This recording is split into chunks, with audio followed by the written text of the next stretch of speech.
Buongiorno, benvenuti. Sono contento a nome dell'Accademia e del nostro Presidente, professor Francesco Cellini, di darvi il benvenuto, ma di esternare anche il nostro ragionamento, soprattutto a voi che siete qua, i curatori di questo seminario internazionale dedicato al mercato dell'arte, pratiche del passato e del presente, strumenti per il futuro. Quindi ringrazio PowerPoint che per primo mi ha posto il problema di questa collaborazione, Elisabetta Lazzaro, Utrecht, Nathalie Moureau, Nathalie Moureau e Adriana Turpin dell'Università per aver scelto di costruire la nostra complicità in questa giornata importante, in sia la quarta di un ciclo che si è aperto dedicando la prima tappa alle collezioni d'arte, il secondo ai collezionisti d'arte, il secondo l'artista, quindi l'imprenditore e la sua carriera, il terzo la formazione e lo sviluppo di nuovi mercati dell'arte. Oggi siamo qui per parlare delle strategie di comunicazione, sviluppo, promozione e innovazione.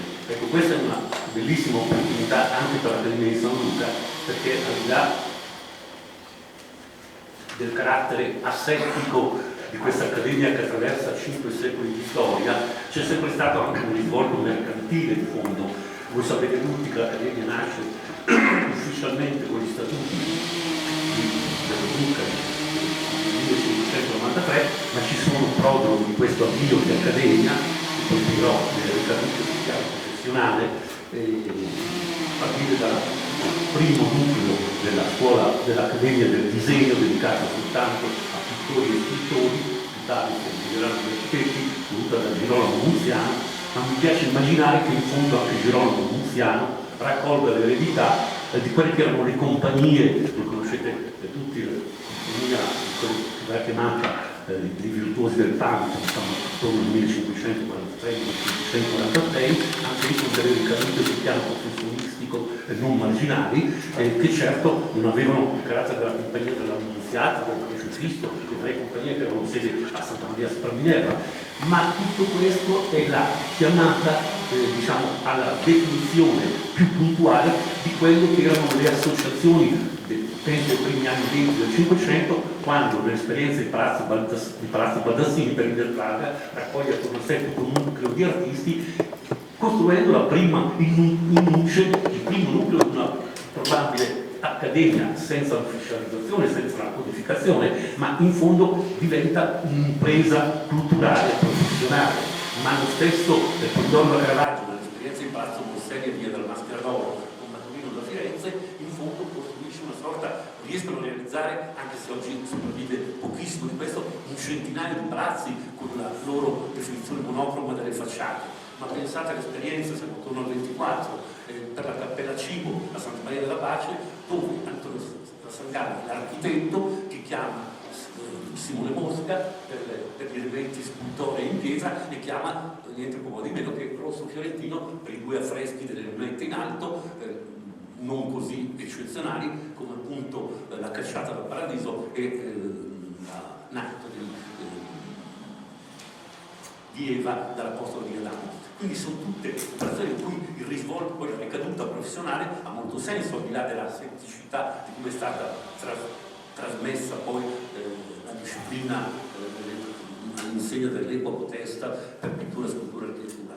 Ma purtroppo l'Accademia fino all'800 ha sempre goduto, diciamo, di questo privilegio del rapporto quasi assettico in cui ogni principe, ognuno che veniva coinvolto nell'Accademia, dava esempio della propria artisticità, del proprio lavoro attraverso i doni accademici. Abbiamo l'intero corpus delle incisioni di Piranesi, quando nel 1761 diventa principe, abbiamo opere straordinarie di Canova, quando diventa principe, poi principe perpetuo, ma col Novecento, con le questioni di mercato, tutto questo, come dice il poeta Trac, finisce. Ecco, abbiamo cercato all'inizio del nuovo millennio di reintrodurre questa possibilità di restituire il senso e l'importanza di questo dono accademico e infatti abbiamo cominciato a chiedere agli artisti, agli architetti, agli scultori nominati di dare conto della propria creatività attraverso il lascito all'Accademia di disegni diciamo diversificati nel tempo, in modo che ci fosse la possibilità di ricostruire anche l'evoluzione del linguaggio agli scultori, un'opera scultorea, ai pittori del quadro. Ecco, quindi si è ricomposto questa idea del rapporto tra l'oggetto, tra la materialità della loro presenza, ecco, non per una questione di patrimonialità, di acquisizione, no, ma semplicemente per dare testimonianza che l'Accademia vive anche della propria contemporaneità, del proprio tempo. E allora, per arrivare ai nostri giorni, lo sforzo che è stato fatto con il nuovo millennio è stato quello di uscire da un'idea di un'Accademia chiusa e segregata che guardava solo a se stessa. In questo senso sono state meritorie le operazioni fatte, penso a metà degli anni 70, pensate ai 2 volumi straordinari di Paolo Marconi, di Angelo Cipriani e di Enrico Valeriani, dedicati alla ricognizione e alla ricostruzione di tutto il patrimonio dei disegni di architettura, dai concorsi clementini fino ai concorsi all'estera, per Canova, finanziati direttamente, autonomamente da Canova, anche sotto la cosa dell'anonimato. Pensate alla straordinarietà di tutto questo, ma penso anche al volume di Pietrangeli dedicato all'Accademia di San Luca, al volume di Inciso della Rocchetta dedicato ai ritratti, pur con le, con le poche certezze di quegli anni, con le imprecisioni di quegli anni, ma sono stato un patrimonio che ha dato testimonianza di questo sguardo tutto rivolto all'interno. Ecco, da un po' di tempo abbiamo pensato che l'Accademia dovesse dare certo a se stessa. Allora abbiamo cominciato, scusate se mi dilungo, prendo un attimo, un secondo in più, a riguardare alla propria dimensione, alla propria condizione materiale, per cui sono state risanate tutte le stanze, tutti i luoghi, perché anche questo decadimento, qui l'Accademia si trasferisce dopo la distruzione di Via Bonella, che era la strada che attraversava, diciamo, fiancheggiava la chiesa dei Santi Luca e Martina, che Pietro da Portona nel 1637 progetta e realizza nel corso di oltre 30 anni e lo regala come dono accademico all'Accademia stessa. Ecco, la sede dell'Accademia era lì, il nudo sarà il Capitolio nel 700, ma l'Accademia è sempre stata lì a Via Bonella e nel 1934 si trasferisce qua. Ecco, da allora sono stati fatti pochi lavori di manutenzione. Noi abbiamo dovuto pensare anche all'ammaloramento delle stanze, alla situazione incresciosa di come si era un po' ridotta, scusate il termine un po' duro e grezzo, l'Accademia. Abbiamo cominciato questa operazione di risanamento che aveva comportato anche l'allocazione altrove di collezioni importanti. Penso a tutto l'archivio di Alberto Libera, attualmente collocato a Bourg. Alberto Libera è stato il più grande architetto del Novecento a Terrano. Ecco, per le difficoltà di mantenimento e per la poca sicurezza in cui venivano mantenute queste collezioni, ecco, sono state ascritte ad altre istituzioni esterne. Ecco, questo, grazie a Dio, non succede più, perché abbiamo risanato complessivamente e stiamo ancora lentamente, progressivamente, arrivando a questo generale risanamento della nostra sede. Ma l'operazione che abbiamo dovuto fare è stata quella anche di far conoscere cosa l'Accademia avesse raccolto in questi 5 secoli di storia. Bene, abbiamo cominciato con delle mostre, se volete, che sono state anche parzialmente, garbatamente rimproverate dagli accademici, ma abbiamo portato fuori dall'Accademia centinaia di quadri, dei depositi che non erano proprio in una condizione di grande sicurezza né di grande continua manutenzione, per cui con l'occasione di mostre sia pur generaliste, con qualche caduta nella genericità, ecco, però ci hanno permesso di costruire itinerari virtuosi con istituzioni che hanno pagato completamente il restauro di queste opere. Allora, dal Forte di Bar a Foligno, recentemente quest'anno per i disegni di architettura a Perugia stessa, abbiamo fatto delle operazioni, diciamo, di esposizione del nostro patrimonio mantenuto nel forziere e non in maniera così appropriata. Adesso è tutto salvaguardato, abbiamo aperto una nuova manica lunga dedicata alle collezioni, diciamo, quelle che prima erano nel forziere sottotetto, con escursioni termiche tra inverno ed estate, che vi date immaginare cosa potessero creare danneggiamento alle opere. Adesso sta andando tutto in sicurezza. Questa è stata una delle prime cose, quindi fare le operazioni in esterno per darci la possibilità di far conoscere il patrimonio, ma che ogni occasione fosse un'occasione di ripristino, risanamento e di riverifica del mantenimento della cosa. Poi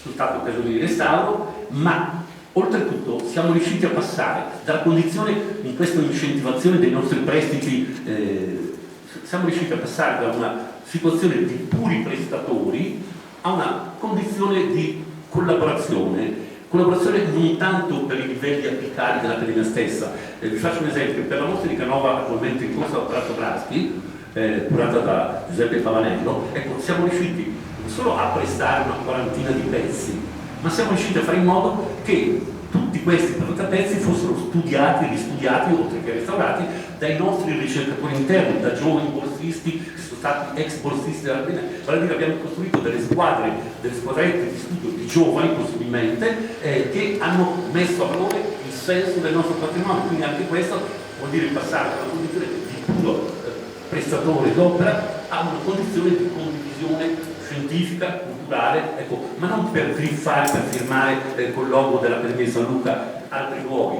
ma per costruire complicità e condivisione con istituzioni. L'abbiamo fatto anche con convegno, stiamo cercando di fare anche in questo caso. L'abbiamo fatto recentemente con Palazzo Ducale di Mantova, in occasione delle due grandi mostre, Palazzo Ducale e Palazzo Te, quello di costruire un seminario molto diciamo impegnativo di una settimana, con 3 giorni a Mantova e 3 giorni in Accademia. Ecco, sono tutte operazioni che danno conto di una volontà nostra di uscire dalla nostra ristrettezza, dal circolo della bocciofila, per acquisire una condivisione col mondo, con diverse specificità, che è sempre stata in fondo nel DNA dell'Accademia Nazionale di San Luca. Pensate anche alle serie di mostre che abbiamo iniziato da pochi anni, per scoprire non tanto e non solo la nostra storia, ma anche il nostro ruolo propositivo e propulsivo nei confronti dell'Accademia. Penso alla San Fernando di Madrid, penso alla Royal Academy di Londra, ma non per stabilire primazie, primati, eccetera, solo per capire questa idea dello sguardo incrociato, del rapporto di dare e avere, di uno scambio, di ricezione tra il nostro modus operandi e quello dell'Accademia straniera. Abbiamo avuto mostre con catalogi, credo, molto importanti, quello su Roma, Parigi, no? A partire dalla fondazione dell'Académie Royale des Sculpteurs, anche lì, dopo il 1640, più tardi nel 70 diventa anche degli architetti. Quindi questi scambi sono stati importantissimi, non solo perché abbiamo portato fuori i nostri materiali e li abbiamo riconosciuti noi stessi nel loro valore, nel loro carattere fondativo, ma perché abbiamo istruito dei rapporti con queste realtà esterne. Adesso ci accingiamo l'anno scorso c'è stato questo Londra, ci accingiamo a preparare, già in corso di lavorazione, la mostra sui rapporti tra Roma e Madrid, e quindi in un percorso virtuoso che vedrà anche il rapporto con Jefferson, quindi con la cultura americana, quindi tutta una serie di attenzioni. E lasciatemi per vanità parlare di un'ultima cosa che è stata all'inizio abbastanza una sofferenza per me che l'ho voluta, questo sito. Prima si trattava di un sito che dava conto in maniera statica di poche cose. Io non ho nessuna dimestichezza, nessuna propensione e passione per la dimensione multimediale, però ho capito che dovevamo costruire un patrimonio di queste operazioni che stiamo facendo, quindi ho voluto che tutte le conferenze, gli incontri, i convegni fossero ripresi, come accade anche oggi, e fossero messi all'interno di questo sito oggi abbastanza dinamico, che è una sezione particolare che si chiama NAM, Nuovo Archivio Multimediale. Ecco, nel corso di questi anni abbiamo acquisito 500 filmati, che sono patrimonio, credo, dell'umanità, dal rapporto con Fumarolia, alla Fontana di Pedalina, alla Mina Gregori. Abbiamo un sito straordinario che viene visualizzato in tutto il mondo. Ecco, ma anche su questo dicevo prima delle mie amarezze, perché pensavo fosse una vanità per vedermi in immagine nel video. Ecco, abbiamo dovuto soffrire, patire e difendere, no? Con le unghie e coi denti, questa possibilità di avere questo patrimonio non marginale di documentazione scientifica e straordinaria per l'Accademia. Ecco, altra operazione che abbiamo fatto, cercare di snellire. Io di minimo mi ero posto quella di risvegliare i bloccati. Ecco, un'altra operazione che ho cercato di fare è stata quella di far sì che all'Accademia rifluissero non solo le generazioni più mature e ormai consolidate e strutturate, ma ci fossero anche i giovani. Abbiamo incentivato per ogni occasione di convegno una quota parte di serate giovani attraverso il call for paper, per cui credo che il processo virtuoso sia avviato. Una cosa che ci ecco. Per cui mi spiace avervi rubato molto tempo, lascio la parola.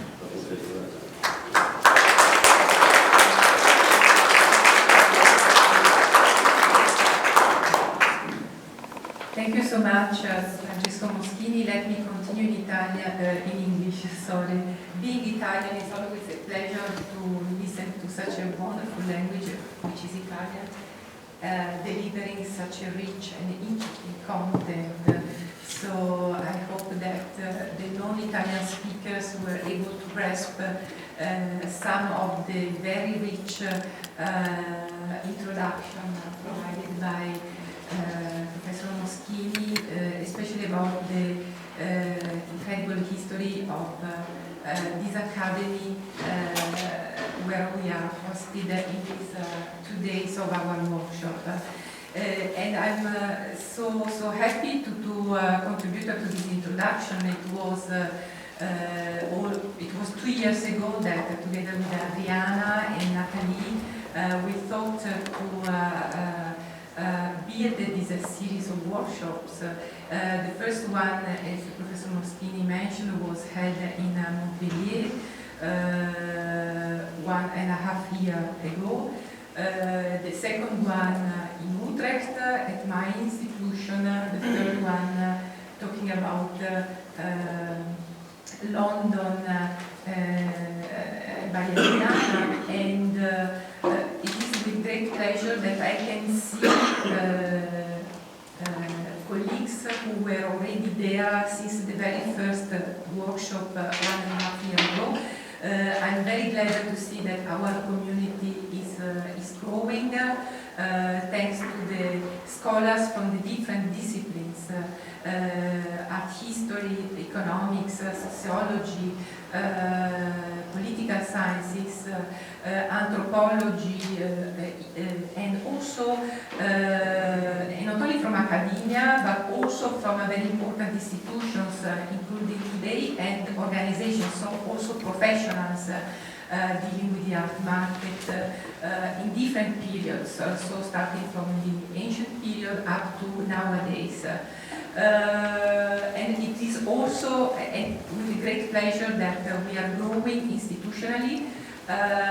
This collaboration with the University of Teramo, thanks to Professor Cohen and Professor Morselli, is the very first collaboration of this initiative, and also thanks a lot to the Accademia Nazionale di San Luca that is hosting us in these 2 days. I don't want to steal any more time, and I would like to thank again for the Accademia Nazionale di San Luca for hosting us, and I give the floor to Paolo.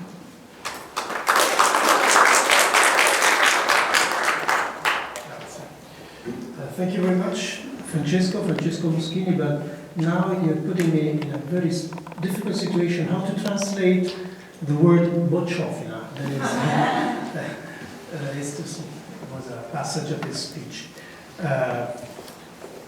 I started my course of art history at the University of Teramo this year, quoting and letting show to the guys, to the students, a video with Matteo Renzi, once our leader, our Prime Minister, citing the Renaissance and Rinascimento and the beauties of Italy to a university in Kinshasa.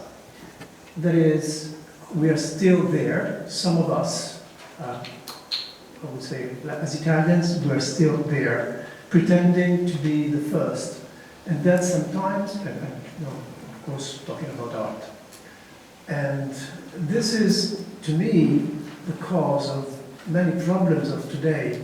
There is a fracture and incapability. We're not able, as Italians, sometimes to let our past go together with our present and future. So I was first told by this series of conferences, of workshops by Patrizia Gabazzini, who is going to be our first speaker today, also for this reason. And she told me, look, Paolo, you're very much into the art market, the study of the art market, or the story about art market, but these guys are doing something different. They're putting together art market of the past with art market of today or the future. That could be interesting. And I said, of course. So when Elisabetta Lazzaro as chairwoman,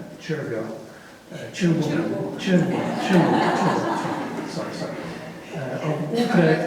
You have to be careful because in Italian there is a discrimination. There is. About the language. And we are just the day after a very important day. So when she asked me, the colleague of ours, asked me to be the guest speaker in Utrecht, I was very pleased, I was impressed. So this is mainly the reason why we're here today. And the second part of the reason is because of Francesco Moschini, because he has an open vision of the thing of art. He just told us very quickly, it's a common vision.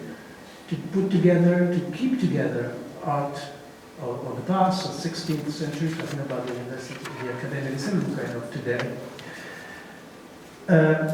So that's in it. Then after that, I immediately told Raffaella Rossell, who joined us here, let's do this together, why not? So we made, let's say, hundreds of things together.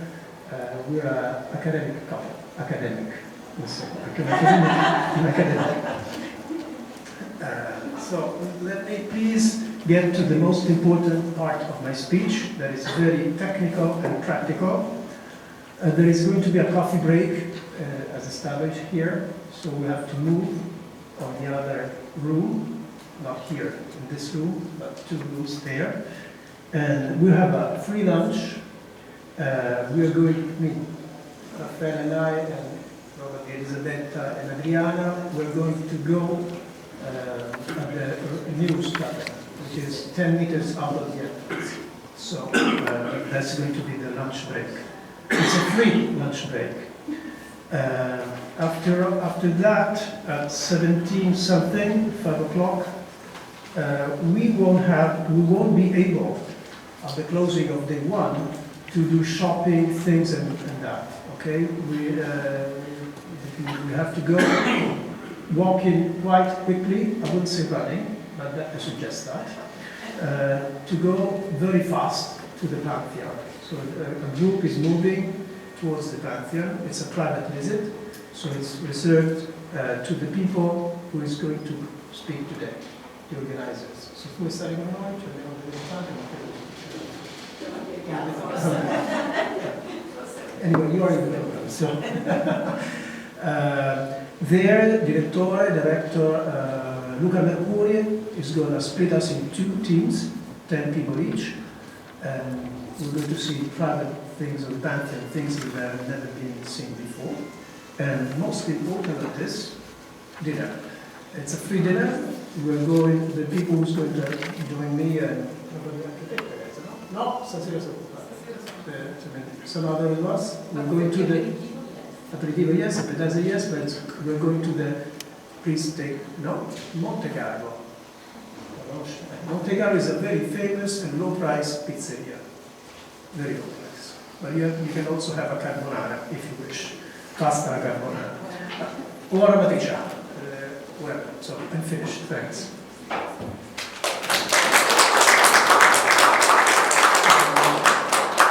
The chair of today now is Raffaella, but please welcome Patrizia Galazieri, his first keynote speaker.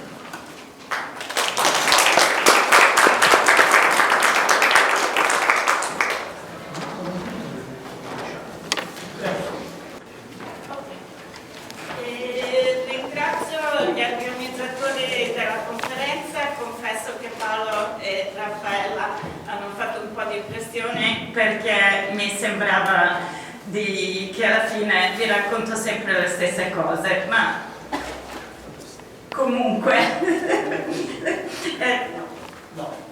no, vediamo. Parlo in inglese perché così mi è stato richiesto. In Rome, at the beginning of the 17th century, the demand for painting in all price ranges grew quickly as collecting or at least ownerships of paintings spread from the aristocracy to the middle class and to the lower middle class. At the same time, the supply of painting increased even more, creating a very competitive environment. The profession was free, or almost so, meaning that anyone could become a painter. A corporation of medieval origin did exist in Rome, but it was open to foreigners and did not limit the number of painters who could practice in the city. To become a master, one did not have to take an entrance exam, nor did one have to show to have spent a number of years in training. And this freedom was one of the various reasons that attracted painters to the city. Until the first half of the 16th century, painters usually came to Rome with a clear plan in mind. They were invited by a cardinal or by a nobleman, or they had a letter of introduction to a patron or to a famous painter. Later, many just went senza recapito, as Caravaggio did, meaning they had no plans whatsoever. They had no contacts, no clue on how to make a living unless their family could provide for them. And two avenues were open to them. They could practice a manual profession or a liberal and therefore noble one. Artisans belonged to the Compagnia, that was heir to the medieval corporation, and they could open a shop open to the public where paintings were advertised and sold. Eminent painters belonged to the academy. They worked at home, not in a shop, and they were not supposed to be involved in trade. And this distinction became more official with the founding of the Painters' Academy in 1593. But it must always have existed to some extent. Michelangelo proudly stated to never have had a shop. And we know that Raphael worked at home, as we learn from the letters of the ambassadors to Duke Alfonso I d'Este. We can instead imagine that Antoniazzo Romano had a shop where his assistant sold cheap version of his Madonnas and Child. By 1625, 110 bottega belonged to painters and painter-sculptors. In each of them worked at least 2 or 3 people, so the phenomenon was huge. And by 1600, many painters had come to Rome from Flanders, where the market was much more advanced than in Rome. And their arrival contributed to change the nature of a painter's shop. As we know from the research of Walter Siegel, painters like Anthony Sandford started selling in their shop works by different painters that were not stylistically coherent with the work he himself produced. And I'm just showing you an example of the painters he hired for short times and whose work he sold in his shops. These are not the actual work he sold, but just to give you an example of the variety of style that all of a sudden appeared in a painter's shop. The distinction between bottegari and academician should have been crystal clear, but as often happened in the Rome of those years, theory and practice hardly ever matched. It was difficult even then to be certain of someone's status, because in any case, the academy and the compagnia were closely associated. And around 1650, a few painters of little renown were discussing exactly these issues. They were thinking back to the previous decades, and they were talking about old masters, and they said that Antiveduto Grammatica had been one of them, a bottegaro. Then he became an academician and even headed the academy for a while, but they did not know why he should have been considered an eminent painter. Like Bottegari, he sold half figures in series, introducing minimum changes to alter their iconography, as you see from the figures on the screen. Like Bottegari, Antiveduto allowed his customers to take his pictures home to see if they look good in their rooms before deciding on a purchase. And he did so even at the end of his career. The painters who were discussing these issues did not think it was appropriate for an academician to do so. Individuali is possibly an example of a generation that was caught in a period of transition when the stigma attached to trading became stronger. And he never completely altered his way of proceeding, even though he was able to produce much more complex works. Many others were caught in the same transitions. Painters who owned a bottega were free to attract customers. They could work for patrons on commission, but more often they worked on spec, producing paintings of their own initiative. They displayed painting at their shop windows and even on the street. They allowed customers to go in and out of the shops repeatedly before deciding on a purchase. And this coming and going of paintings to the customer houses, of customers to the shops, must have stimulated certain critical awareness. From trial records, we can document customers of very humble professions that that showed an aesthetic appreciation of paintings, that felt entitled to judge the accuracy of reproduction, especially of portraits, who ordered variants of prototypes kept in the shop, and who discussed whether paintings looked good together as ensembles or as pairs.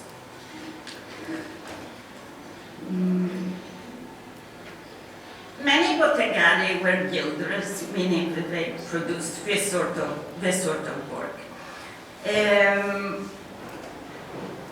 They produced and sold half-figure of saints, sibyls, female figures of various sorts, portraits of illustrious men, kings, queens, emperors, and many copies of miraculous images, of more famous pictures, or they made paintings after engravings. Very early on, they started to specialize in new genres, such as landscape, views, painting of animals, especially of birds, and still lifes of fruit and flowers. These paintings were in general cheap and largely destined to this new clientele who was not interested in painting meant to give moral instruction, but rather liked to recognize on canvas objects that were familiar to them. This public, in all likelihood, was much more comfortable with buying a finished picture or ordering a copy of an existing one than with commissioning a picture anew. Bottegari tended to work on quantity and not on quality. You can see, for instance, that in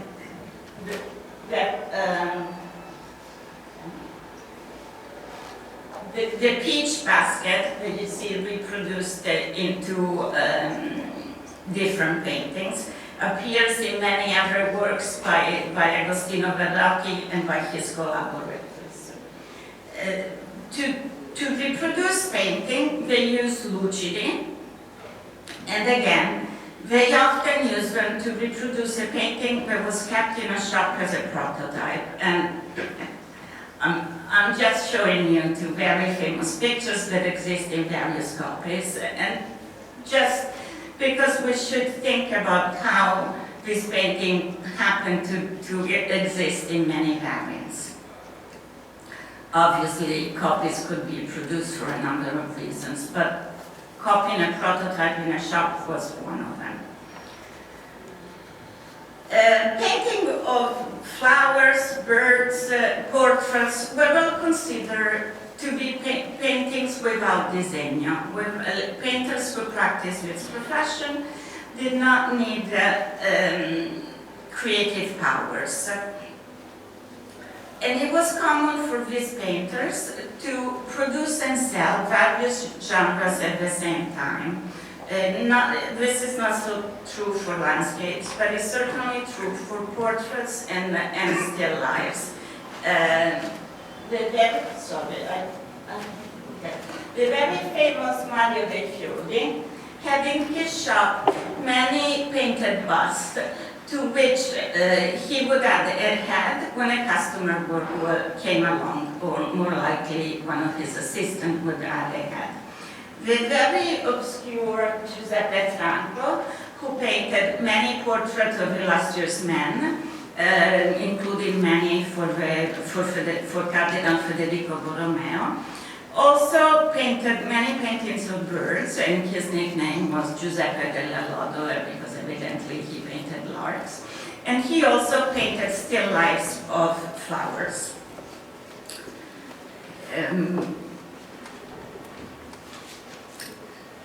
To belong to the academy, painters needed to have disegno. They needed to be able to produce a painting without relying on somebody else's drawing. But the approaches they could take to make money in a city where the competition was so fierce were somewhat limited. They could not attract customers in a shop. They were supposed to rely on a patron or a circle of patrons.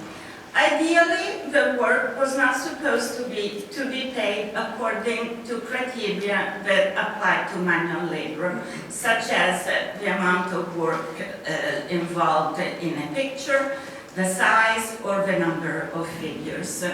And we know of a painter, not in Rome, but in Genoa, called Giovanni Battista Parigi, who killed the customer who proposed to pay him according to the size of the painting because he was so insulted. Ideally, in this world of painting as a noble art, the profession could not be tainted by an association with money. And indeed, some painters were so successful that could behave according to the ideal, but not many did so. And usually working for patrons did not keep them fully occupied, and they devised different strategies to sell more paintings. Already in the first decades of the Seicento, many famous painters kept pictures in stock at home in various degrees of finish. Customers could not go in and out of their houses so easily, but on the other hand, it was not difficult to find an introduction via an intermediary. A customer could thus buy a finished work, or could ask the painter to finish something that was only sketched or half finished. And this is, we know what happened in case of the Plague of Ashton by Nicolas Poussin. So this happened even for rather complex compositions that we always assume were produced on commission.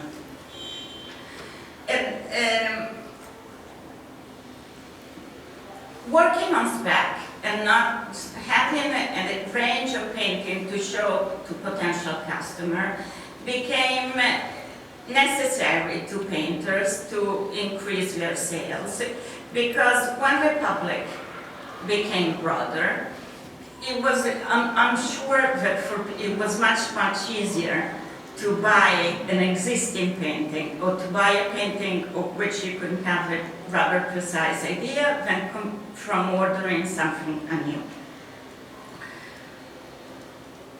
Academic painters could not display their paintings in the street, but showing them at fairs were considered less disreputable. Paintings could not be bought at these fairs, but on the other hand, if a customer became interested in one, he could easily buy it a few days later. And different strategies were devised by painters to attract the customer's attention. Surrounding pictures with temporary bright gilded frames was one of them.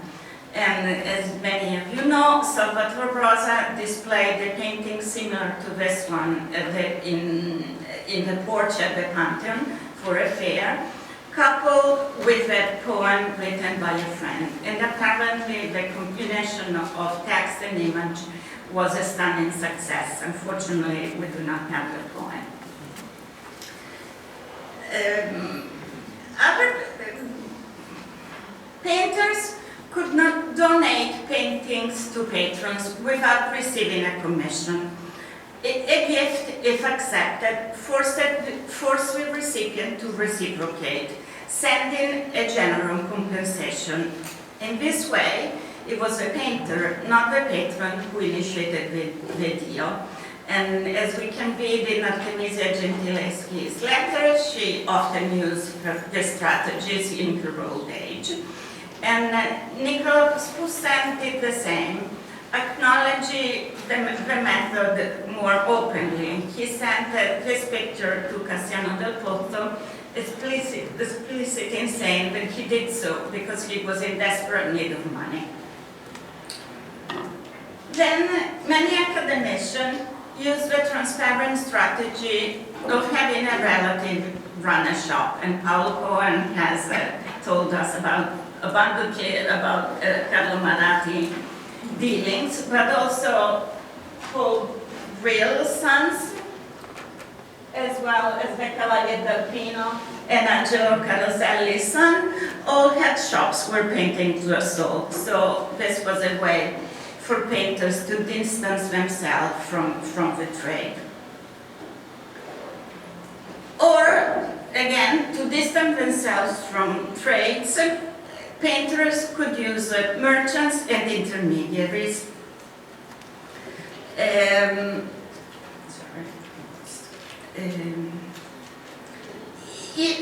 could do so even while they were in a painter's employ. Michael Swartz did so while he was in the service of Prince Camillo Pamphili, and he used a wood carver called Giovanni Battista Galante. And Giovanni Battista Galante declared that he also stole works by Cerquazzi and by Pietro Testa, and that he kept his wood carving shop, which was here near the Fontana di Trevi, only as a front. But really his money was made through picture dealing. And merchants usually belong to different professions. There could be tailors, shoemakers, barbers, and I think that this was a way for them to avoid the taxes and the restrictions imposed by the academy. It was more difficult for the academy to limit trades of people who practice different professions. Many other dealers did not sell from a shop, but from their home. Many were linked were associated to the papal court. The famous Giovanni Stefano Docca Tagliata, who sold many pictures by Nicolas Poussin at the beginning of his stay in Rome, was actually one of Pope Urban VIII's most highly placed courtiers. But his position came with a very small salary, so this is how he supported himself. Another very famous merchant, Bartolomeo Bazzi, supplied wine to the whole papal palace. So these merchants had contacts in high places and could promote the painters they were associated with, for instance, by bringing pictures to a cardinal's house for reviewing. Many sort of people acted as intermediaries, either in order to sell a finished painting or to provide a new commission for a painter. Patrons could act as informal intermediaries. Painters could act as intermediaries for colleagues, especially for the ones they had trained. And this is what happened in Palazzo Mattei for Cristoforo Roncalli and a number of other painters, including Tarquinio Ligustri.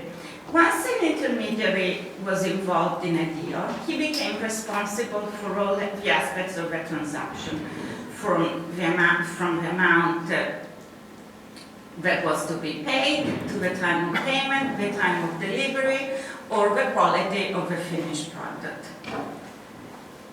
The ideal intermediary was probably Giovanni Battista Crescenzi, who was both a nobleman and a painter, and this is exactly how he acted for Gasparacello in Palazzo Mattei. Spadalino used the same intermediary for over 20 years, a barber called Giovanni Guerra, and this is just a casual painting by Spadalino. I don't know exactly which paintings the intermediary dealt with. But we know from a trial involves Spadalino, the barber, and their customer, who was a silversmith. And the trial underscores an important aspect of the Roman art market. Prices for paintings were often not settled in advance, especially with private clients. This is true for academicians and for bottegali alike. And in part, this was a remnant of a Renaissance tradition dictating that a painting be valued upon completion. But I think the criteria for valuation changed with time. Size, number of figures became less important, and while the valuation depended on less tangible criteria. It was the success of the picture itself, the fame of the painter who had made it, even the master he had studied with, that became more relevant. An appraiser declared that an eye made by a good hand is worth more than a whole composition made by a worse hand. The publica voce fama, that is public opinion, had to declare a painter successful for his works to be highly paid. Spadalino's fame was essential for the judge to decide whether his pictures could indeed be worth 100 scudi. It was not enough to receive a public commission, not even for an altarpiece in St. Peter, which was the highest prize that the city could offer. Upon completion, a work needed to be talked about and approved by experts, possibly also by laymen. And this is why Federico Zuccari was envious of a lateral by Caravaggio for the Contarelli Giaura and tried to disparage them. And this is why Caravaggio's friend Prospero Orsi praised them to the sky. And all biographers agree that it was Orsi's publicity for Caravaggio that was fundamental in raising his prices. Many contracts for public works specify that to be accepted and paid for, painting had to be approved by experts. Giovanni Baglione frescoes for Santa Maria dell'Orto had to approve by whoever practices the professional painter. So you better not have enemies in the profession. And Bacicio's vault for the Gesù had to be carried out to perfection according to the judgment of experts. And again, if these judgments fail, the paintings would not be paid for. Asdrubal Mattei, who was rather stingy, before deciding how much to pay a fresco, asked various opinions, and usually he listened to them, even though they contradicted his own. A rejection or simply the lack of success of a public work was devastating in economic terms.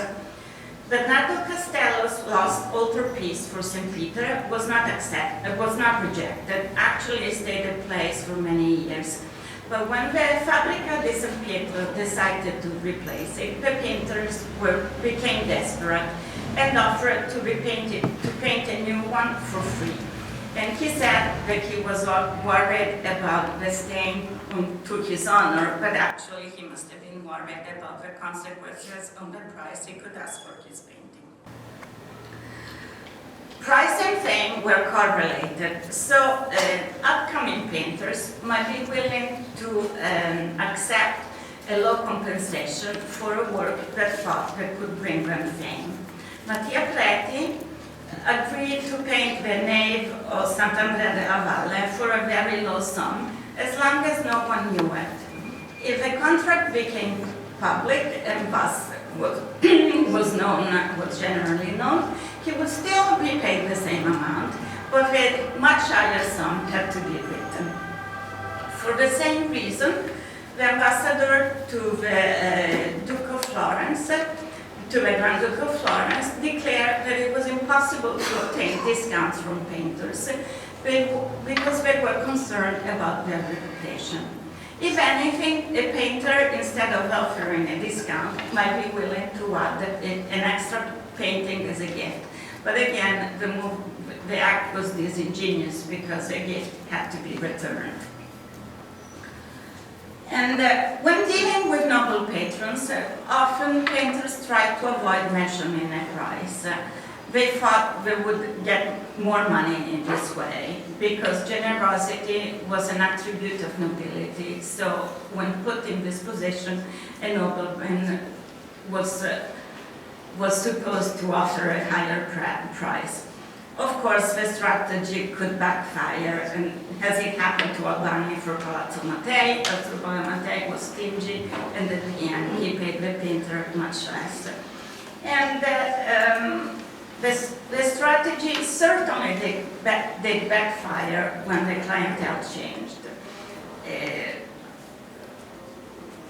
Professionals or shopkeepers were not interested in appearing generous. So when Spadavino finished his picture for the silversmith, he declared he wanted 100 scudi, and for that amount of money, the silversmith was not interested in buying it. If we go down the scale of quality, the same thing happened to a painter called Pietro Pesce, and I'm quoting, as well known in Naples as he is in Rome, and from the trial that involved him. He gave 2 of his pictures to a wine merchant without declaring how much he wanted. After 3 months, he said he wanted 8 scudi per picture. The wine merchant said for that price he was not interested, but the painter then claimed that it was too late to have the paintings returned, and the wine merchant was supposed to pay him, and that he wanted from them what he had previously been paid for paintings of a similar quality. And in fact, in addition to fame, what had been paid, what you were usually paid, was a strong factor in influencing prices. So thinking in terms of patrons and painters is a simplistic approach. The mechanics of art production in Rome were sophisticated, and one had to play them carefully. Many painters started their apprenticeships with bottegari, because bottegari were much more willing than famous painters to support a youth during his training. But if one had ambitions, one had to put some distance from his humble beginnings and start behaving like a member of a noble profession. Giovanni Baglione faked a noble origin. Agostino Tassi pretended to have received a knighthood and to be a member of a papal household, because these were signs of success. For the same reason, he rented a huge and expensive house near Santa Maria del Popolo, one that he presumably could ill afford. Both Artemisia Gentileschi and Rubens complained that living in Rome was expensive, because one had to show off. The appearance of success fed success. Thank you.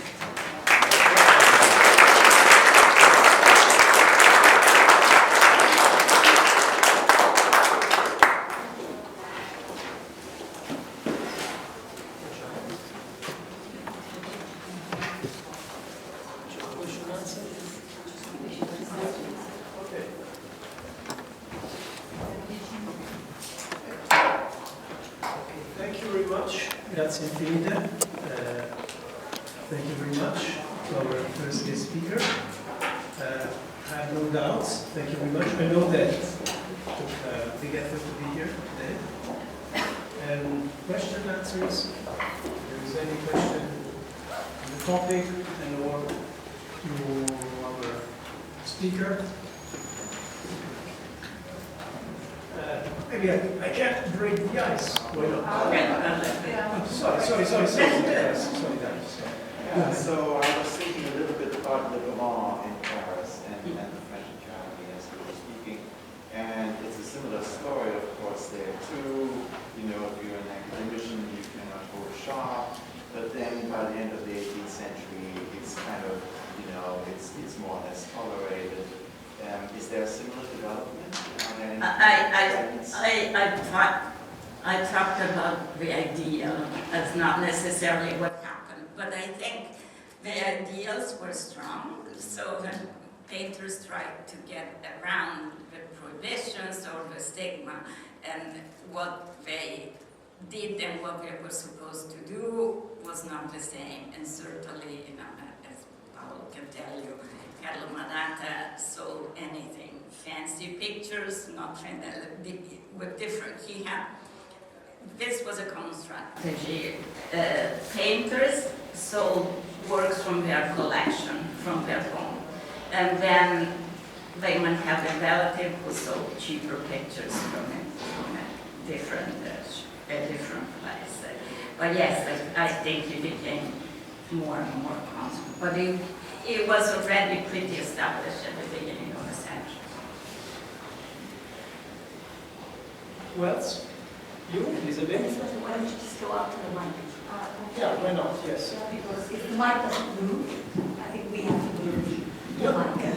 Because, as you know, we are recording this workshop, as you were told. So thank you very much for your interesting keynote. I would like to try to build a bridge with nowadays art market, and in particular with art de vivre of influential players on the art market, able to influence the rest of the art market. So, do you see any parallelism with that period in Rome and nowadays international art market?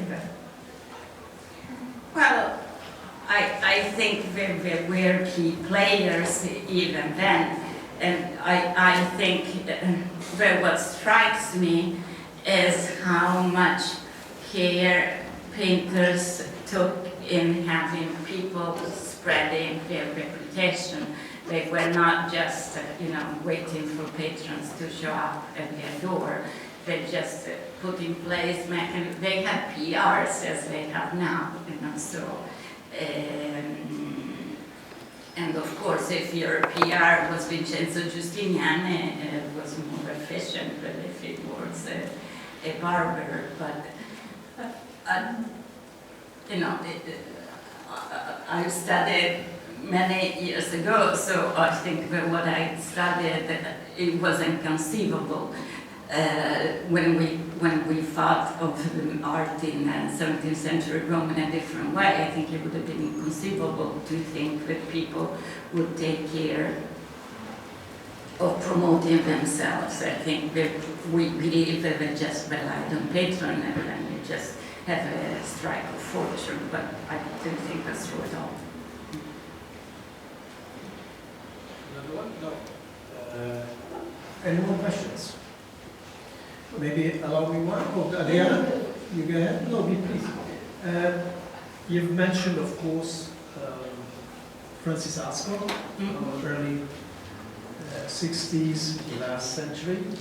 as a point of departing or maybe a turning point in the chat. But Elisabetta pointed out, the possibility of making parallel between the art market of yesterday in Rome, 400 years ago, and today's. I was wondering another kind of questions for you. I mean, since the book by Francis Artsco, many contributions have been done on this field, and you are a major contributor to the art market and the art of collection. What do you think, to your opinion, to your experience, is going to be this peculiar part of the social history of art? Is there a future for this, or somehow is like what kind of a future? That we've done it? No, I think we've done it. First of all, we don't much know about what happens in Florence, for example. So And also, think about a geographical extension. yeah, I'm thinking about the geographical extension, and also, in Rome, we have preserved a lot of criminal trial records.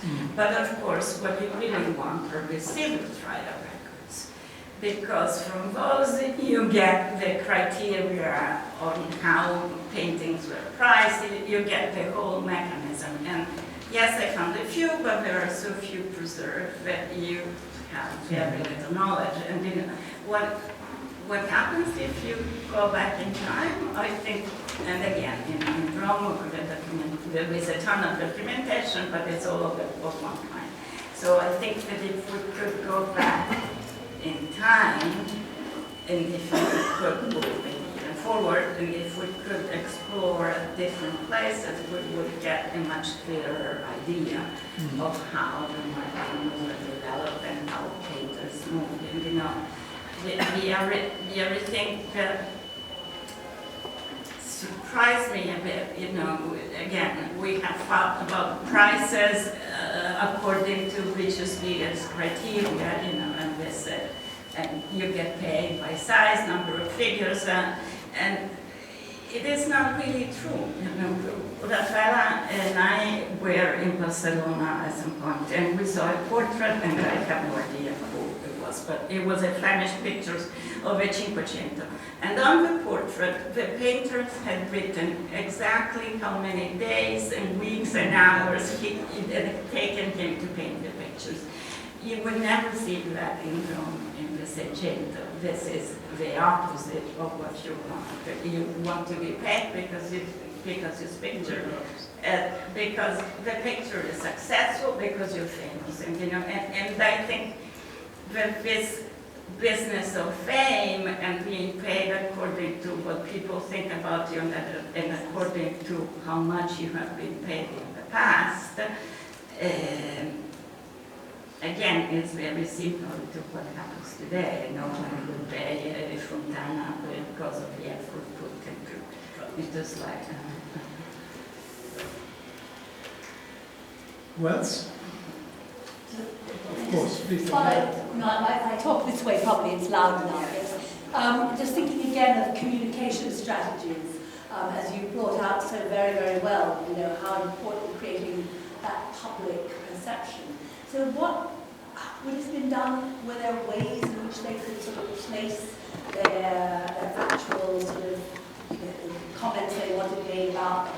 Would these be in letters, or were there sort of, like when you went around the gallery and you had a description of the painting, can you see a rise in sort of description of the importance of the painter in some kind of publication that is available to a wider public? So I have several questions. One is, what is it, were there sort of means of communication? And secondly, do we know the audiences? Did they differentiate the audiences between they wanted just a very specific audience, or were they interested in, again, you talk about the public, so they were also very interested in general public awareness. How did they get that out there? Well, I think they would have liked to work only for Urban VIII and Francesco Bartolini, but they was also practical, so they wanted to have as wide an audience as possible, actually, and they differentiate in terms of quality, but I didn't think that they were only interested in a very high audience. There were just too many of them, and they knew that it was impossible for all of them to survive by working on commission, and this you often find in trial, that painters declare it is impossible to survive on painting on commission. And I think that by and large, fame was spread by word of mouth. Then we know very well that Salvatore Rosa, this public fair, devised this strategy of having a poem underneath. And there were poems written about earlier paintings, not paintings that were exhibited, but many of Cavallari's paintings were celebrated in poems. And certainly already in the Cinquecento we find that being mentioned in a book allows you to raise your prices. In mid-Cinquecento, I think, there is a painter who says, Raphael could charge such huge prices because he was celebrated in books. And I suspect that this is part of the reason why biographers like Basilio Giovanni Maglione only write about painters who are dead. They do not write about painters who are still alive because they don't allow you to raise your prices. Were there any kind of broadsheets? In England we had these popular broadsheets, public poems.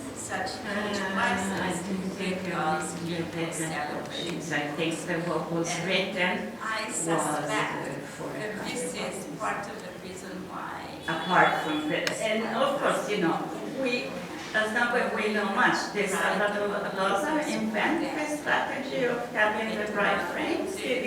I don't think so. He invented. Painters were still alive because they don't want to. Sorry, were there any kind of broadsheets? In England we had these popular broadsheets. Did broadsheets publish poems? I don't think that they ran broadsheets. I think that what was written was for a higher audience, apart from that. And of course, as not that we know much, did Salvatore Rosa invent the strategy of having the bright frames? Did he? I don't think so. He invented that one. So did he invent the strategy of having a poem attached to a painting at a fair? I don't know.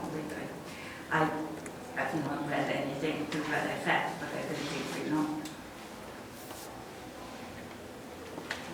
Well,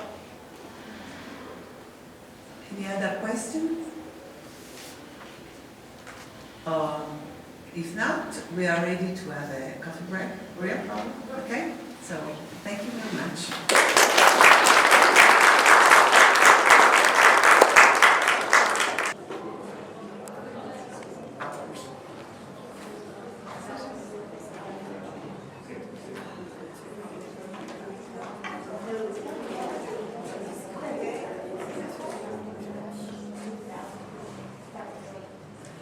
Well, the first session, we have only two speakers because Roberta Piccinelli is unfortunately ill. So we have the presentation tomorrow, and I will read the papers of Roberta Piccinelli tomorrow because today we do not have the PowerPoint. So we have two speakers today, Alice Ottazzi and Mila Budrina. Please, Alice, join us. Alice Ottazzi dell'Université Paris Panthéon-Sorbonne will present a paper on Robert Strange and the continent, networking, marketing, and selling. Please, Alice, thank you very much. Thank you. First of all, thanks for the organizers who have invited me here and to have given me the occasion to speak a little bit about my PhD research. So today I will speak about Robert Strange. Robert Strange is one of the most famous British engraver of the 18th century. Scottish of origins, he studied under Richard Cooper in Edinburgh before leaving to France following the defeat of Culloden.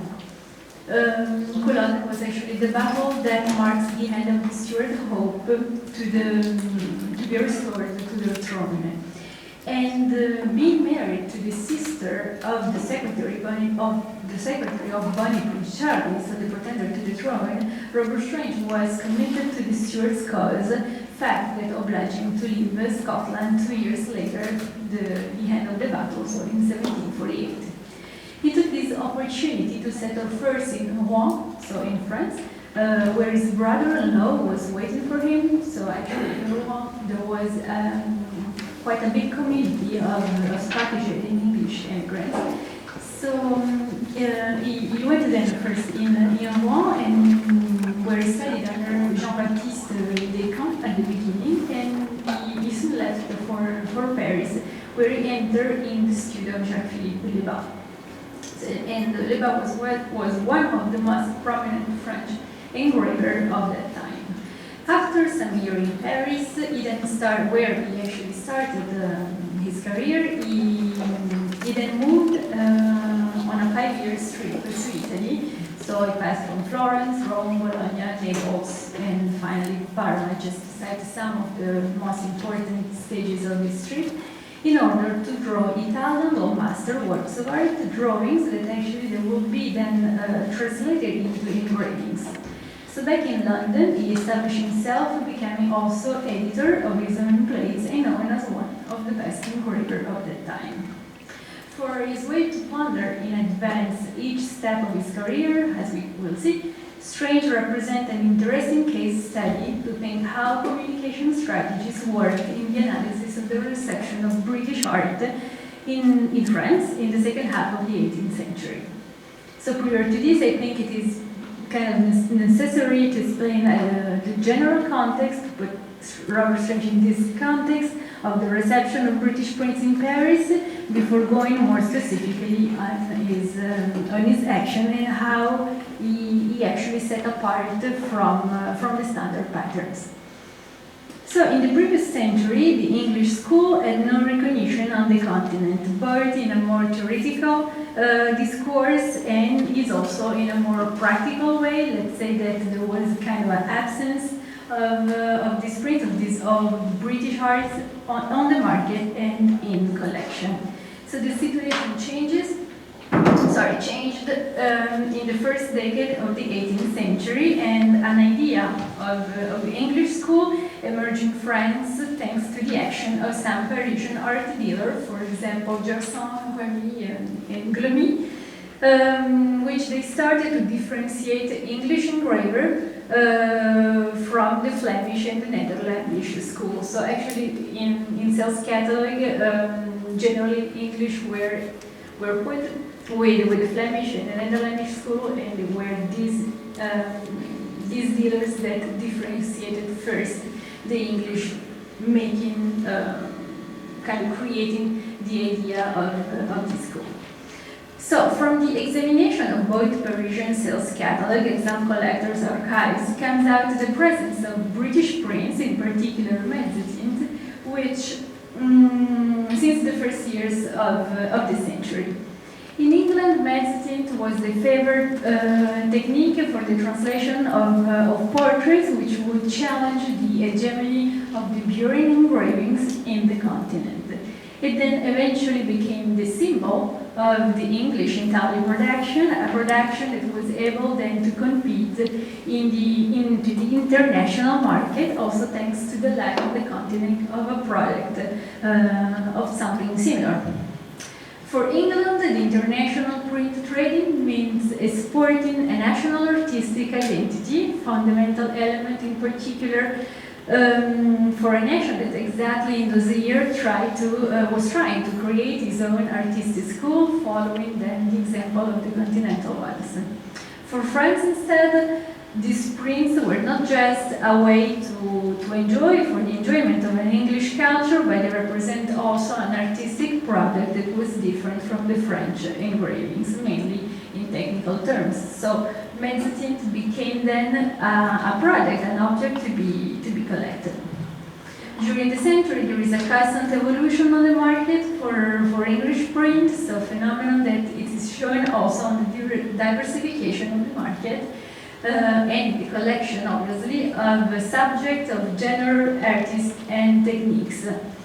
From one side, we pass from a predominance of mezzotint to a dominance of steeple engravings. Here, just put some few examples. And from the other side, we assist to an increase of engraving translating in English painting, and more in particular, English subject. Mainly thanks to the international orientated behavior was put in practice by the famous editor John Boydell, which promoted this opening towards the continent, installing also some personal and professional relationship with some French art dealers. For example, Pierre Fouan-Bazin, who was one of the most important print seller of the time. So the English prints managed to enter into the Parisian art market, initially proposing a relatively new product, so first mezzotint, then steeple, which led to establishment of a reputation of some specific engravers that would find a place nearby the French artists, not just in collection, but also in the artistic literature, so in the theoretical discourse. It is, if this is the normative pattern, as I mentioned before, Robert Strange's actions diverge from it. He wanted to become the paradigm of the British engraver, and in order to do that, he undertook a specific strategy conceived at the beginning of his career. The first tactic is to provide the public with an artistic product that would not follow the general trends, and the second one is to establish international connection. As you remember, it is only by studying and meditating upon the works of the Italian masters that we can reasonably expect to form a true taste and to defend ourselves against the destructive and capricious forgery of fashion, which changes almost with the season and of which the most applauded and finest efforts in the space of a few years generally appears to be what they really are, unnatural and ridiculous. First of all, he decided not to follow the general, let's say, English trend for the production of mezzotint steeple engravings, to use them during and etching, and to translate into copper mainly Italian old master from the 16th and 17th century, with some additional French or Flemish artists. In his autobiography, he speaks about his engraving from Italian master as having, and I'm quoting, that freedom which corresponds with the greater style of history, unquote. Words that reveal his interest mainly in the genre of history painting. The specific choice of subject put him once again outside the development of a taste for northern prints that emerged in France since the 1740s, representing what is called general painting. Producing then historical prints was the essential, unavoidable choice in order to be able to impose himself into the international market and to be recognized as one of the best engravers of his time. The subscription of 3 of his prints published in 1758 explained to the public his project. To transmit to the posterity the works of the great painters is one of the main advantages of engravings. As it is useful art being known to the ancient, we might, by its means, have enjoyed the composition of Apelles of Zeusis and the other celebrated master of antiquity, whose works are now lost. Such a loss can only be repaired by presenting the works of the most eminent of the moderns. If the Italians revived, they also have excelled in the art of painting. Although some of these paintings have been engraved by able hands, many, however, of them either not being engraved or so badly executed that we cannot interpret any of the beauties of the painting from which they are taken. Mr. Strange, who has given the public a repeated proof of his talent in this ingenious art, has been pressed by his friends to undertake a journey to Italy to engrave some of the works of the great masters. So Strange decided not to please the taste for northern subject, which led him to propose another artistic product, if not new, at least aside from the main trend. These stories are to be read as a strategy that allowed him to distinguish himself from the British production and establish himself on the market.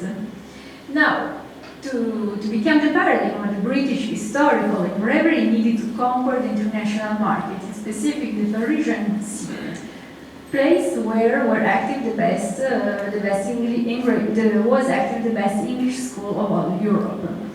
Being aware of this, he kept all of his life a special connection with the French capital, constantly crossing the channel from a side to another one, buying a house in Paris, or at least renting a house in Paris, and maintaining the relationship he built during his years as an apprentice in the studio of Le Bas. The first plates he engraved when in Paris at the beginning of his career bear actually the mark of his intention to please the French collectors and more in general the French public. In 1750 he published from Lenoir's collection the Cupidon au Cavallo, with a dedication to his master, the Camp, who was his master in Rouen. And then Retour du Marché from Philip Warman's painting. So, being this one the only Netherlandish subject, he might have done it in order to help him entering the French market and to make his name circulating. Furthermore, he translated also other two paintings from Piero da Cortona that were held in the collection of Louis Filippo de la Ville de la Rivière in the Hôtel de Toulouse, now what is actually the Bank of France. So Caesar putting away Pompeii and Rome, the finding of Romulus and Remus. Both the engravings published in London bear the title in the double language, in French and English. So this practice, which was rather common in the period, where the exchanges between the two nations increased, also demonstrate his will, his intention to reach the French market. So Strange strengthened as well his personal and his professional relationships, keeping contact with some of the most important French dealers, for example Jean-Baptiste Crépy and Pierre-François Bazin.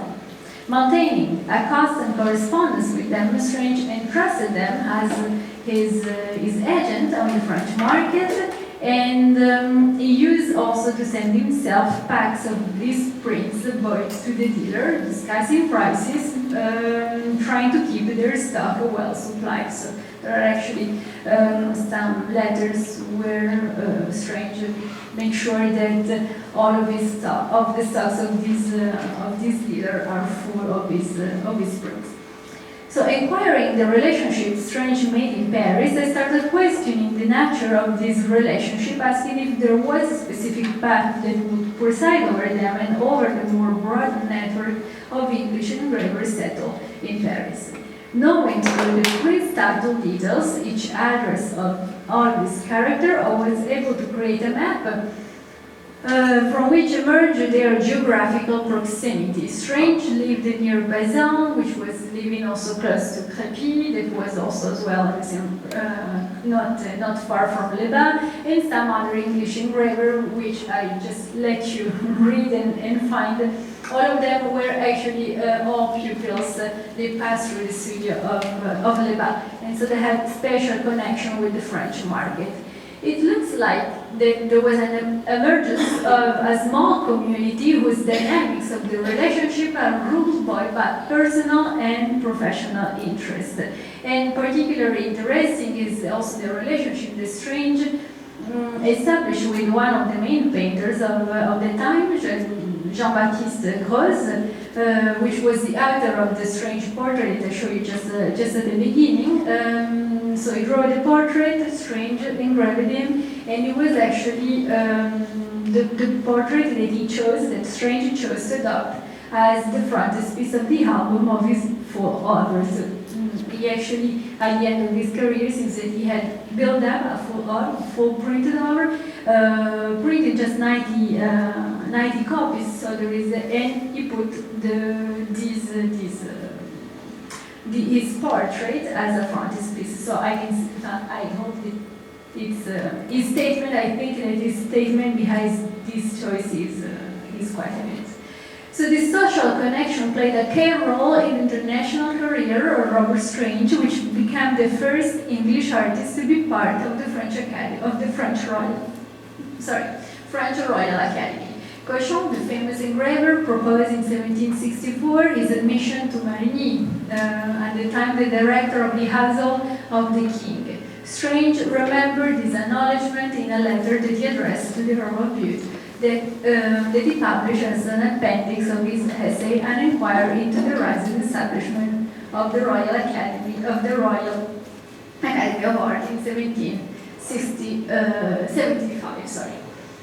Upon my return from Italy, I had the honor of being received unanimously a member of that academy. It is customary of those occasions for the candidate to place in the academy a specimen of his work, as he judges proper for the inspection of the academician, that they might thereby form a judgment of the ability of the artist.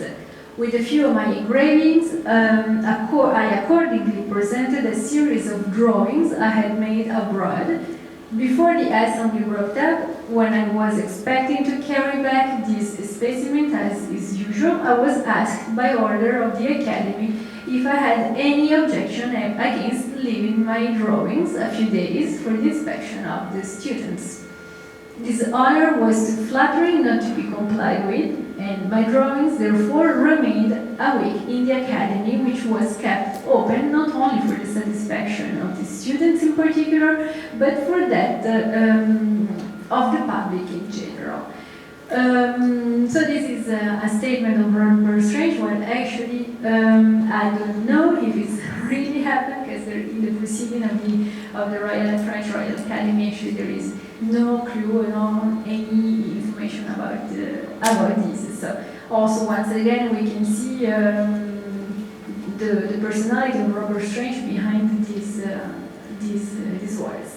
The admission to the French Academy then opened him the door to the salon, making him becoming also the first British artist to exhibit in the Louvre, and well known by the French public. Attentive to show all of his recognition, Strange started to sign all of his plates with the title from all of the academies he was received into. As it seems that he conceived and planned all of his career in advance, we can also affirm that he definitely undertook a process of self-promotion, perceivable not only in this action here discussed, but in the publication of announcement of subscription as well. For example, on the 30th of March 1781, he published in the Morning Herald the advertisement for the Charles I of Van Dyck. Mr. Strange is not engraving his last work from a capital painting of Sir Anton Van Dyck in the Royal Collection at Versailles. Strange has already received very considerable commissions for this print from abroad, and as it is therefore presumed that its sale may be general over all Europe. And here, what actually Strange says to one of his collectors about this print. To engrave such a picture is an arduous task, though no more than what my inclination naturally leads me to. Your opinion of it confirmed my regard. Could I conclude my labor with so capital work, etc., my ambition in this light would be amply gratified. So in different occasions, the advertisement of the British newspapers stressed its recognition abroad, mainly in France. Its fortune was also facilitated by the publication of another print from a painting held in France, in Paris, in a French collection, the Cleopatra, and furthermore, the Rita Maria with her family. was directly printed in Paris, and the public approval came right after the simple advertisement of the French journal. It is described by Strange in a letter to his son. I have returned late hour from Versailles after a most flattering day, in having the honor of being presented to the King and Queen by my friends and patron, the Count d'Angeville. It would be vain in me to tell you how much the lovely Henrietta was admired, and the credit she is likely to do her author.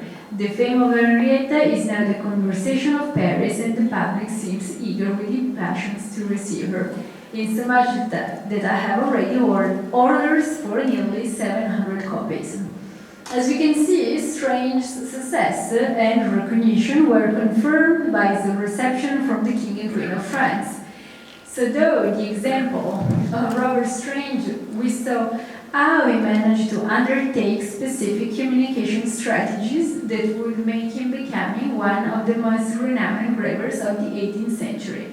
The stakes here is the peculiar transnational context which enables us to questioning how networks play or not a key role in these strategies, underlying issues, for example, the different type of relationships, so for example, friendship, professional, familiar relationship, and as well the nature and purpose of the travel that he did, but also other engravers did. So going to Paris as a didactic way, tourism, professional, etc. So questioning the role of the networks lead us then to inquiring into the notion also of integration and its impact on the artistic practice.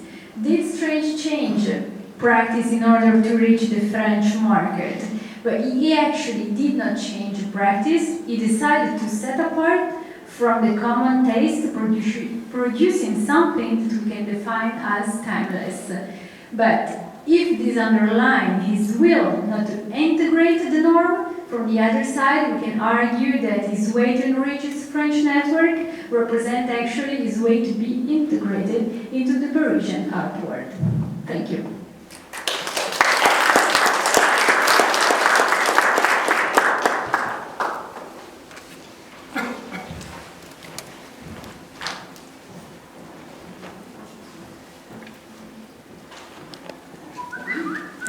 Thank you, Alice, for this very interesting contribution about the subject of engravings and how the engravings invade Europe and England during the 18th century. Any question to Alice?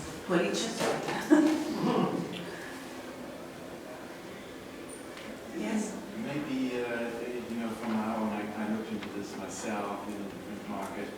And they were very controversial, these imports, the imports. So there was talk about import restrictions on British prints because they destroyed the prices for the French prints, which were generally regarded to be of higher quality. The French prints were generally regarded to be of higher quality with respect to the British import prints. And there was a whole discussion whether or not the import should be restricted. Oh, yeah, well, that is really all along the 18th century, the market also changed.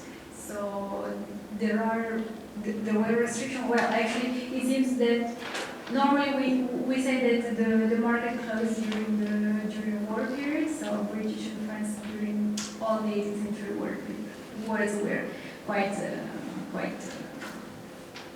There was a number, let's say, a big number of wars, but it seems that actually the market didn't really stop.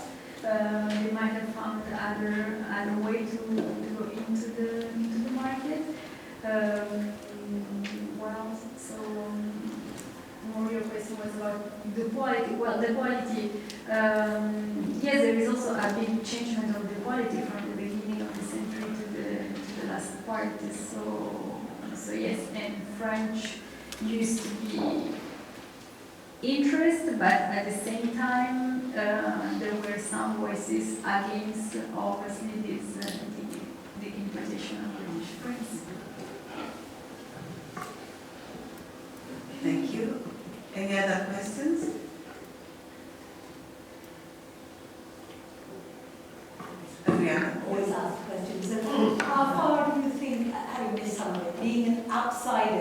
You mentioned in your conclusion that that was part of the deliberate strategy.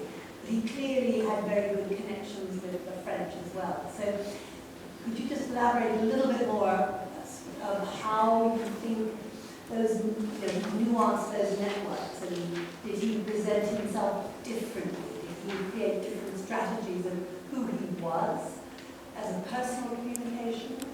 Well, I think because I think that in studying, because I studied for my PhD, like the general context. So I think that there is a small community of French engravers. Robert Strange is one of them. There is, for example, also Thomas Mayer or Andrew Lawrence, and I actually use the three of them to see how they enter into the market and how they do the connections. And there is really a difference, because if the Andrew Lawrence, for example, decide to stay in Paris, Thomas Mayer actually used to come and then go back and use his connection to actually increase his market in London. Then Robert Strange, he goes even farther, because he really goes up and down from London to Paris, and he settled in Paris, and he has a connection as part of his family. He's also in Paris, so when he's not in Paris, when he's in London, there is always somebody that sells his prints, that check how is the market of his prints. So I think that is a bit of a paradox also, because in a way he wanted to put himself as outside the market. Well, when I say outside the market, I say outside what is fashion. And fashion in those days, like as we know, it's more Netherlandish and Flemish prints. So it seems to me that the way his statement is made not just out of a French market, is made out of also British context. So he wanted to become historical engraver, and he wanted to do that through the translation of Italian painting. So it doesn't seem to me that there is really there is always a market for this, but it was not the main trend. So he put himself aside, and he put him outside of this. He created kind of his own person, like he stands out, let's say. But he obviously wanted to enter the market, and to enter the market he needed to have kind of this strong relationship with French. So he used to, what had happened to him was the fact that he passed some years in Paris and he studied under Lebas. So being in there, he had also his own connection. And then through all of his correspondence, we can see that he also kind of his network that is familiar as well, because his brother-in-law helped him a lot. So he has his own personal, familiar network, friendship, and professional. And he managed the three of them in order really to be able to become famous, to install himself, to establish himself. If he does, he actually does the same also in Rome, because he passes sometimes in Rome. And whenever he goes to a city, to another one, he already knows where to go, what to do, to who people that he has to contact and to work with. So it's something that he really managed in advance. And it seems to me that he never just went, okay, I go to Rome and let's see. No, he knows already. Seems to me that he knows already everything. And so in Paris, it's more like. I would say maybe less defined, because he stays in Paris longer, like he keep on coming back to Paris. So his relationship changes. Before was French, like between pupils, and then he decided. Then his relationship became more professional, also official, because he started to exhibit in the salon, and then connect directly with the academy. So he used to really make all this network working for him. So he has a very strong network. Yeah. Yes, but then he has also been like Loomis then was his brother-in-law, so he he had all of his connection and he used all of the connection that he could. Yeah, he kind of you can see it through all of his correspondence, part of which is still readable. Came to us. So yes, he seems to me that he has a really strong network. Yeah. And he outside. in England and outside, yes, because then Louis actually moved with Bonnie Pritchard, so he then went to Paris, then Rome, and even though he was not in Rome, his brother-in-law was in Rome, he said to him, okay, you can go in there, you can connect, you can call that person, you can stay at that place, you can go and see this painting, you should go and translate that one. So it's something that is really, let's say, yes, it's him and his network. Thank you. Any other questions? Okay, if not, thank you. Thank you.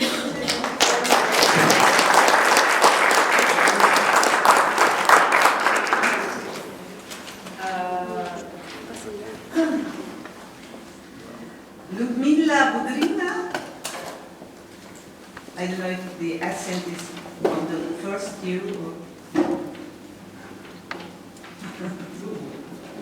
Ludmila? Yeah. Ludmila is coming from the Ural Federal University in Ekaterinburg, and he's a specialist of Demidov's malachite collection.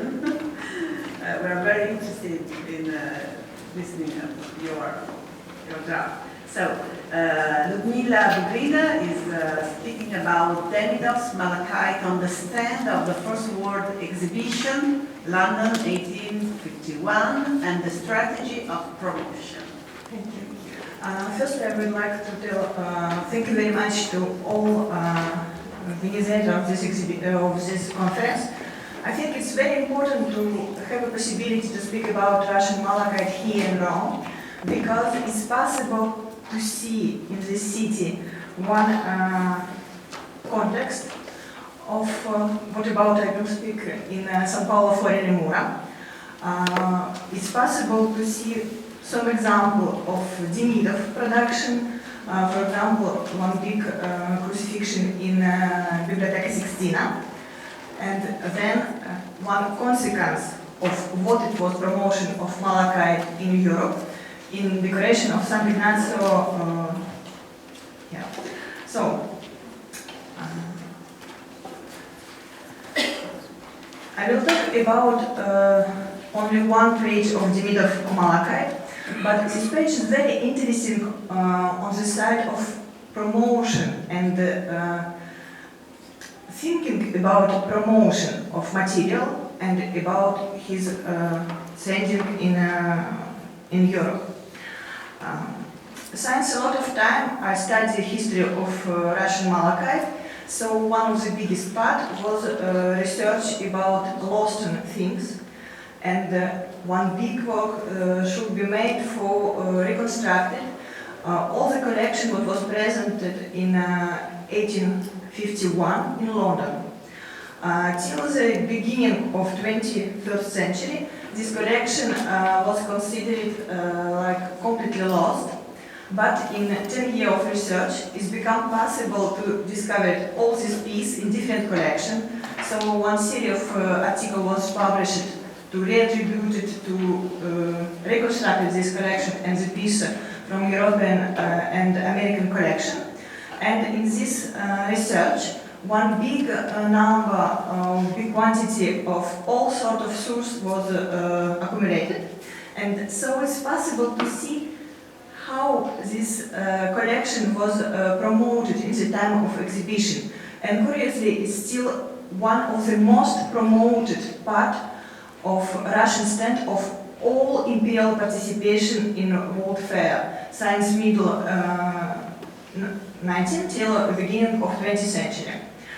In the research of the piece, it's become possible to discover some documents around, and on the basis of these documents we can tell we can be absolutely sure that this collection was made with promotion purpose. It's very important because it's in one of the letters from the Middle Family Archive. We can see clearly this attention to make a promotion. So it's not only to execute something and to sell something, but to show something, to make a promotion. This history should be beginning with discovering of the big monolith of malachite in the middle of 1830s in one big mine of Demidov property in Europe. I have not got a map for this presentation, but maybe from our previous workshop you can remember that it's very far from here. So this monolith made from Demidov, monopolist on this side of the market. The 40s of 19th century become very important for Demidov malachite production because in the beginning of this decade was decided to use malachite in interior decoration of St. Isa Cathedral, the biggest cathedral of Russian Empire, which asked to bought from Demidov big quantity of material. But in the middle of the same destiny became one very important event in the life of Anatoly Demidov. In the 1840, he became married with one princess from Bonaparte family, Princess Mathilde de Montfort. But unfortunately, this marriage became unsuccessful, and 6 years later, Russian Imperator Nicholas I proclaimed the separation for this couple. So it's still very complex for Anatoly Demidov to assume this separation, because follow the order of Imperator, he should, and his editor, should pay each year one enormous sum of 15,000 golden rubles till the end of the day or till the new marriage of Matilda. So to explain why Matilda was still one marriage after the separation, to preserve this, it was very important sum. It's about 200,000 of franc in the time, of French franc, so it was really very important sum. And for Demidov, it became a question. It was rich, but not enormously rich. All riches have the end, so he tried to search a new source to complete his fund. And one of the sources became evidently malachite. He decided to create his own lapidary factory in St. Petersburg. For what he invited one French engineer, Louis Jouffriot, because this person invited one very specific kind of mosaic in malachite, of malachite application, was permitted to make it invisible mosaic. So he decided to start new production, and when the next year they received one proposal to participation for the first World Fair in London, he accepted and he explained of all his parents that it's very important to make something sumptuous, something very exceptional, to show and to attract all attention on this exhibition. So that's the first step of this factory. They show the difference in taste with Imperial Lapidary Factory. For Imperial Lapidary Factory, it was very common to use some models from Neoclassica or from Empire style, so something very strong, something very clear in the form. Demidov Lapidary Factory would like to be more in the fashion, more fashionable, so in the end of 1840s, it's the second Rococo. And it was absolutely unusual adaptation for malachite of the design made for all the material. For example, one of model of vase was made fellow porcelain model,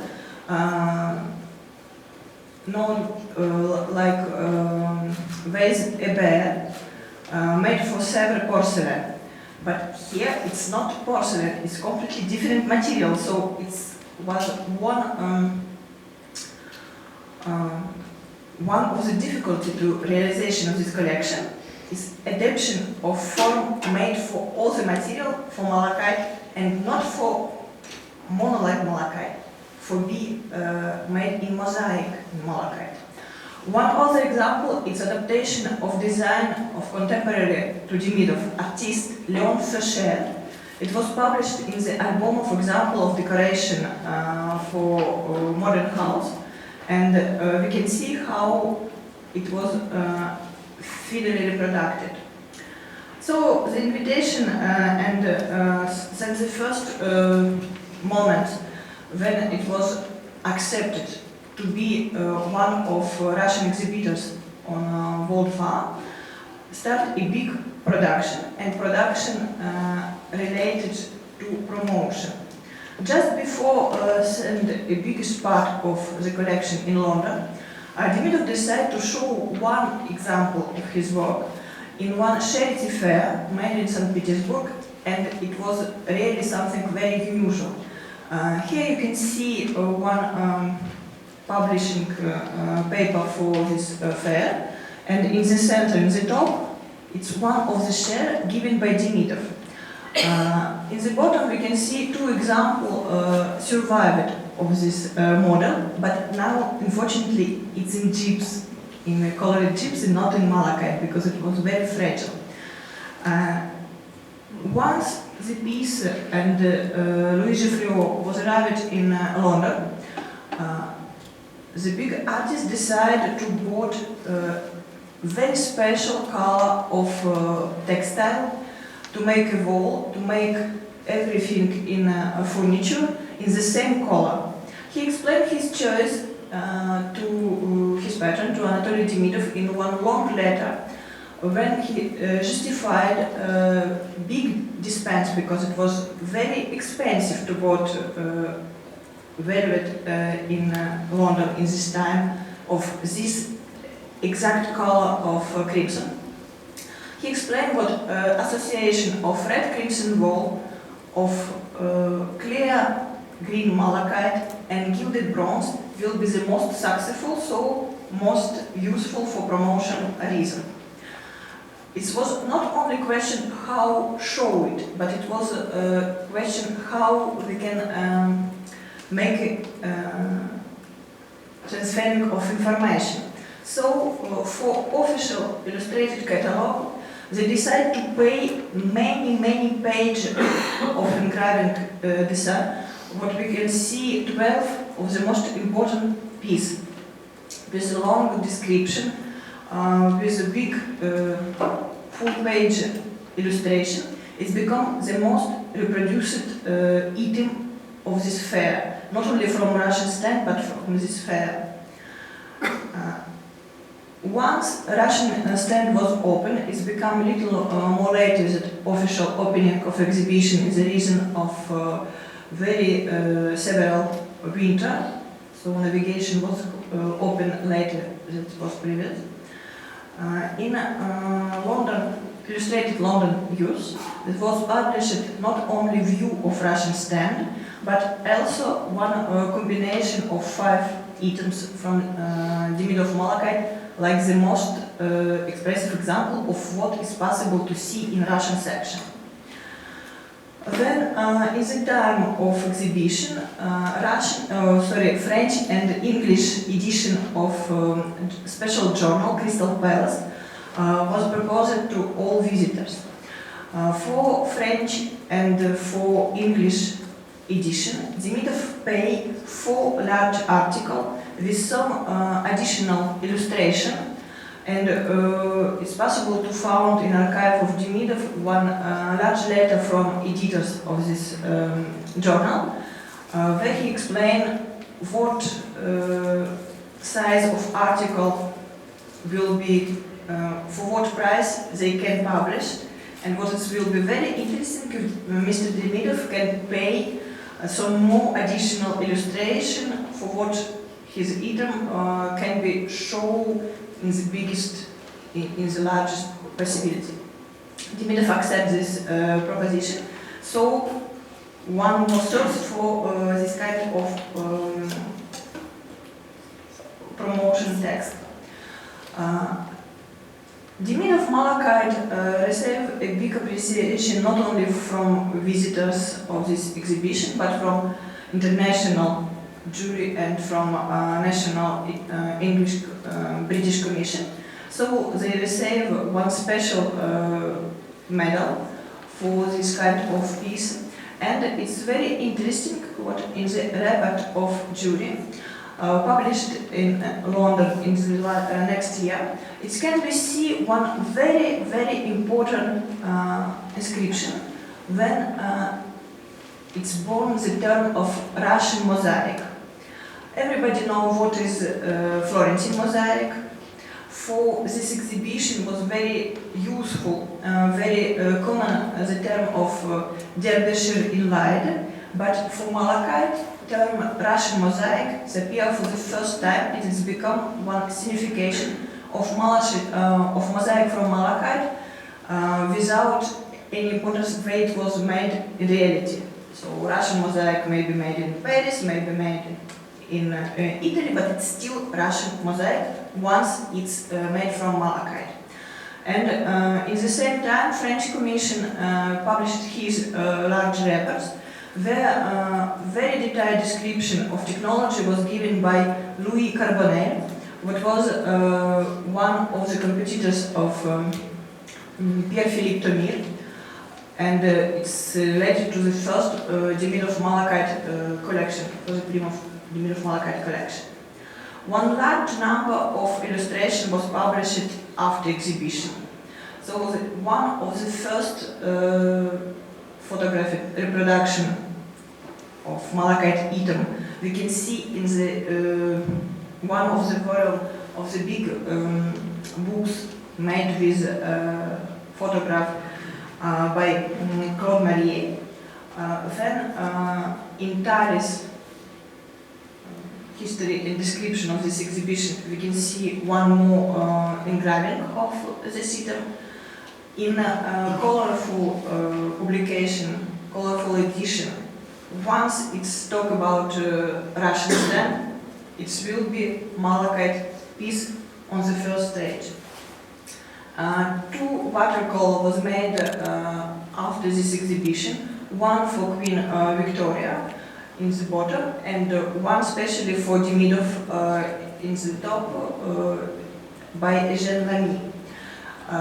So it was a very large strategy to make a lot of possible publication, illustration, reproduction, to make a sort of every visitors can see, but also all the person what can't came to London in the summer can see what it was the Russian exhibition of Malachite. It's not the end of promotion strategy for this kind of piece, because one big number of exhibition item was given as diplomatical gifts, as personal gifts, as a gift to thanks by Demidov to many important persons. Firstly, certainly, Queen Victoria, who received it was once exhibition is closed and now in royal collection. Then one big diplomat, Count Esterhazy. This piece is now near of Vienna in Eisenstadt Schloss. Then Grand Duke of Tuscany, Leopold II. It was a very important person in the life of Demidov because it's from his hand, but Demidov received his title of Prince. It was very important to his marriage. And one more example of this kind of gifts, it was given to Queen Isabella II of Spain after the big voyage made by Demidov, big scientific voyage made by Demidov in the Mediterranean board of this country. So, this Demidov collection, thinking as a promotion company, it's become really one very important stage to make Russian Malachite well known and well appreciated in Europe. After this exhibition, Demidov opened his own collaboration in Paris to preserve malachite in the European market, to make it more accessible to his European client. And till this moment, Demidov collection is still something, still one very important reference once we speak about Russian malachite. Thank you very much.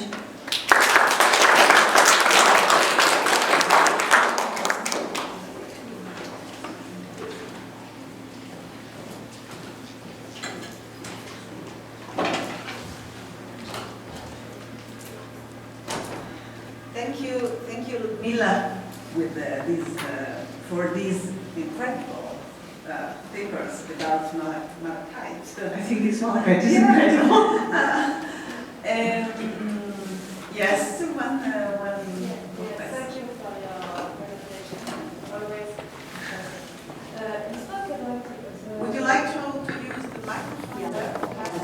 Would be better.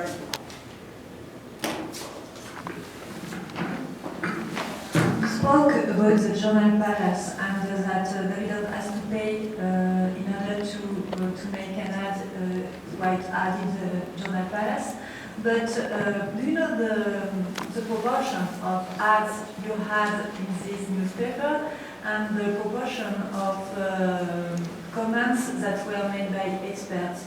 I think that he was not allowed to introduce ads and his comments. And how was the newspaper made in reality? Because what was the importance of the fact that he introduced this photography and this comment by his own?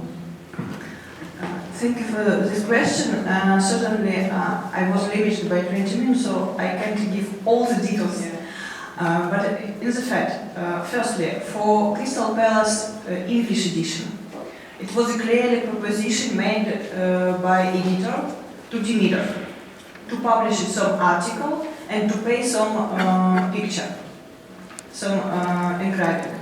With French edition, it was quite different because not only paid article and paid illustration can be viewed in this edition, but also some comments from French artists, and especially from French furniture markets, from French ebenists.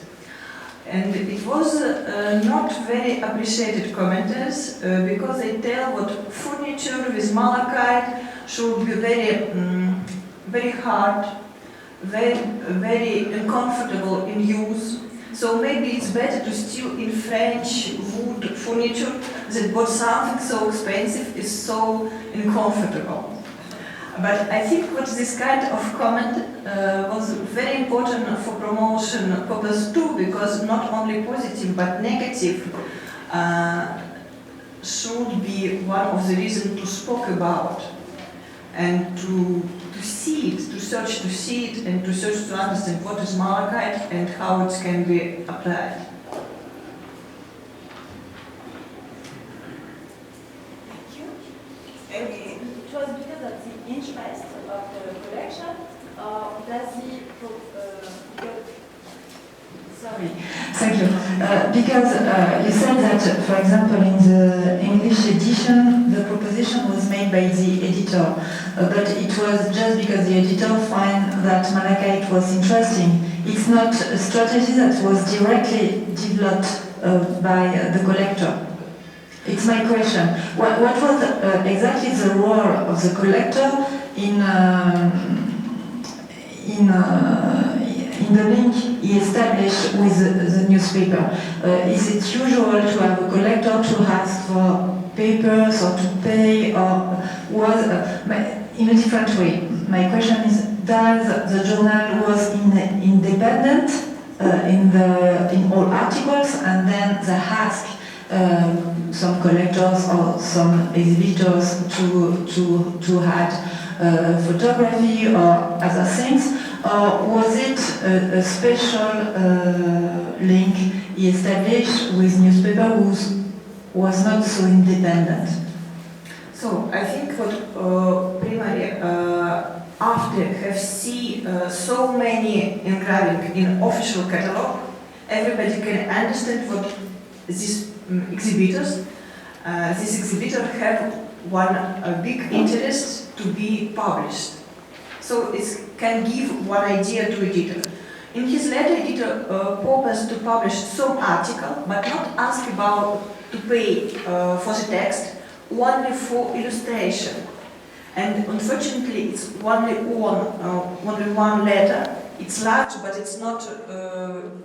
It's impossible to have all detail, all history of his corresponding from only one letter. So I think it was just purpose to pay for illustration, and the idea came from the success of this department, of this study. Thank you. Any other questions? Okay. Yeah, I was just curious with the furniture. Is this massive malachite?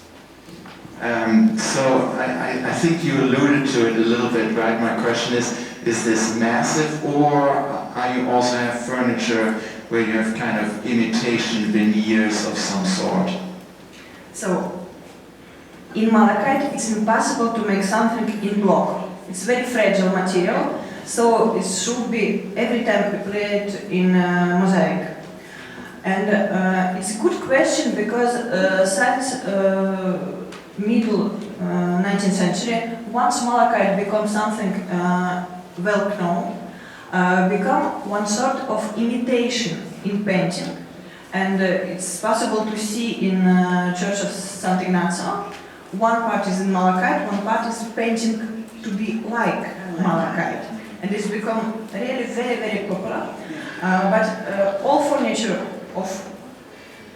in original, all furniture of malachite collection of Demidov for this exhibition was applied with mosaic in malachite. Unfortunately, with the time, one part of malachite was broken, and now it's replaced. Sometimes it is replaced by colored gyps. And Demidov was also a big art collector, right? Yes. That's very Yes. important. Yes. Thank you. I noticed that you wear a wonderful ring with malachite. Obviously. Incredible.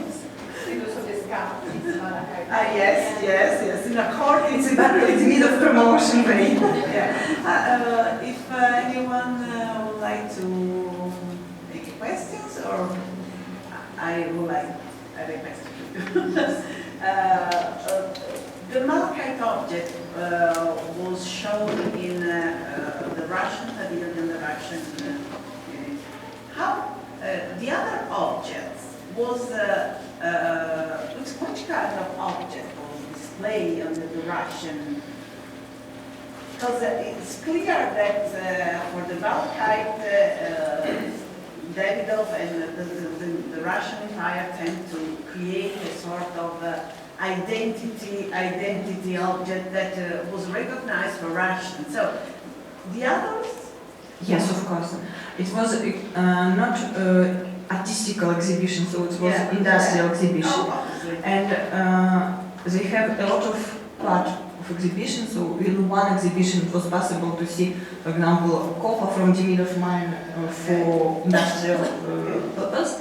But in the same stand was exhibited not only Demidov malachite. It was biggest part of the stand, but not all. Some decorative bronze, like big candelabrum, what we can see here. Some silver. Table silver decoration, very important and very famous by some very famous artists. We can see, for example, just here we can see all the example what was in this exhibition. So it's a sort of porcelain figure. It was not only Demidov lapidary production what can be seen on this exhibition, but also imperial lapidary production. But after have known what Demidov will show malachite, Imperial Lapidary Factory decided to not show nothing in malachite, but only in jasmine. So So Yekaterinburg, Petergov, Kolevine was present with his work in hardstone in Petrodura. Yeah, okay. But on the wall we can see some rugs or tapestry. In the other, the previous, no, the other. We can see, but normally it's No, the other page.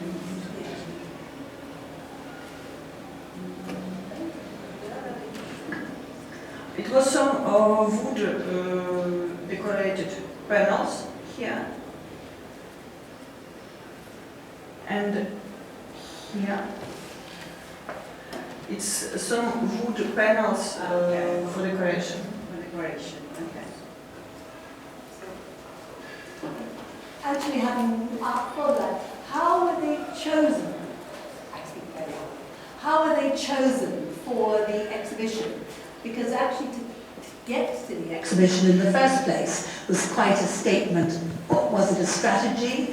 Did he ask, or was he chosen by the Russians? Because the international exhibition was, a sort of international governmental thing. So that's already part almost of a strategy of placement anyway, as the official or as a major Russian production. So how did it happen in reality? It's a very, very interesting question because, as you can understand, after his separation with Matilda, Demidov became not the biggest friend of Russian Imperator Nicholas I. It was a very complex relationship between Demidov family and the imperial power in Russia.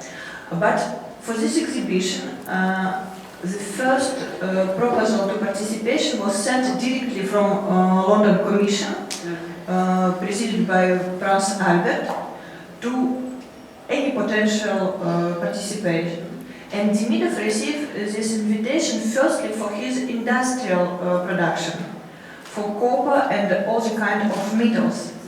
So it was really one idea proposed by Demidov to show not only industrial things, but something decorative.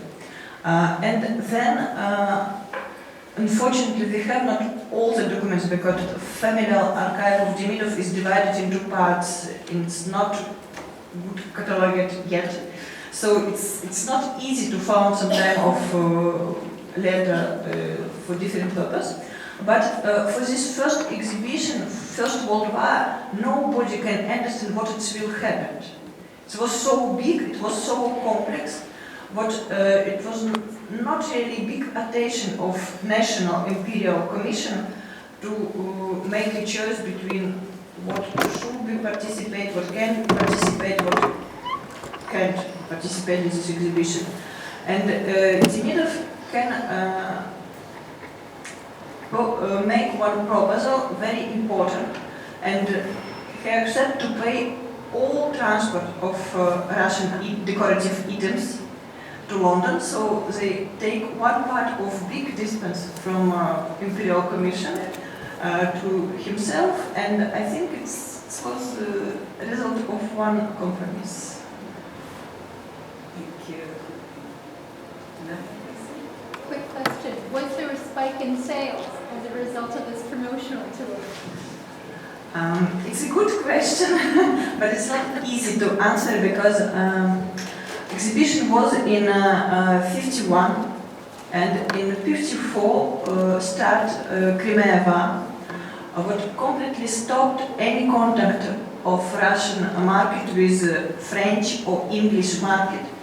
So in this period it was damaged. So certainly without Crimea War, Demidov can have more feedback from this exhibition that it received. But in 55 they decided to open his Paris collaboration. So Donut and Malachite is still very important. And we can see in Compiègne some example of Napoleon III work with Malachite, and it's still one field very rich, but it's not really studied yet, of Malachite in the work of European artists. But it certainly was in Paris, in London, and in Italy, Florence and Rome. In the second half of 19th century was a big production of malachite pieces from only one source, from the middle of mine. Thank you. And today the middle of mine still exists or changing? One more beautiful question. The middle of mine still exists, but now we have not any production of malachite, and nobody can tell if we have some malachite or we have not any malachite, because since 1990s in the world malachite market came the new participator. It's the biggest mine of copper from Congo and Zaire. It's really very, very large production. Yeah. It's very accessible material, so it's relatively cheaper. And we can't pay any research in this circumstance. Because certainly any piece of Russian malachite, if you will arrive to have it, will be much more expensive. And quality in the material is the same quality, but then is the question where it was worked.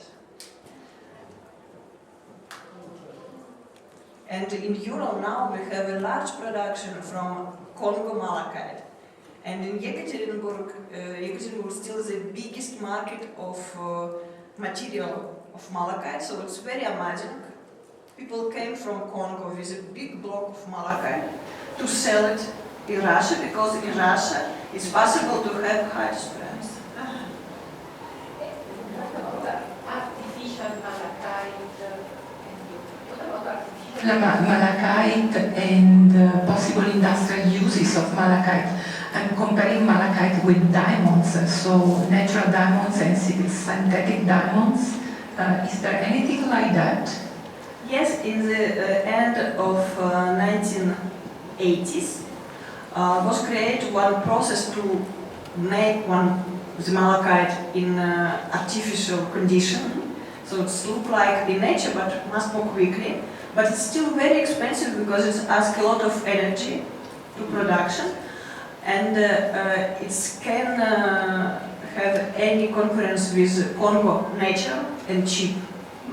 So it's possible, but it's not very large. Sometimes for purpose of restoration of some old piece, it's possible to make a comment to have some piece of malachite with very exact design or color, but really it's much more easy, much more cheaper to find on the market something from Congo with needed color or needed design.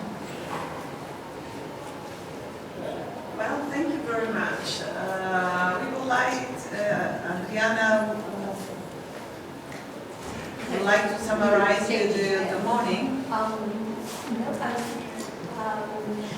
What might be rather quite interesting would be if Alice came up at the podium as well, Yeah. and then maybe we could think a little bit about the focus of the workshop, which is to think also about your methodologies of how maybe you could describe how you started to approach this question of communication, what questions you asked yourself and how you tried to find the information. So one of the things that perhaps the economists are noticing is, that maybe we're not talking enough about, haven't talked enough about results, what were the results of this? Were the communication strategies intended to create results, or did they just at that point were thinking about establishing a market? So what are your sources, and how do you try and sort of dig out these answers from, the letters or documents or bills? Maybe you could describe a little bit your research processes. You've got a mic up there.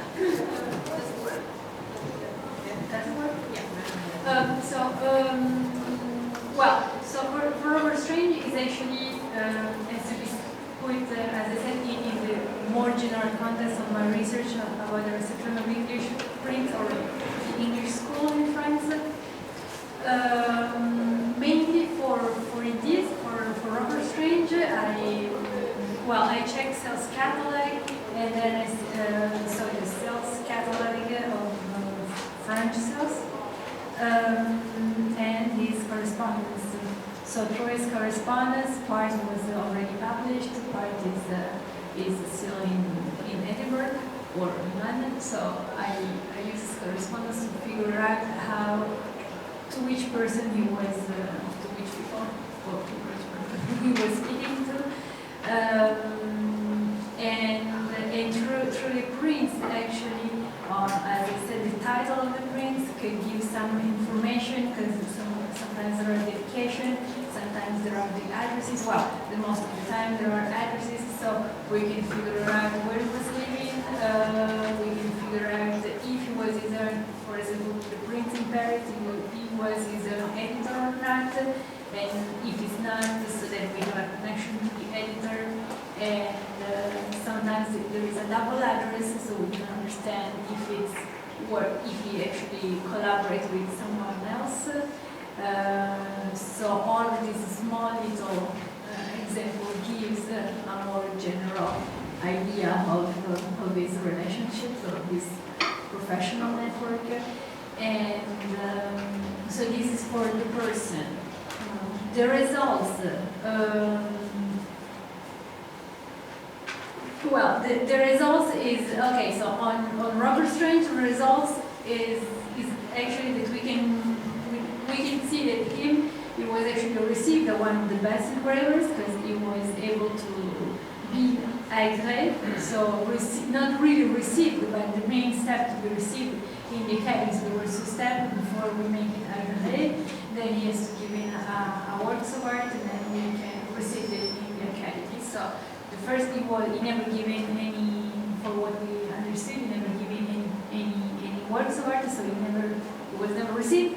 So he was agréé at the academy, so then he could go into the salon, so exhibit in the salon. So this is one thing. Second thing, that he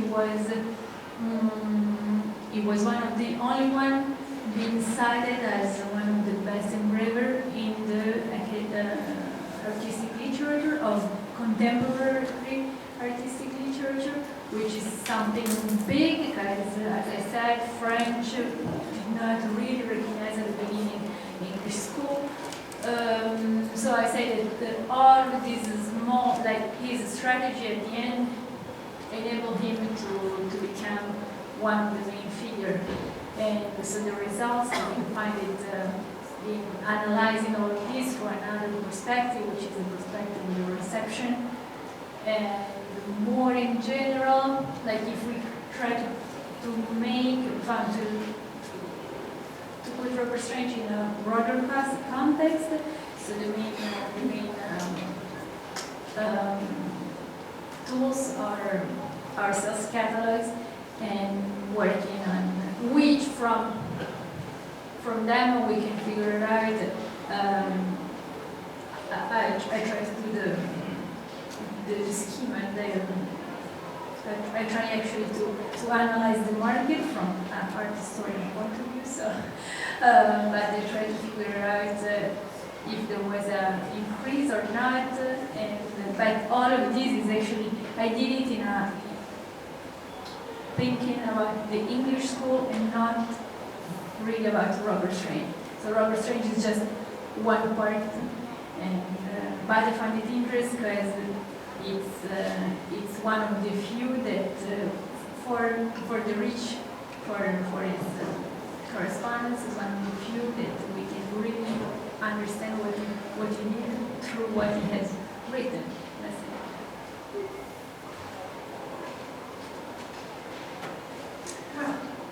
As I have talked in the as I have told in the beginning of my talk, my research is a consequence of all the more large research about Malakite history.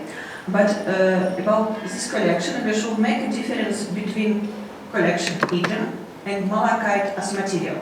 So for collection and for the middle factory, it was not very successful moments, because in the exhibition was sold only some little table, some paperweight and some chair. So biggest piece, like for example 4 meters malachite doors, still sold, and then was transferred in San Donato.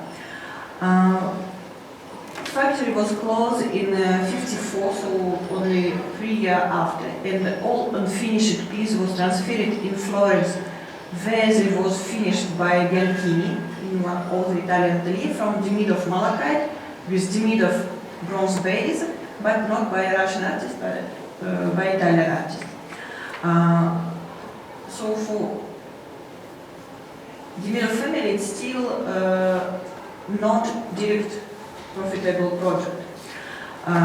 All the piece was sold later in the big sale of the Miro family in 75 and in 80 of 19th century, and now it's dispersed around the world. So it was very amazing to found it and to put it together only for one image. For the Miro, it's one of the history, because material become not only material for princely palace or for imperial diplomatic gifts. Anybody can bought something from malachite, and it was very important to show what malachite can be accessible. So it's accessible luxury for, it's not correct to tell middle class, but for bourgeoisie.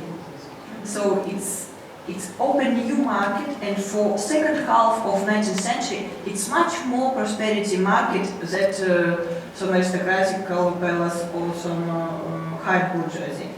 And for the relativity cheap piece in malachite, it's this exhibition was opened very large market. Biggest profit was taken by one of the private atelier working in Russia in 70, 80 of 19th century, and this atelier opened the way to USA market. And in the time when Demidov started to sell all his collection, its American market was become most interested to vote something from Demidov collection. And curiously, biggest part of Demidov, from Demidov collection of the big piece is now in USA or in Mexico. So it's more complex history, just only to sell or to not sell some piece. And for methodology, it's the same kind of source what I have used for my research. So it's Demidov family archive. Some documents about participation in exhibitions, so from National Commission Archive, and then a big number of different articles and different editions made in the time of exhibition.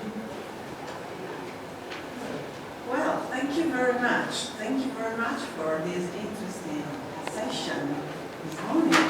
And we have a break. It's a free lunch, as Paolo Cohen said this morning, and we will meet here at 2 p.m. Tomorrow, we will have a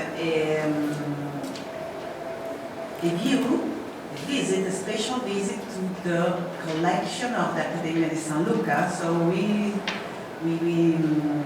finish at noon. And from noon to 1 p.m. we will go to the third floor to visit the Accademia di San Luca collection and the deposits, no?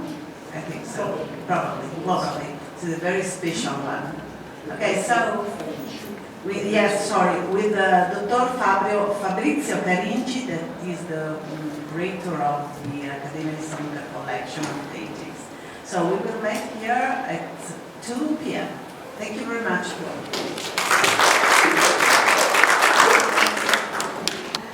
So welcome back to our workshop, to the first afternoon of the first day. I'm very glad to announce the 3 next speakers. So as it has been mentioned,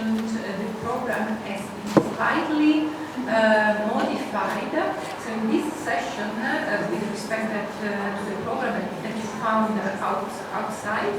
So in this session we will have first Sarah Baccari from University of Paris, Paris 10 Nanterre, and then Renata Kovic-Marn from the Research Center of the Slovenian Academy of Sciences and Arts, Franz Stele Institute of Art History in Ljubljana. And last but not least, Francesco Angelini, who will present the work together with Massimiliano Castellani and Pierpaolo Pattinoni, all from the University of Bologna. So I would like to invite Sarah to come here and give her presentation. So once again, it's 20 minutes per presentation.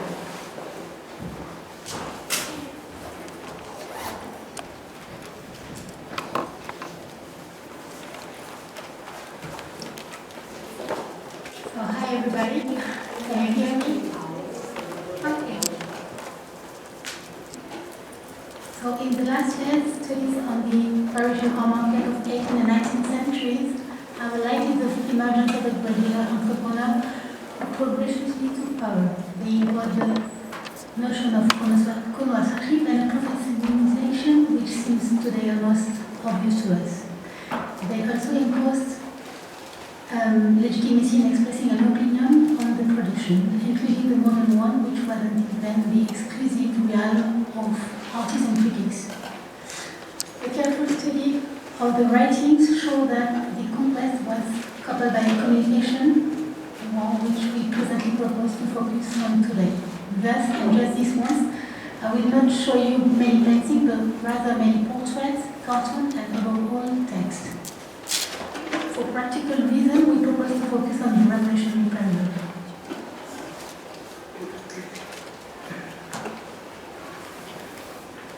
In the first part, we will try to figure out, in terms of nature's contents and issues, what we could call commercial or critical discourses. The first one is principally expressed through the sale catalogue, but we can also find interesting dealers' writings in press articles and even occasionally in treaties. Those texts, even in the same catalogues and about Christophorian similar study, have almost never been studied in that perspective. We will then examine the place of this commercial discourse in respect to the critical one. In other terms, can we always set a clear border between them? We will see in particular that the commercial discourses had often self-promotional purposes and personal strategies. Finally, in a third part, we will focus on one of the major innovations of the time, the integration of modern production, which was until then the prerogative of critical discourses, to the commercial ones. I will argue that this annexion testified to a seduction strategy of major figures of Paris art markets, work at the authorities and institutions, and it often paid off. Let's first remind that until the 1780s, the main medium of expression for dealers was the sale catalogues. In Paris, the first one appeared around the 1730s, but were conferred their pattern of nobility by Edmond Jassin. Indeed, most of them were until then limited to a laconic list. By including detailed artist biographies and work presentations, Jassin confers them a groundbreaking ambition in France. Always carefully avoiding personal judgment, Jassin often smartly summarized the debates of his time and let his reader make their own judgment.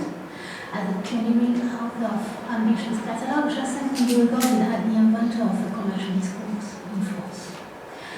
As it has often been noticed by scholars, the emergence and development of a commercial discourse, especially on old masters, was coupled with the specialization and professionalization of art dealers.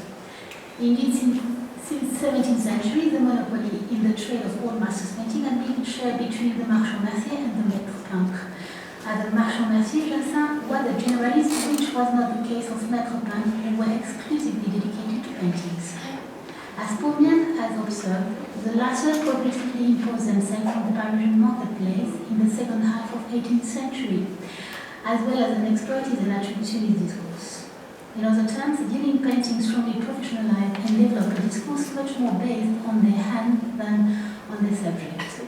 Among those heirs of Jassin, we have figures such as Pierre Rémy and François-Charles Joulin. The latter seems to have been one of the first dealers to have communicated through other media than sale catalogue. Indeed, between 1783 and 1786, he published no less than 3 small books about fine art and trade. In this regard, he announced one of the most prolific dealers of the marchand entrepreneur generation, Jean-Baptiste Berlebrun. This new generation proclaimed itself to be both the painter's author and the legitimate right on artwork and evaluate them. The issue of legitimacy in judgment was absolutely omnipresent in the period, who was the most legitimate to judge, expertise, and talk about artworks. Dealers often read the argument of the artistic practice as painter against critics, who most of them did not practice painting and rather had a literary background. Moreover, there was often a fine line between dealers and painters, and it got even finer with the opening of the Salon to non-academicians in 1791. It was certainly not by chance if many dealers then took the opportunity to display their works and make them publicly known as painters. You can see here on this chart an example of dealers who exhibited paintings at the Salon during the French Revolution. Jean-Baptiste Berlebrun with his self-portrait, the founder of the Museum of Cherbourg, and Frédéric Berlebrun on the right side. In a period when the marchand entrepreneur took power, and therefore in order to analyze more precisely the role of communication in their context, we therefore made a systematic counting within the same catalogue of the 1770-1830 period. In parallel, and in order to foster an interesting comparison, we performed a systematic counting among the salon critics and more generally, the press article of the same period. Let's first remind that the public of sale catalogue is much narrower than the one of salon critics. Indeed, many newspapers often produced thousands of copies, whereas catalogues did not exceed a few hundred words. Nevertheless, they were regarded as connoisseurship and erudition tools, and were very much sought as well as catalogues of prestigious galleries such as the Recueil Crozat. Among those catalogues, we could identify 8 authors who produced a considerable commercial discourse. Here they are by decreasing order of their catalogue numbers. We were struck by the extreme diversity in the content of those catalogues' introduction. It testified to very diverse and sometimes opposite strategies. As Charlotte Guichard demonstrated, this introduction often sketched allowed her to be portrait of the amateur and participated to the construction of an image in the public space. We can then add that they also participated in the construction of dealers' work. Some of them, like Paillet or Lebrun, stayed deliberately behind the amateurs they presented in vibrant and lively terms. But make no mistake about it, they benefited from the prestige of the amateur in its collection. In other cases, when the dealers came to seduce the institution, their discourse was quite different and put explicitly forward they expected, especially in old masters painting and the experiment in gathering some of the most prestigious collections of ancien régime. That was the case of Lebrun, whereas a figure such as Paillet often adopted an honest posture and let the public make his own opinions. Renaud de Lalande often put forward his specific expertise in prints, and his catalogue raisonné, as he used to call them, were recognized references. A striking example here is given by the one related by the posthumous sale of Pierre-François Bazin. It contained no less than a biographical précis of his life as well as a detailed foreword of 15 pages about the history of printmaking. After having shortly shown the diversity of commercial discourses, I will presently focus on their position in relation to all the discourses of art, and especially the one we usually call critics. Let's first notice that contrary to dealers, critics constitute a nebula with a quite big border as regards cultural and legal activities.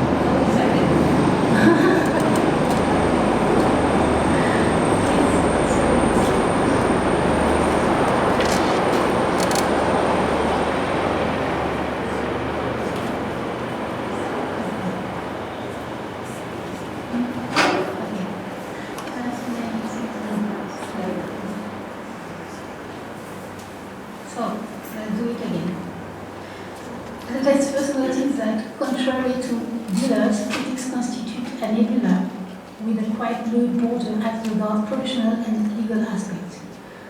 We find here texts by regular or occasional writers who, for most of them, worked in the world of art. In this regard, dealers who were, for most of them, metropans, constituted a much more homogeneous group. We also find this asymmetry in the forms of discourses, whereas dealer voice was almost exclusively expressed through the catalogue critics. One would put as a form of conversations, promenade, or simple listing. But in spite of this diversity of form, the themes were basically the same: works, artists, display, bibliography issues, and sometimes degradation of society, mores, as well as trade and politics. It is commonly known that dealers had been criticized in the 17th century for their lack of honesty. But one should not forget that it was also the case of critics. Both were equally regarded, especially by great painters, as illegitimate to discourse on art and the artistic productions. Indeed, what was at stake was the construction of a moral legitimacy. The latter was even one of the foundation and key driver of those discourses. The criticals one often stood out the world of art dealer by putting forward a supposed economic disinterest. This had been a commonplace idea of artistic literature since the 17th century, and such a demarcation appeared already, for example, in a allusive way in the writing of Félibien or Roger de Puy. Most of those attacks toward dealers associate them to the deprivation of mores and art. Thus, one better understands what at stake in the forewords of catalogue, where the dealers often try to erase or at least improve such a bad image. Jean-Baptiste Lebrun was integrated in the Société Républicaine des Beaux-Arts as painter and art dealer. Let's insist on the point that only artists or people without practicing any of these arts are theoretical skills fostering their progress could integrate the society. Applicants had to present for the committees a citizen card and be up to date in their various contributions. Others, like Payet, took honest pursuits while at the same time impugning his colleagues' probity. Lastly, others incorporated the prevailing patriotism by publicly defending the national school, and this was also the case of Payet, who as soon as 1776 mentioned a French school which is more and more thought and distinguished itself by work worthy of any comparison. In the Marquis de Versailles, which was studied by Colin Bailey in his patriotic taste, Payet is an emblematic praise it gives all the typical argument for the defense of national school, prevents its masterwork from flying abroad, favors the emulation with the other living artists and the confrontation with all masters, and hence promote the progress of arts for the benefits of all nations. This patriotism amplified with the upcoming French Revolution, both on critics and dealers' side. The latter often conveniently adopted this posture, whereas they were often suspected of squandering national heritage, hence being traitors.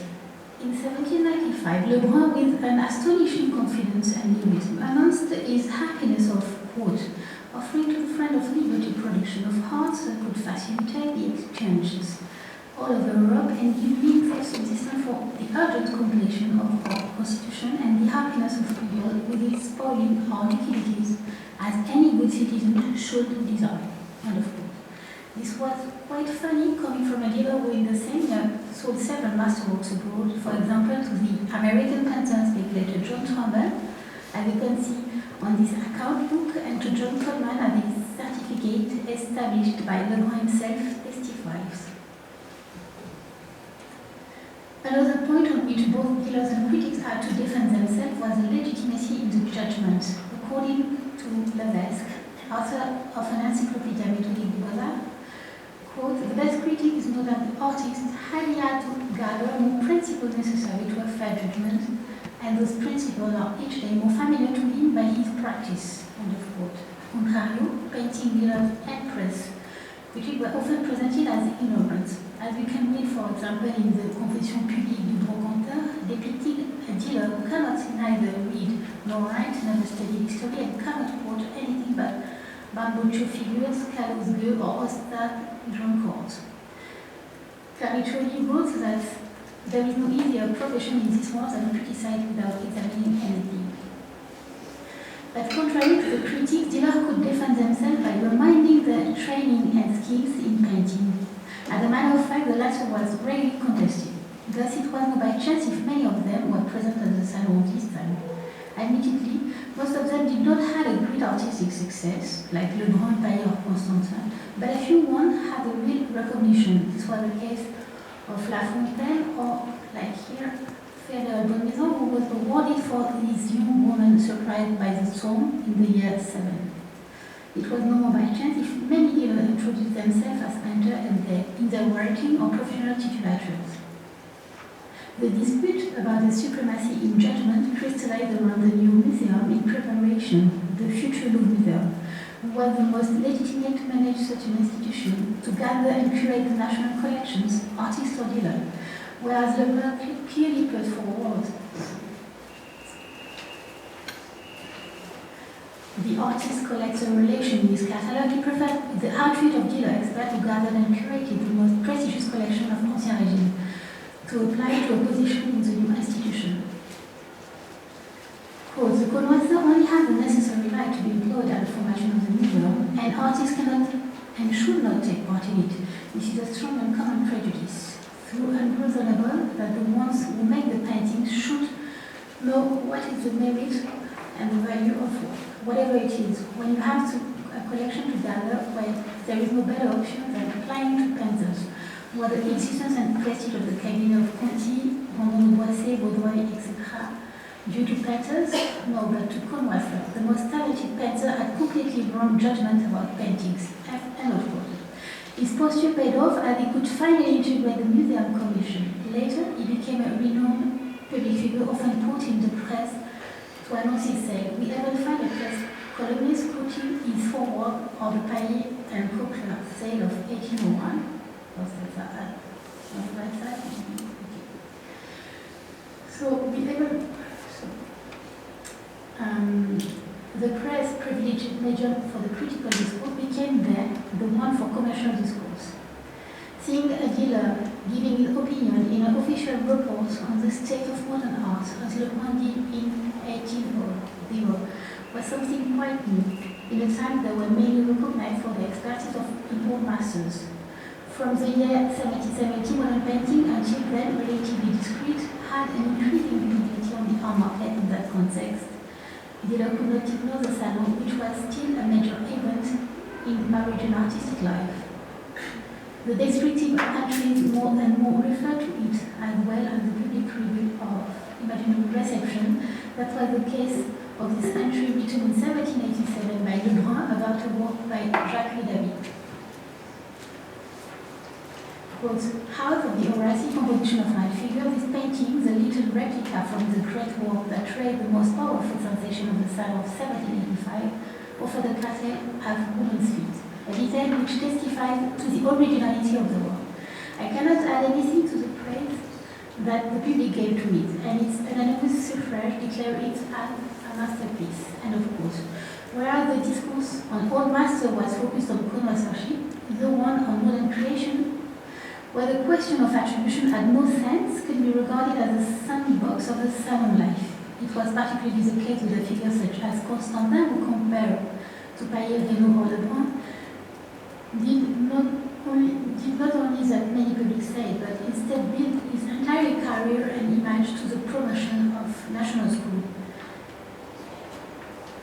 In the foreword of the catalogue of Godefroy sale of 1794, is smartly recycled the common sale arguments related to Dutch and Flemish Golden Age paintings since the very early 18th century, show attribution and moderate prices. Quote, by walking in his footsteps and supporting artists, amateurs may benefit from the advantage of being useful and find pure and genuine paintings, which is not always possible by purchasing from masters. The most central issue in those discourses might have been the function of painting. In other terms, what should an edifying painting be made of? This was a recurrent question in 18th century French artistic life, which maybe came back with more strength during the Revolution period. Indeed, more than ever, art is intended to as artistic creation in order to promote Republican values in the society. In this regard, the painting of realistic subjects, genre painting, was at the heart of those debates. Indeed, whereas it has always been present as a salon and publicly acclaimed, it has always divided critics. Openly critical or moralizing, familiar scenes were sometimes appreciated, but frivolous scenes, dans le goût de Fragonard, were almost unanimously rejected. For this one. So, our rich or good people, our master only had small passions or rather small tastes. They only committed themselves in small stories to please them. You only had to present them small scene with a breathing nature, hence composing tableau de pouvoir. Behind that critique of the mediocre taste of Ancien Régime amateur, it was the whole market world which was under attack and its typical genre paintings. Nevertheless, the same genre painting could also raise laudative critics, provided it treated subjects inspired by recent revolutionary history. That was the case of this painting, the Young Désir d'Est presented by Le Barbier in 1795, about which the magazine Encyclopédie wrote that the character of history painting comes from the sublime model.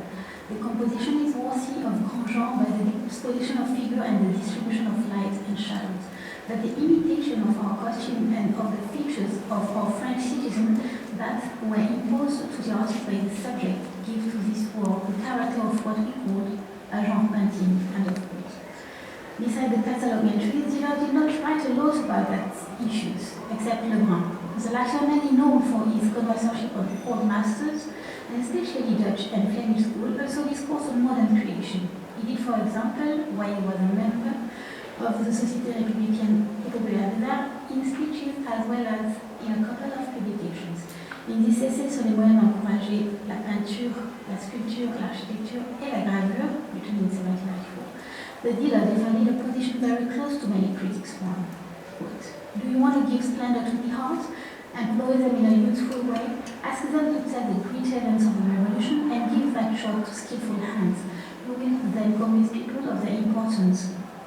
And the slide reminded of the one by Jean-Baptiste Chaussard, Saloni, and critics working for the Décade philosophique 4 years later, deploring the rarity of national subjects at the Salon. Those texts are obviously a clear political scope and perpetuated under the revolution, a trend that existed since the last 18th century. The writings, as well as the Décade philosophique articles, were also a clear means of seduction toward the authorities and institutions, and it's obviously worked, as several authors that had worked for the Décade obtained position within the artistic institutions. Amaury Duval, for example, was appointed chief of museum office, whereas Lebrun was commissioned by the museum several expertise missions and was finally appointed commissioner expert in 1797. For the latter, the promotion is all the more outstanding that he had major disadvantage and had to redouble his effort to make them forget and even forgiven. Indeed, he had been not only the curator of several major collections of Ancien Régime, but he was also married to Vigier Lebrun, who was an émigré and had compromised herself in the very close circles of Marie Antoinette.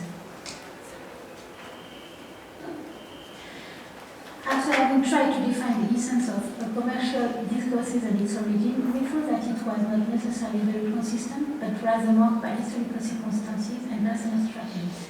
We can, however, notice that the very late 18th century and the revolutionary period saw a clear reconciliation between the commercial discourse and the critical one around modern painting and on federating themes such as patriotism and the regeneration of society by art. Lebrun was probably the dealer who went further on those topics. In the writings he produced in marge of his catalogue, one can observe a genius appropriation of critical discourse. On the other hand, critics also drew in the commercial discourse, such as Eugène Vendré in 1811, who declared that, quote, it's useless to bring back under your arms the oath of the Horace on the death of Socrates by David, which are, I think, relatively beautiful pages of history. But since the exhibition of M. Lebrun's painting offered me, in a simple landscape, I seen the links in all its parts with the rare talent by Adriana Turpin, and in some way historical, I did not want to reject the example that was in front of me. End of quote. The influence of the discursive and communication strategy show how much they contributed to the construction of an image, as well as a legitimacy, and in fine, were a tool for the development of several major dealers of the time. Let's remind that Lebrun went on working for the museum until he died, and used those communications in order to establish and maintain authority. Fayol also worked for the museum. Constantin, one of the great promoters of the National School, was appointed in 1807 curator of Alfred Josephine collection. He was probably the inspirator of an innovative museography which displayed separately both masters and moderns. A few years later. I will conclude by saying that the discourses played also an important role in the posterity of the dealers entrepreneurs of that time. The Baron Voyer of Saint-Suzanne wrote several decades later that, quote, the main author of this catalogue were Mariette, Jacin, Joulin, Father and Son, Rémy, Boileau, Julien, Pallier, Renaud, Lebrun, Bazin. The catalogue was very well written, containing tasteful and erudite appreciation on the objects that they announced the sale of. In this regard, they are very thought by all curieux, and of course, in finalizing their quest of nobility, Charles Davillier regarded their catalogue as, quote, genuine critical and historical artworks, end of quote. And I thank you very much for your attention.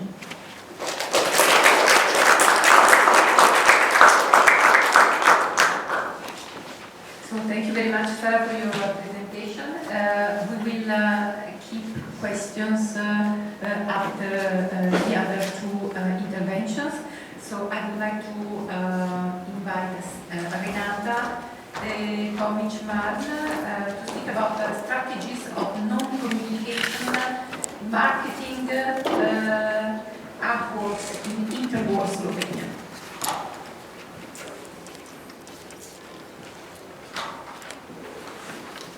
Hello to everyone.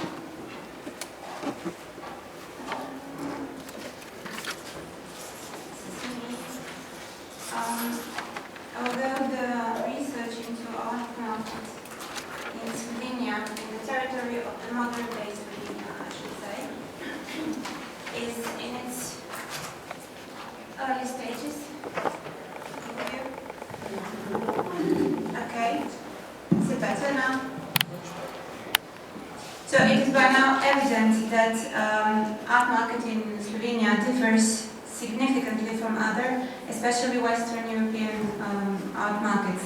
Initial research has shown that already in the 19th century, the art market in this provincial part of the Habsburg and later Austro-Hungarian monarchy was not important at all. Collecting practices and strategies of Eduard Ritter von Strahl.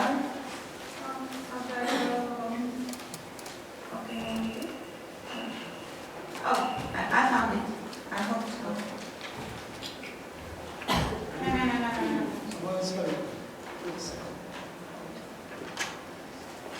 Something is red.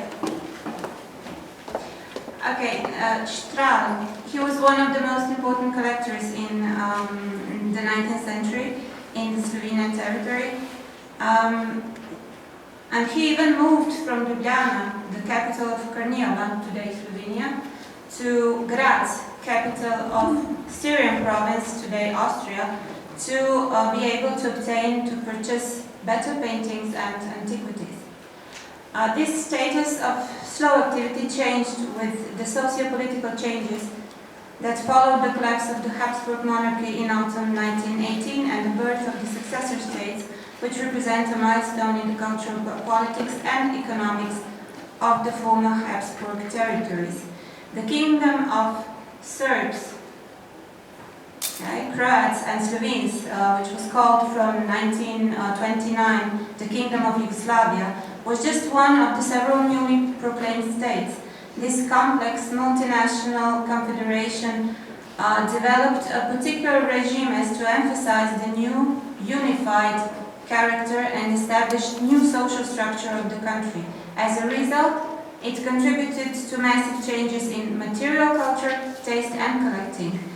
Art and cultural heritage were used and appropriated as to construct and promote the new Yugoslav culture and contribute to its recognizability among the citizens. Art market was greatly subjected to discourse, as my colleague Tina Koshak and I already showed in the workshop in London. This essay analyzes the mechanisms of communication within these new circumstances as related to art market. The interwar time in Slovenia was marked by large public sales of furnishings of noble residences caused by the exodus of former Austro-Hungarian nobility, but it was also marked by secret individual purchases which were carried out underhandedly. It seems that several strategies of not communicating information on collectibles emerged and were used by the persons involved. In the first part, I'm going to briefly present those strategies and the reasons behind this absence of communication. The main protagonists here being art historians and museum and art heritage workers. In the second part, attention goes to interwar strategies of marketing works of contemporary Slovenian artists, managed by the most important Slovenian artists themselves, and largely supported within institutional frames. And in the final segment, the consequences that this lack of communication regarding the public or private interwar sales had for the 20th century art market, and especially for the perception of the value of art objects in Slovenia and Yugoslavia, will be shortly explored. In 1983, a renowned Slovenian conservator, Ivan Komel, wrote that there were more than 40 large sales of castle and manor furnishings in interwar Slovenia, and the chief conservator in Slovenia recorded 172 castles and manors, of which more than half were already sold by the nobles to wealthy bourgeois and entrepreneurs by the end of the 30s. Yet Komel did not include any references to this statement. Despite this large number of preserved noble residences, there was very little information available regarding the noble and foreign culture in Slovenia prior to the creation of the independent state in 1991. Of those 40 great sales, a few were barely mentioned in the scholarly literature or in contemporary periodicals. Those were the sales in Ptuj, Hrastovec, Gornja Radgona, Stara Luka, and Murska Sobota. The results of the research of the last decade show that these sales, which attracted no attention in the past, were the sales of very important collections, whether created by representatives of high nobility or passionate amateurs and collectors.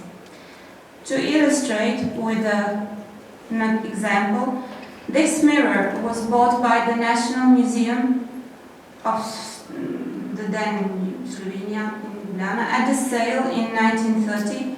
It was never analyzed, researched or presented since its purchase.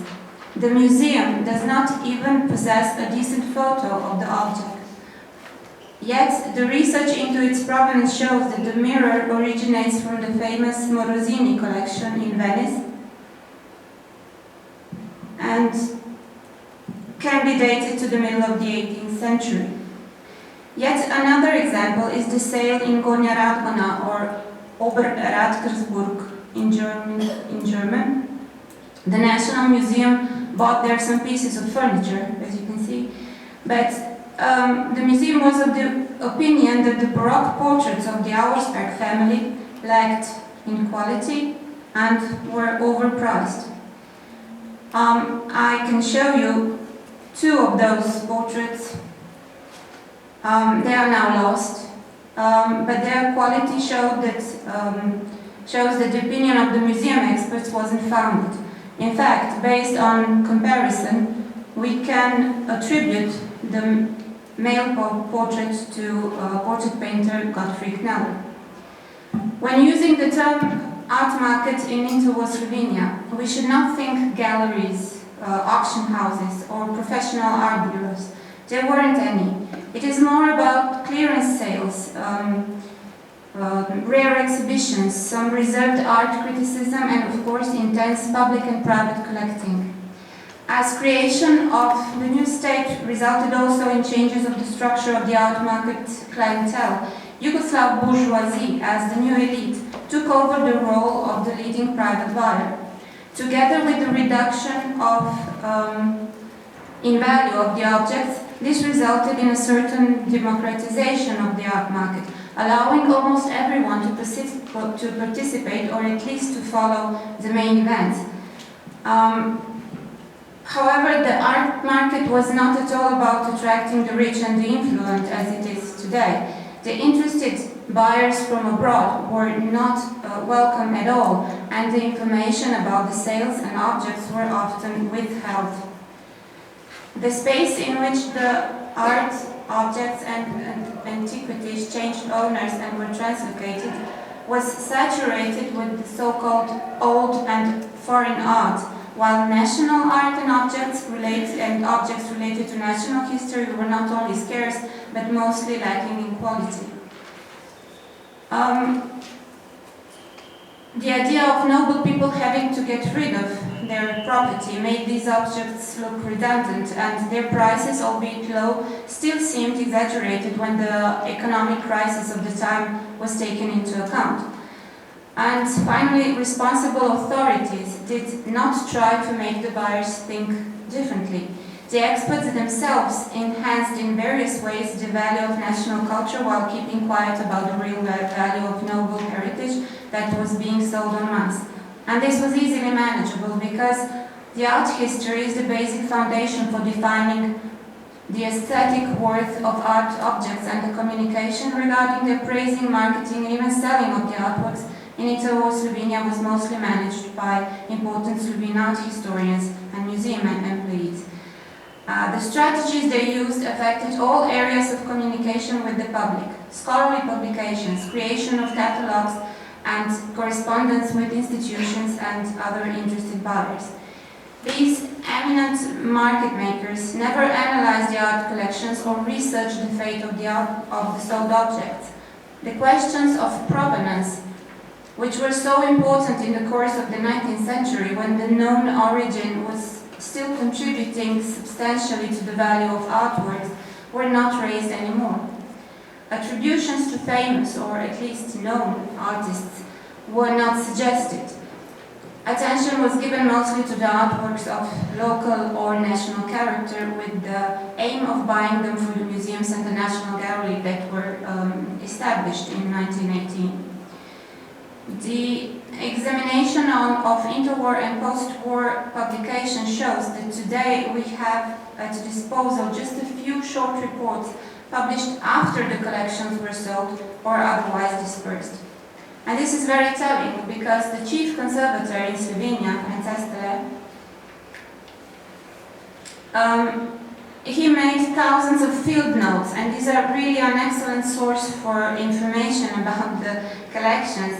And he even made hundreds of photographs, but this documentation was not accessible and never used prior to 1991. Only 2 proper catalogs were printed in the interwar Slovenia. This was for Gornja Radgona and Murska Sobota, the 2 examples I showed. For most of other sales, the buyers and the curious had the possibility of buying simple written pages with lists of objects, which are in fact simple inventories of the residence furnishings, room by room. No photographs were ever included, and the same goes for the interwar exhibition catalogs. As for the correspondence of the persons involved, research shows that there were deliberate acts of withdrawing information or manipulating it with the aim of lowering the prices or acquiring or prioritizing acquisition of certain objects. This means that practically every pillar of today's methodology of researching provenance, or shall I say biography, of cultural objects was destroyed in its foundations.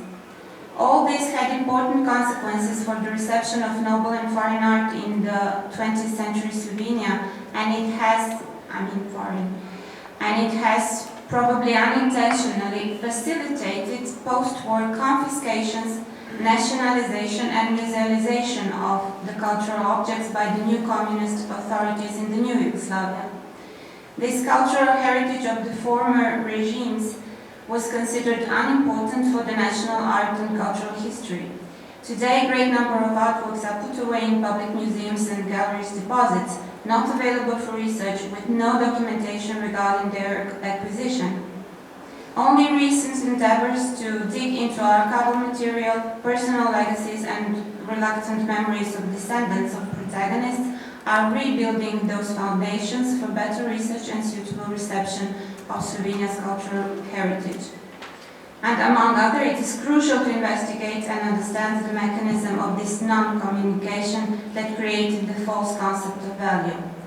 On the other hand, the mechanisms of non-communication, of an unusual communication strategy for marketing works of the Slovenian Impressionist painter Ivan Grohar, developed in the years after the First World War. The strategy was primarily used to promote Grohar's fellow painters, and it made their own work collectible and marketable. Together with Grohar, Richard Jakobic, Matija Jama, and Matej Sternin, these are some of their works, they first showed their work in 1900 at the first Slovenian national exhibition that was set up in Ljubljana. The critics were quite appreciative and the exhibition was successful, but over 5,000 enthusiastic visitors bought only 5 of the 192 paintings. At the second national exhibition 2 years later, when the Impressionists put forward this modern manner more determinedly, their work was severely criticized and they did not sell a single painting. The local public, which had in fact expected to see some great historical paintings, was not appreciative of the Impressionist manner and did not want these modern painters as the representatives of the national art. Later, these 4 artists sought and gained recognition abroad, but the international fame did not bring Grohar, whose only income was his art, any financial gain. In 1911, he died in very miserable circumstances, leaving behind a substantial collection of his works. And these were taken by his fellow colleague Richard Jakobic, who soon started to promote Grohar's art and became probably one of the most important but also extremely discreet art dealers in interwar Slovenia.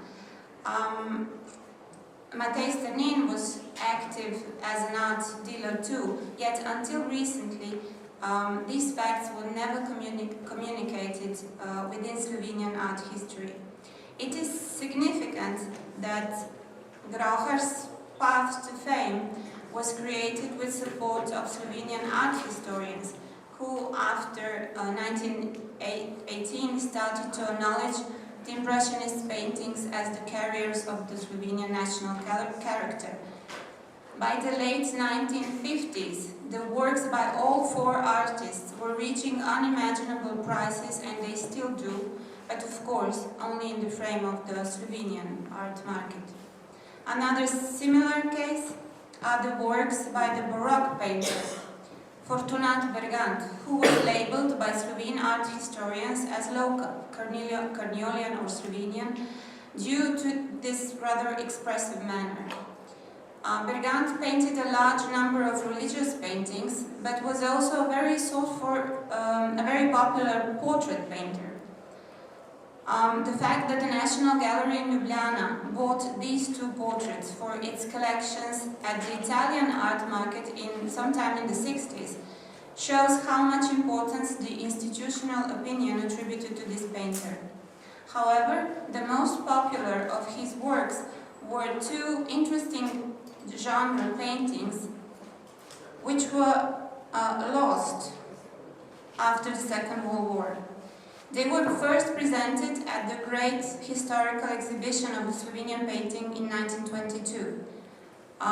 They were in the private collection of a bourgeois entrepreneur, Josip Hudovernik, from Ljubljana at the time.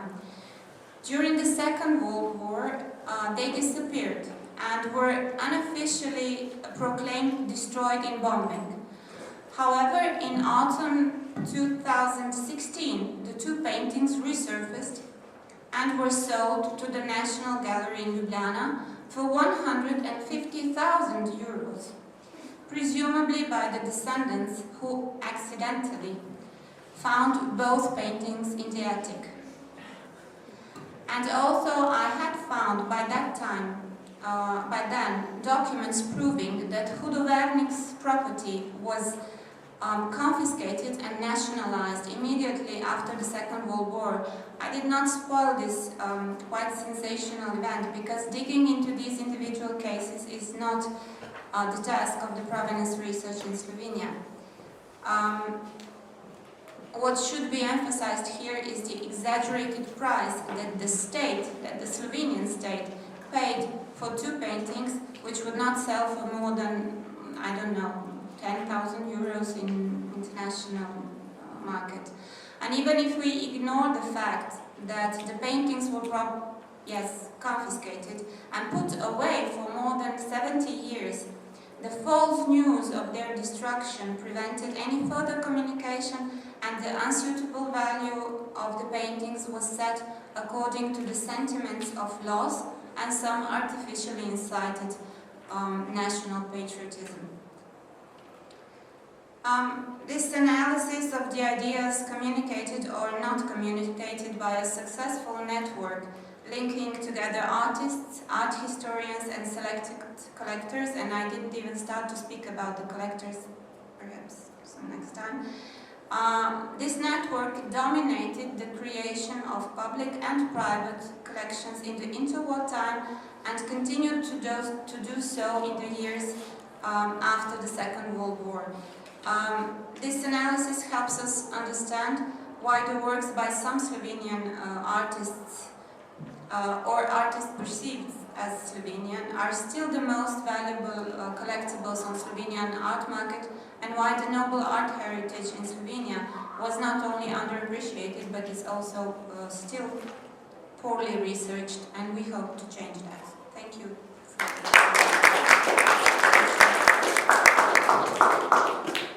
So, thank you very much to Renata. We have our third and last presentation of this session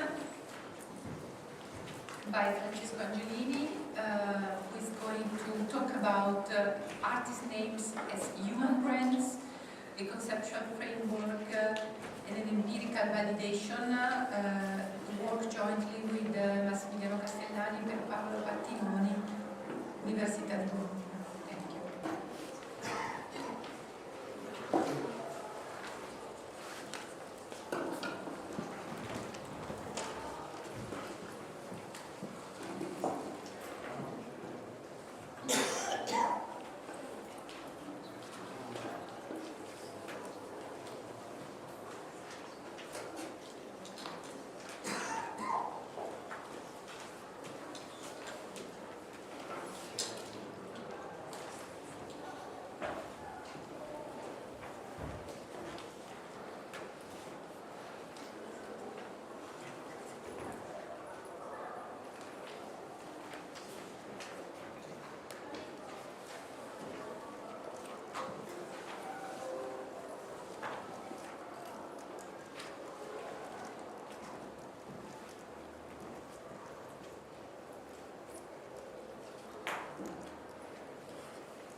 Good afternoon, everyone.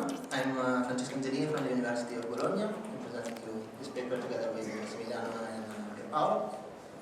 I'm kind of halfway between an economist and a statistician, so maybe I will try to keep it more comprehensible as comprehensible as possible, let's say. Okay, how we economists think? We look at what happened in the market and try to find some numbers and and try to understand what is behind the numbers.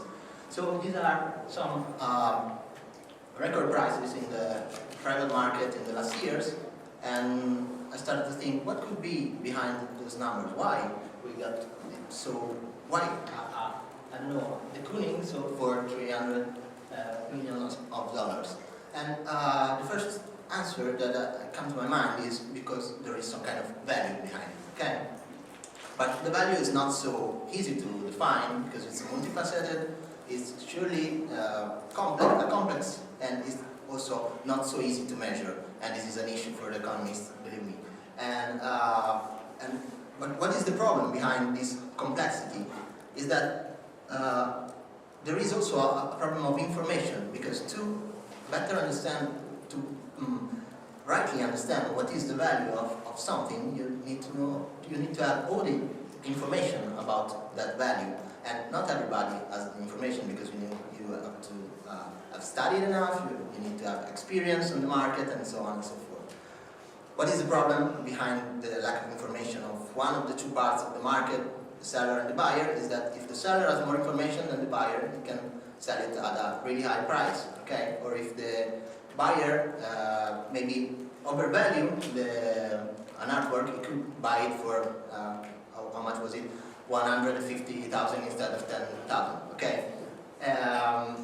But if the buyer has limited information, how could he deduce the quality of the artwork and the value, and so get the right price? It could ask experts, critics, or whoever, get information around, but it can become costly, okay? Another, the price of artwork. So again, you're not sure that what is inside the price is the information you're looking for, okay? Are there any other sign or signals that could help convey information? And this is what we try to understand in this work.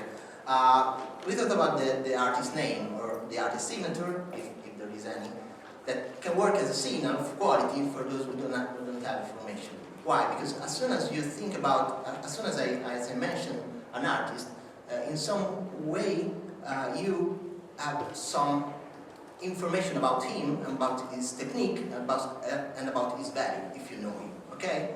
So it's like a first signal that comes from the market, if you don't know anything or if you know not a lot. Indeed, in the market, in the literature, there have been studied the artist. The literature studied the artist's name as a brand, and in particular as a human brand. And the idea is human brand is that the name or the human indeed can be seen as a brand, and so can be studied as a brand. And the human brand refers to any well-known persona who is subject of marketing communication efforts. Okay, this is the way communication works. I mean, you build something around a name. Think about Damien Hirst, for example, and this communicates to you something. Okay, value, not value, we will see. In fact, the artist can affect the value of her brand with her choices, his choices, but this value can be also affected by several other stakeholders through what is called co-creation mechanism. And we already saw some about that today, talking about who can affect the other stakeholders, we call them, okay? This is more or less the idea. This is about contemporary market. Clearly there are a lot of missing agents. And the point is that while main of the most economic literature on the art market is focused on the object, which is the artwork, and trying to understand what are the characteristics of the artwork that in some way affect the price, I thought about maybe there is also something more. There is also some agents, some people in the market that could affect that market, that value. That is indeed the case. This is clearly, we have artists, critics, journalists, curators, academics, dealers, auction houses, and so on and so forth that could affect the artist brand. And in this work, I will just focus on artists and dealers. Okay, the artist itself can affect his own brand with the choices that he makes, and also the dealers with the choice, the strategy that makes the dealers, the strategy they make can affect the artist's brand, and how they can do so. The artists clearly affect the brand through its characteristics. Two of the main characteristics are the talent of the artist and the fame of the artist. And in particular, we will propose two different kinds of fames. A consolidated fame, that is something that is built over time and is steady, and a volatile fame that depends on how the market reacts to certain names, okay? This works better for contemporary art market clearly than for Woodmaster, for example. And how dealers could affect artist brand with a co-creation mechanism. A co-creation mechanism means that I'm not affecting my own brand, but I'm affecting the brand of someone else. But in affecting the brand of someone else, I gain something, and this is what dealers do. So I present our 7 hypotheses. The first 3 are the talent affects positively the artist brand, the consolidated fame, and the volatile fame as well affects positively the brand of the artist. Then we consider business artists and non-business artists, namely those that want to have a brand or recognize themselves as a brand in some way, and those that doesn't care about being called an artist brand. Okay, we didn't ask them directly. We inferred, and I let you see how, and then we will see if talent affects differently the brand of business artists and non-business artists, consolidated fame as well, and volatile fame as well. And then we check for the co-creation. The specialization gallery, in the sense that how the specialization strategy of the gallery works as an effect on artist brand. With specialization, I mean if a gallery focuses only on a particular artist, or a group of artists, or if it has no particular strategy that can be recognized. Okay, it's specialized. It's focused on a particular type. Where do we got the data? We uncollected the data from and artist-specific information on modern and contemporary visual artists whose artworks were traded by galleries and private art dealers in Italy between 2007 and 2012. And also we got some data also from Artfacts and Art about the information of the artist. The data about the prices of the artworks and the characteristics of the artworks comes from the artists Resarching archives of the Società Italiana degli Autori e degli Editori. This is the diretto di seguito, draw the suite, because in Italy, if you are a private or an auction house, an art dealer, and so on, and you sell something for a price that is above €3,000, you have to signal to record it to the CI, because the CI got a percentage and keep it and up to the moment in which the artist asks for that money. Okay, and we distinguish business artists from non-business artists in the sense that business artists are those that ask for the money to the CI. Okay.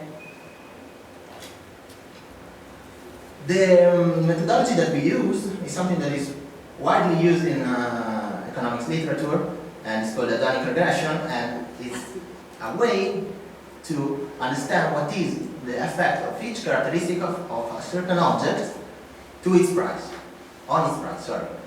So we are able to isolate what is the impact of each of the characteristics of the artwork, but also what is the impact of the characteristic of the artist on the price of the artwork. Okay?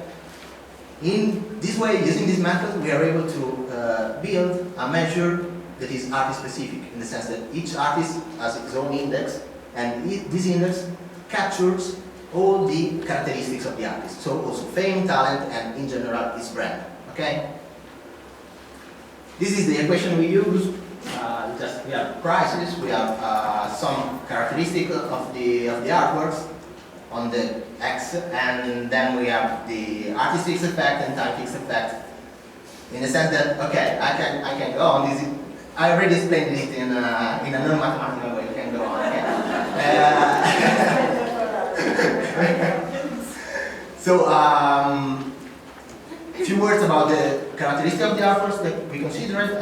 Those are about the type and the technique used for the artworks. Okay, so it's like if it's on canvas, on wood, or it's temper or whatever. we extracted the fixed effect for each artist and we standardized them between 0 and 1, in the sense that we can rank them from 0 to 1. 1 is the best artist in the Italian art market in that period, sold by private galleries, and 0 is the worst one.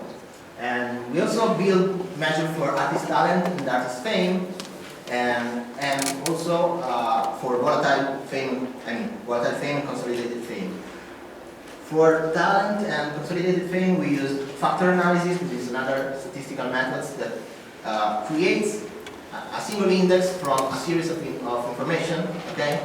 And using, for example, the longevity, how old is the artist, if he's dead or not, because as he died, the price goes up, for example. If he's eclectic, or if he's focused on a certain method, or if he did art studies and so on. About volatile fame, we build it as a measure of how much artists are searched on search engine. We use Google, and we, for example, I don't know, name, surname, artista, and we counted how many people search for it. Okay, so we have 3 measures for the artist characteristics and the brand. This is the distribution of the artist brand.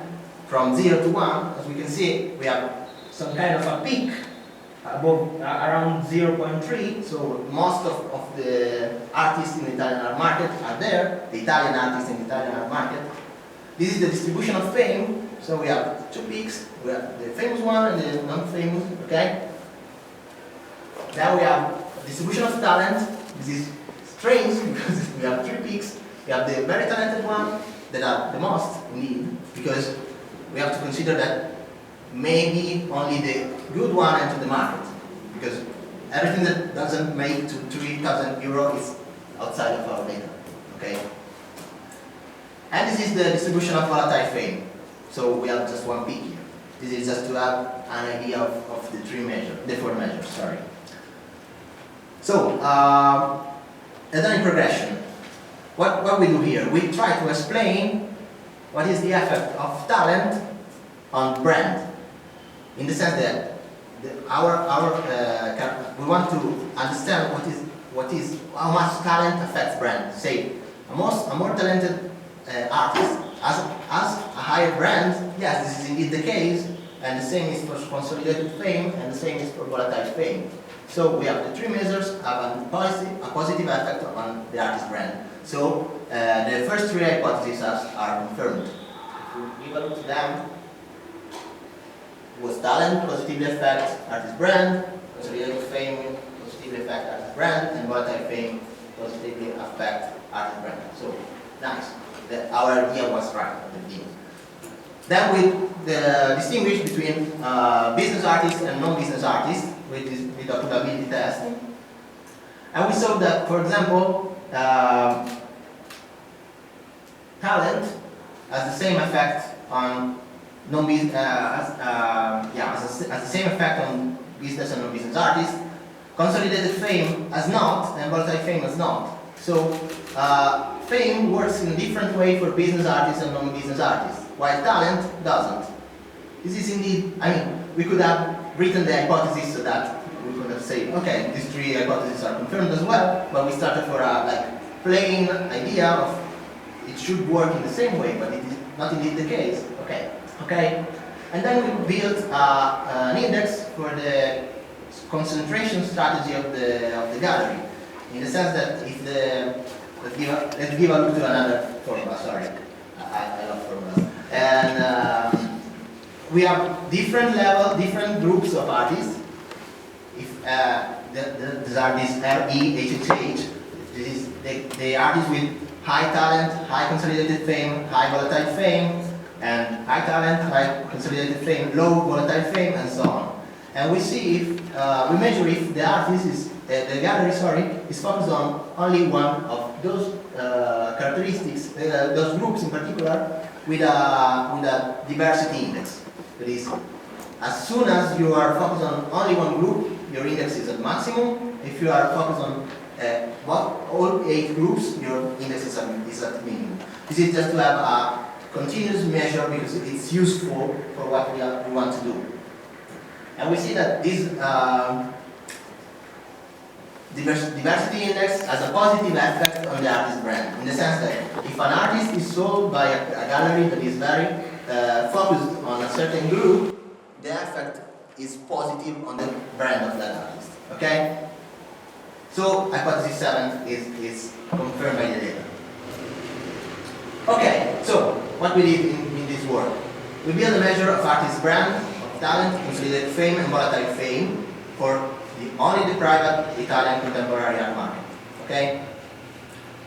After that, we used this measure to test a series of hypotheses, and we found that talent, consolidated, and volatile fame has a positive impact on the brand of the artist. These effects, the effect of these three characteristics differs from business and non-business artists, but talent has the same effect on both of them.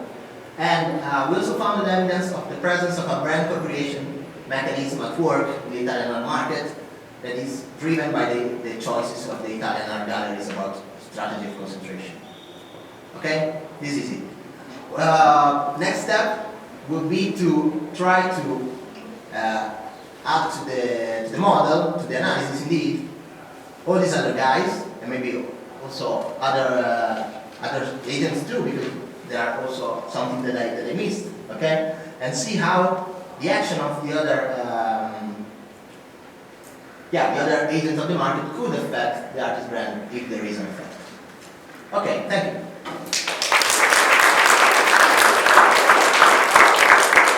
Thank you very much. So from one methodology to another methodology. So because methodology, as a matter of fact, is a major concern in our workshop series. So we like to put to confront different methodologies. I would like to invite Sara and Renata to open for questions and answers, and possibly a collective, co-created discussion.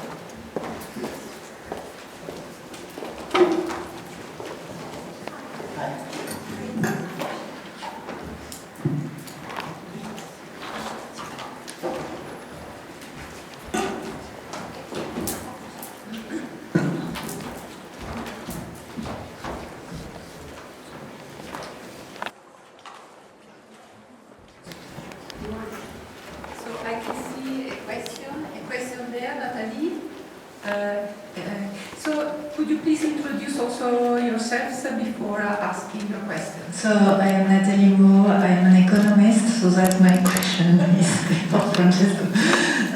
Thank you for your interesting presentation. In reality, I have two questions. The first one is, you said that you work with the data that comes from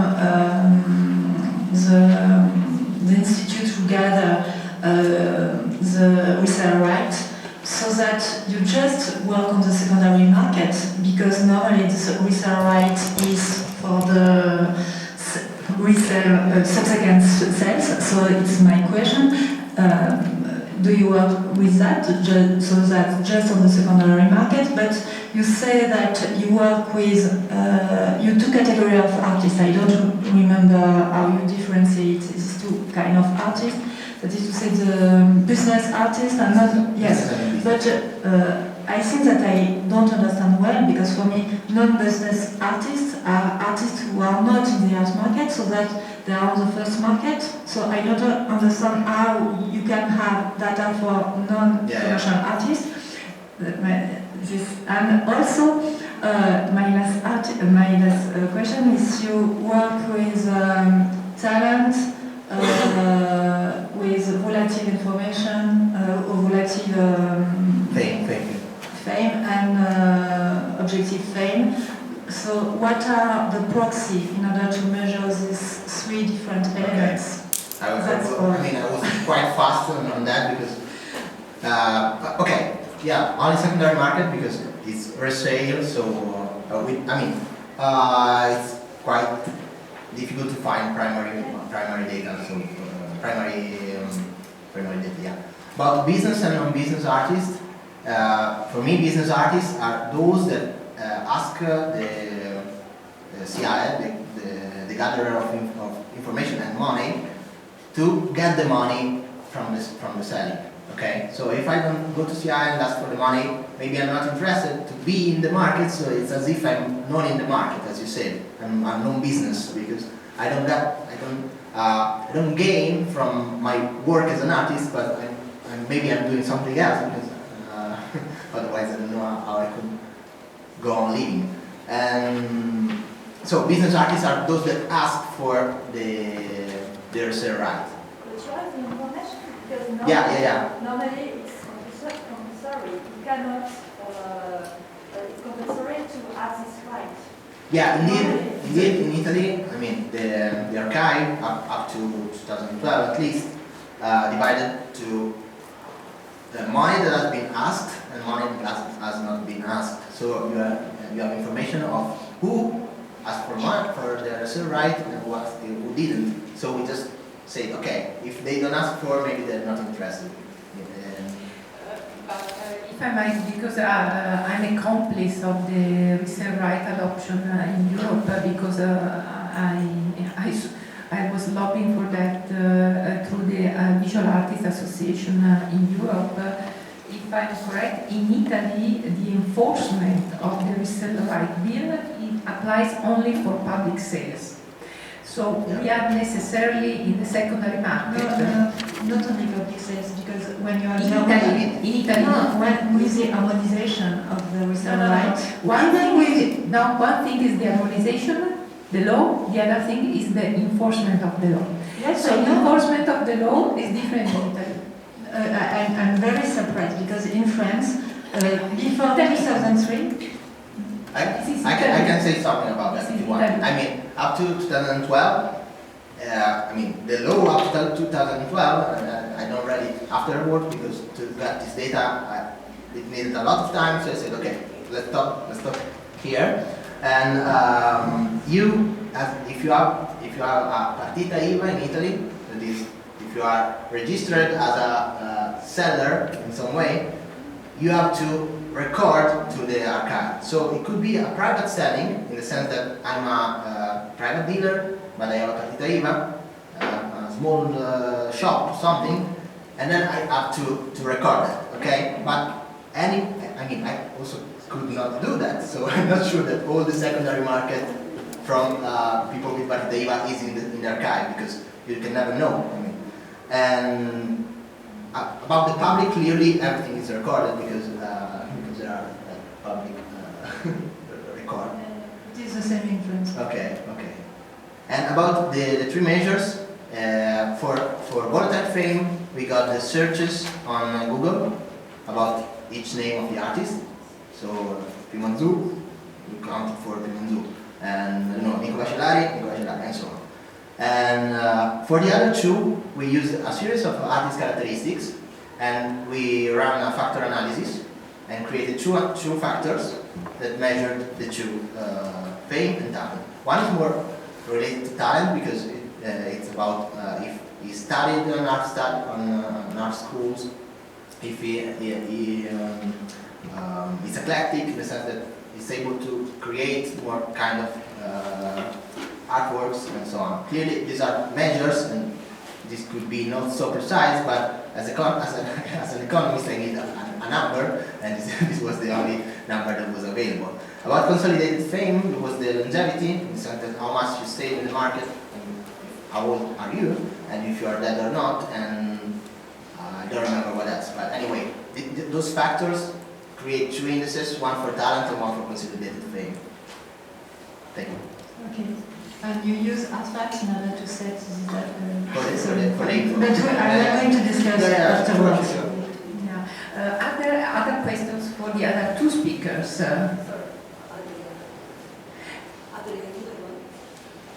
Sorry, you had that question. Please go ahead. Yeah.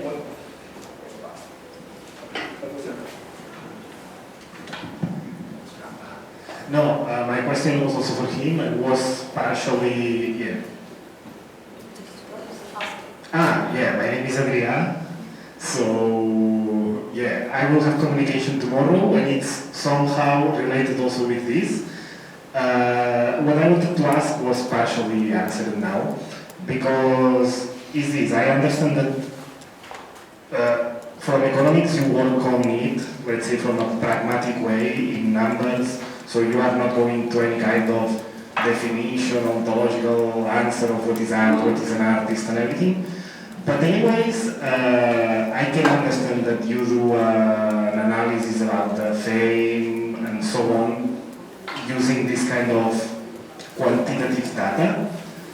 But what I wanted to ask, even when it's partially answered, is if we don't have a good definition about what is art, because we don't have a good linguistic definition, we don't have a good philosophical definition, and especially in our paradigm nowadays, anything can be art. I mean, we are not in that traditional... Exactly. So it's hard maybe to understand what is an artist, because you are always going to one artist is something who is doing art, so what is art? But mainly is this, how can you define talent, what is something qualitative, and to understand something qualitative you have to know something, some rules, if I understood right, you are based on people who somehow is inside this institutional role.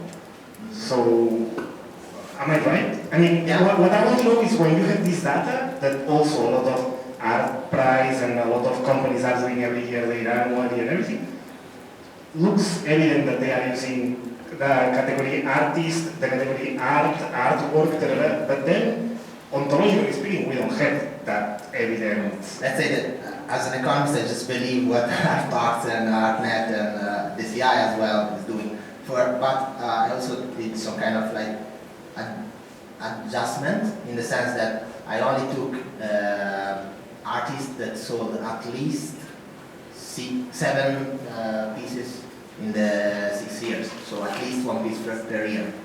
So if I manage in some way to create something and sell it and CI record it and ask me, Francesco, do you want the money? And I say, okay, yeah, but it's just 1 piece, and I don't think I will manage to sell 7 pieces in 6 years because I'm not an artist at all, this is for sure. And so I try to like leave the uncertain artist, if you want to call it that way. But we just crossed the names with Artfacts, ArtNet, and the public records of this is the only way to discriminate. You just say, okay, it's their fault, it's not mine. Even when this probably is giving us some data and some model about how the situation is, but this is not solving this informational problem of what is art. No, it's not solving at all. No. I'm just saying maybe those that I took are 99% for sure artists. But your question bridges with the presentation of Sarah, because to some extent, ideally, nowadays we have online platforms certifying or communicating the quality of art available on the market. I have a question regarding to that. So this opposition, dealers and connoisseurs. Do you think that,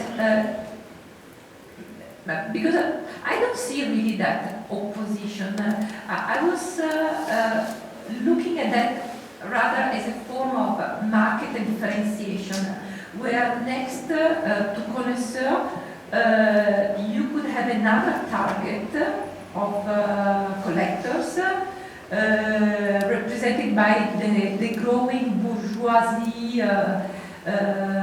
getting financial resources and therefore starting to purchase, at least in some countries, artworks. What do you think about that? About what exactly? So a possible differentiation of the market, where next to connoisseur you have other types, new types of collectors targeted by the dealers, so quite keen in promoting artworks put on sale?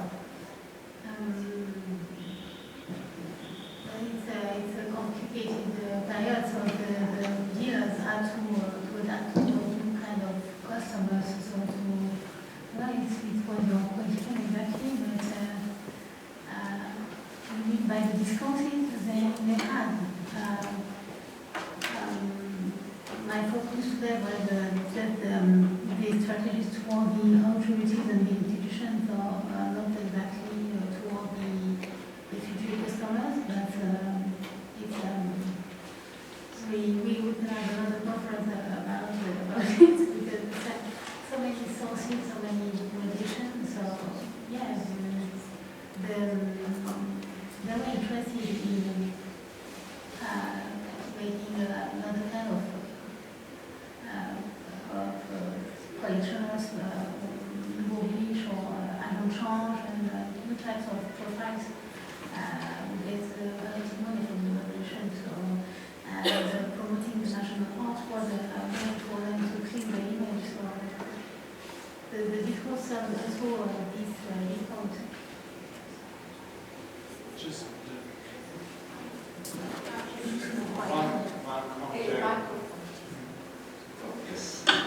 one commentary I wanted to make before we move on, and I'm going to talk about that tomorrow. You can't trust art press, and they're highly problematic, and I don't know whether you read my paper already, so I looked a little bit into that question. And, we tend to look at them as benchmarks and reliable and so on. There's a lot of noise, just wanted to point this out, right? Yeah, but the issue of noise emerged also in the presentation by Renata. So this is a great methodological issue. What are your sources? How to rely on your sources? Yeah. Maybe you wanted to comment on that. I just wanted to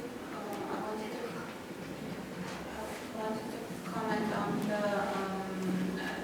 the new clientele that you were talking about. It's the same. If this was end of 18th century France, 1918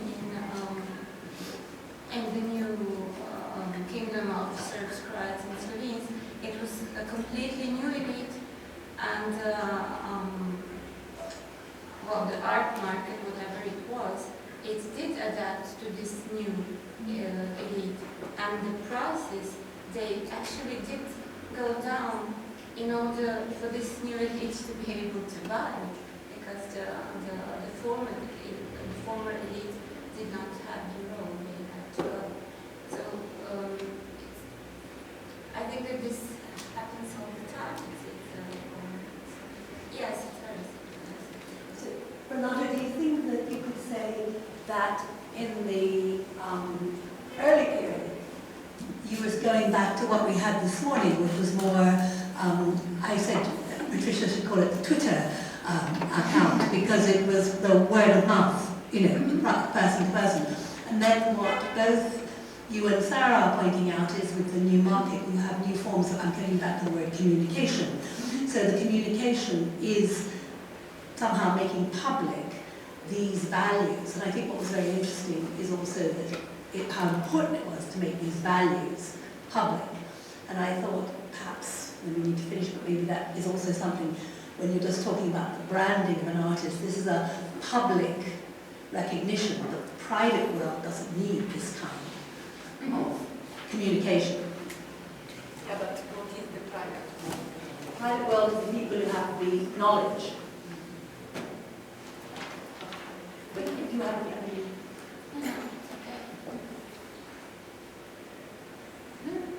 well,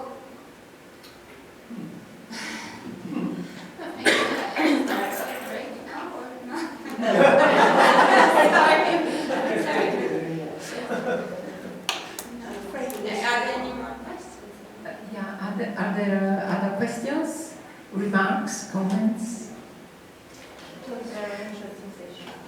Okay, so I have the good news and the bad news. The good news is that we have the third session. The bad news is that there is no break.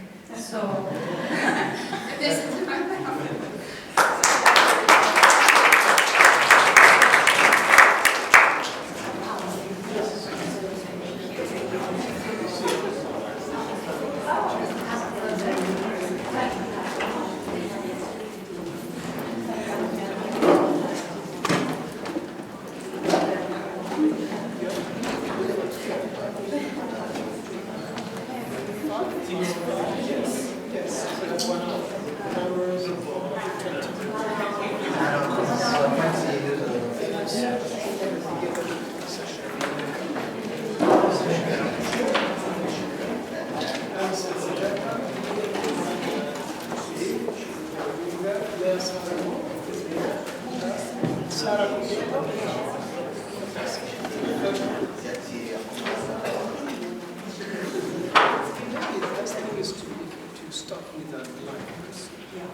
We'll get Alice up and running, but she's not here.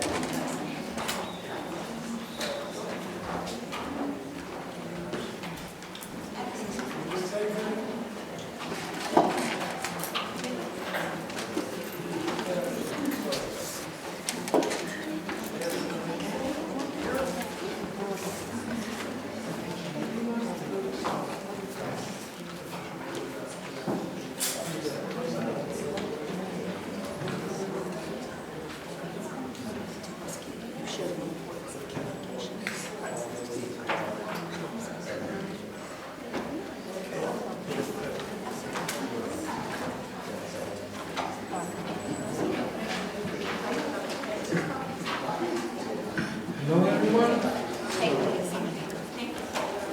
We're starting with Léa Saremont, session 3, and then we'll listen to Alice Elisabetta without seeing her, because she's going to speak through PowerPoint presentation, a recorded PowerPoint presentation, and later on, the third speaker will be Sarah.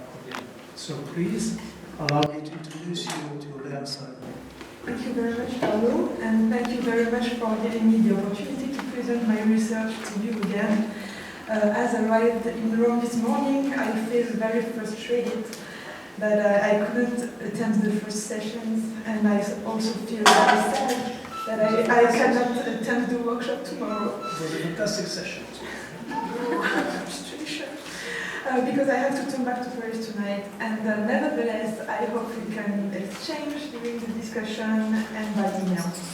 So the purpose of this paper is to test one of the results of my PhD in another geographical field, and indeed I tried to show that in Paris, auction catalogs were a very powerful communication tool between 1830 and 1939. However, what about the rest of France?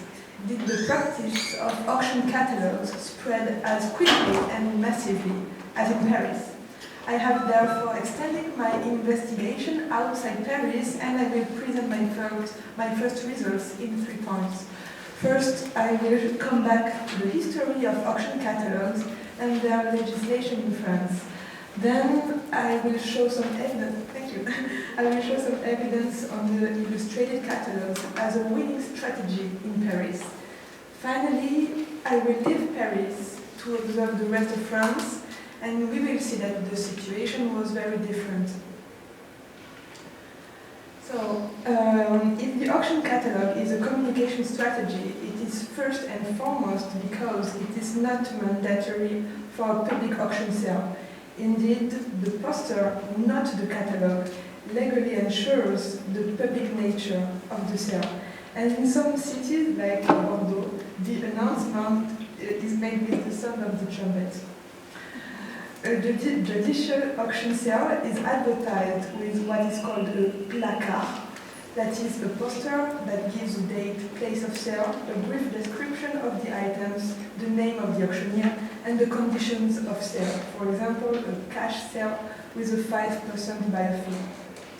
For voluntary sales, it is the same thing, simply we are not talking about the placard, but the poster. The Hotel Drouot on the right was covered with multicolored posters, and now there are screens. The mandatory nature of the poster was reinforced by the tax stamp, which was to be affixed to the poster after payment of the tax paid to the state and then to the state and the city.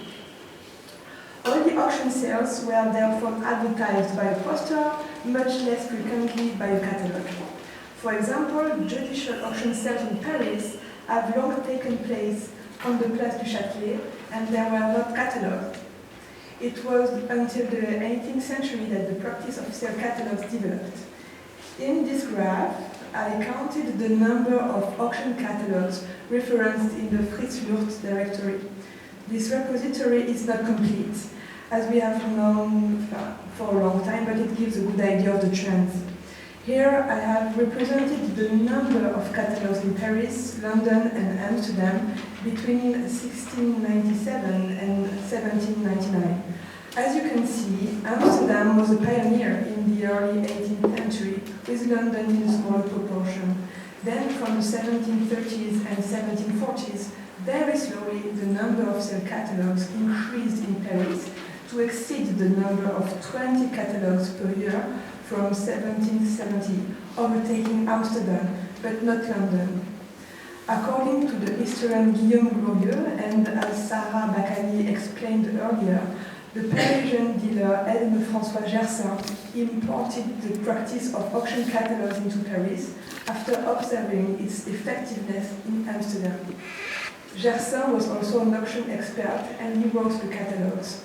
This practice was found throughout the 19th century, since experts were also responsible for writing the catalogues if, of course, the sale was catalogued.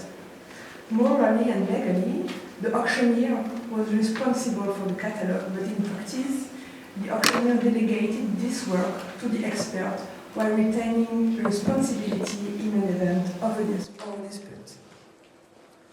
In the 19th century, auction catalogues were printed very simply in the form of lists of works or notice, without illustration.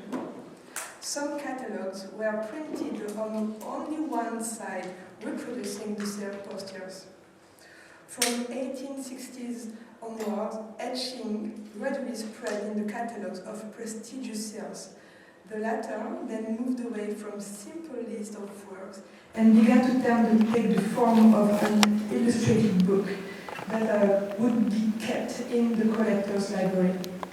The length of the notice increased until they reached a recto, and the layout was much more accurate thanks to large margins, as you can see, separation sheets between text and engraving, and the typographical distinction between the artist's name, the title of the work, its description, its dimensions, and its pedigree. In the early 1880s, photomechanical reproduction was perfected, and it made it possible to free oneself from the manual work of engraving and, by consequence, to obtain a larger print at a lower cost. Among these new photomechanical printing processes are photogravure. We can mention phototypie, a flat printing process on a glass plate. It took off in Parisian auction catalogues from 1883 onwards, thanks to the creation of the Berthaud phototype. Another process, the heliogravure, appeared later. This process was industrially developed by Adolphe Goupil from 1872 onwards. Another process of relief photo engraving, the simili-gravure, revolutionized the illustrated catalogues in the 1880s. We owe this innovation to Charles Guillaume Petit, an employee of Michel Berthaud. The simili-gravure was used by the printing company of the dealer and expert Georges Petit.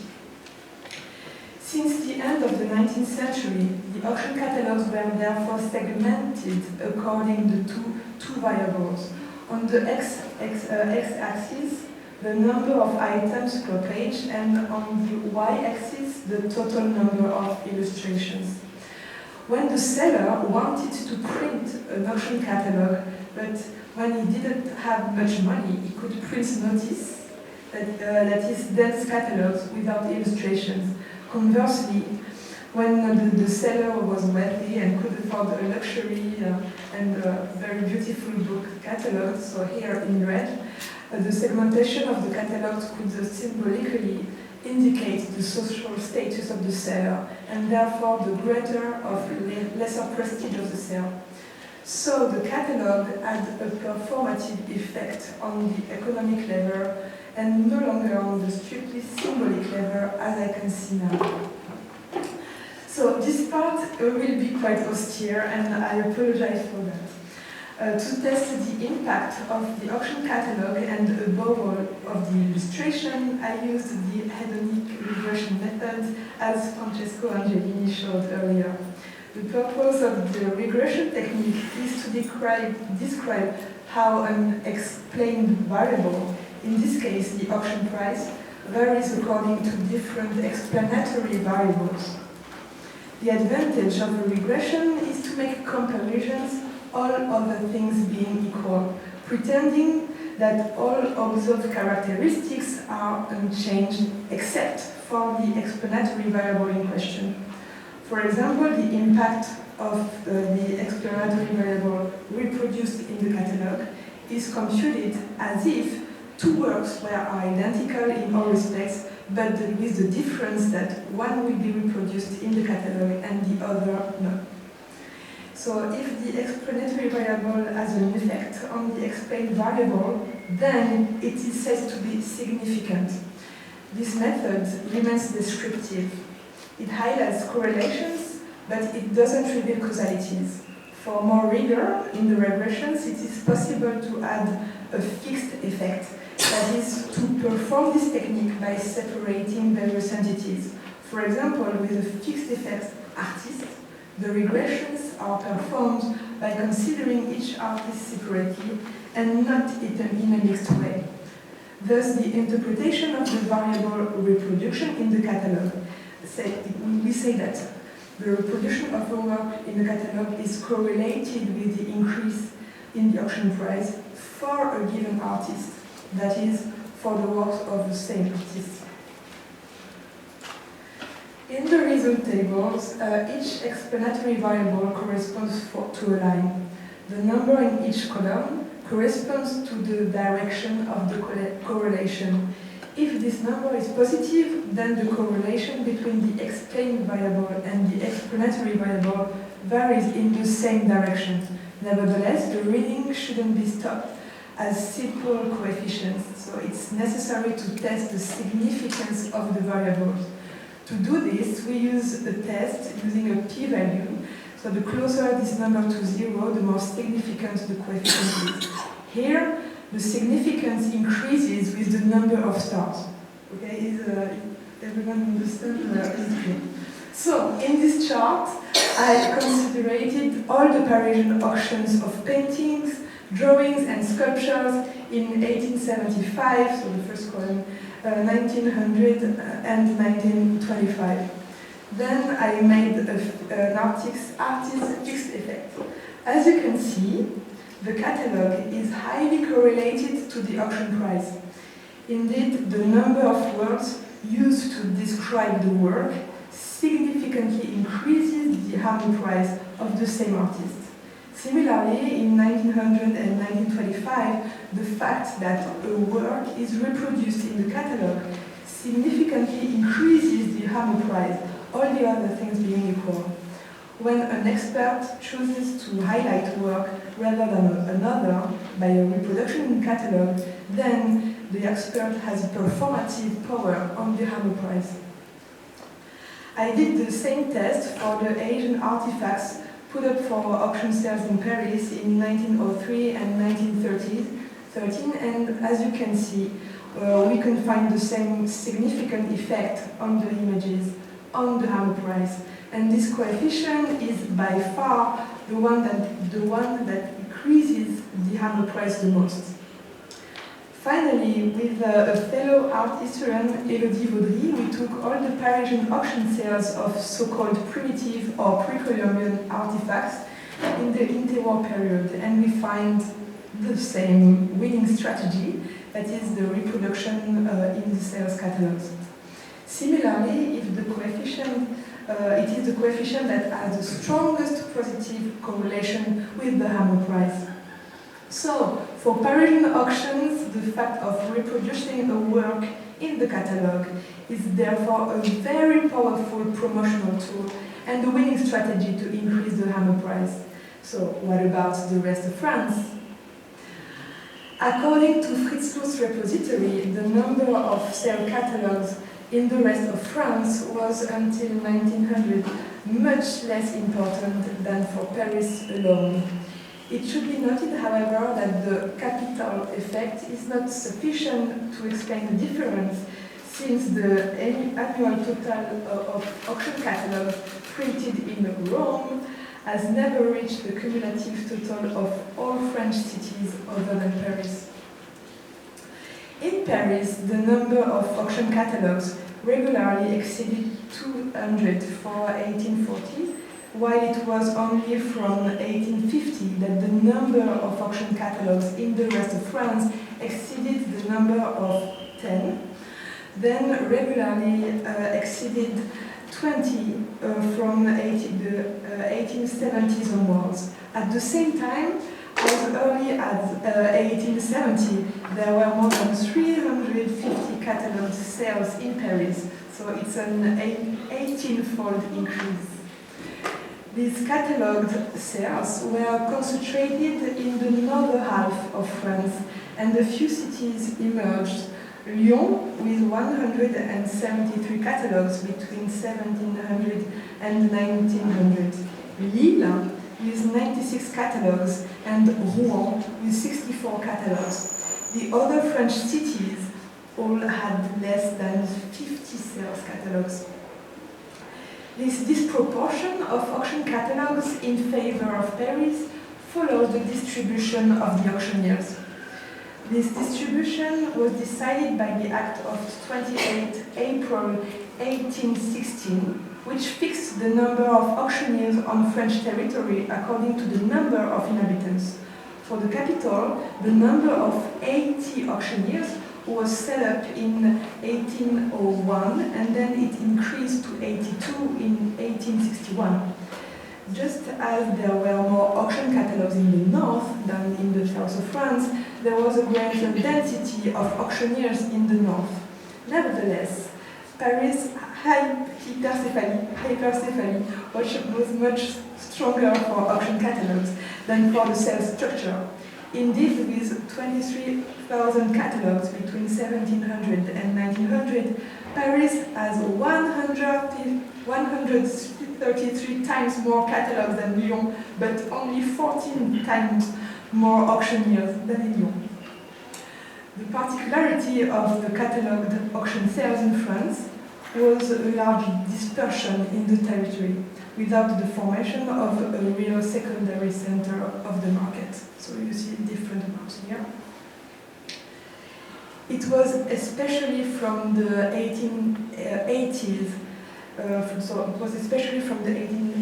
that this dispersion was at its peak, with occasional sales catalogue in a small or medium-sized town, such as Meaux, Limoges, Bourges, Avignon, or Mâcon. At that time, 78 French cities had only one catalogue sale, and only 11 had more than 20 catalogue sales. This spin-off of catalogue sales is explained by the fact that these one-off sales were often led by a Parisian expert or dealer who agreed to write the catalogue of a sale outside Paris. It is therefore not surprising that the practice of sale catalogues has spread, preferably in the north of France around Paris. These experts were Orson Déon and Dios. Then from 1880, Ernest Gandoin with 59 catalogues, Lasquin, Charles Mannheim and Arthur Bloch. According to Fritz Lu's repository, these auction catalogues in the rest of France were all devoid of illustrations, and they were therefore presented in the form of lists. Most of the time it was an auction sale after death, and for voluntary sales of personal items, if the seller wanted to increase the expected value, it was more profitable to go to Paris and to publish these items in an auction catalogue in Paris. The example of the so-called primitive objects in the interwar period testified to this. So the auction sale catalogues only concerned Parisian sales, and the sellers came from all over France, as you can see in this map. In the rest of France, few auctions were catalogued, even fewer with illustrated catalogues. Auctioneers announced sales by means of posters or trumpets, and sales were similar to those at the Place du Châtelet in Paris.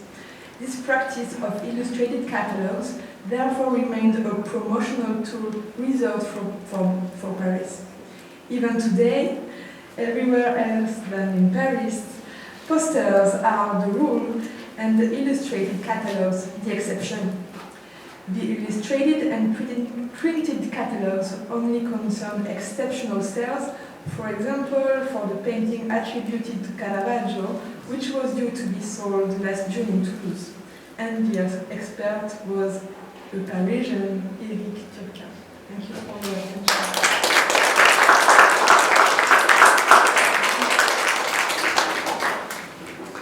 Thank you very much, Lea. Grazie mille. Thank you for the punctuality. Proviamo a fare, sì. Now we're trying to let Alice and Sibella to have some voice or images. As I mentioned before, Alice and Sibella couldn't be here, so we're going to show her PowerPoint, and she tried it before with her voice recorded in it. So it's not fantastic.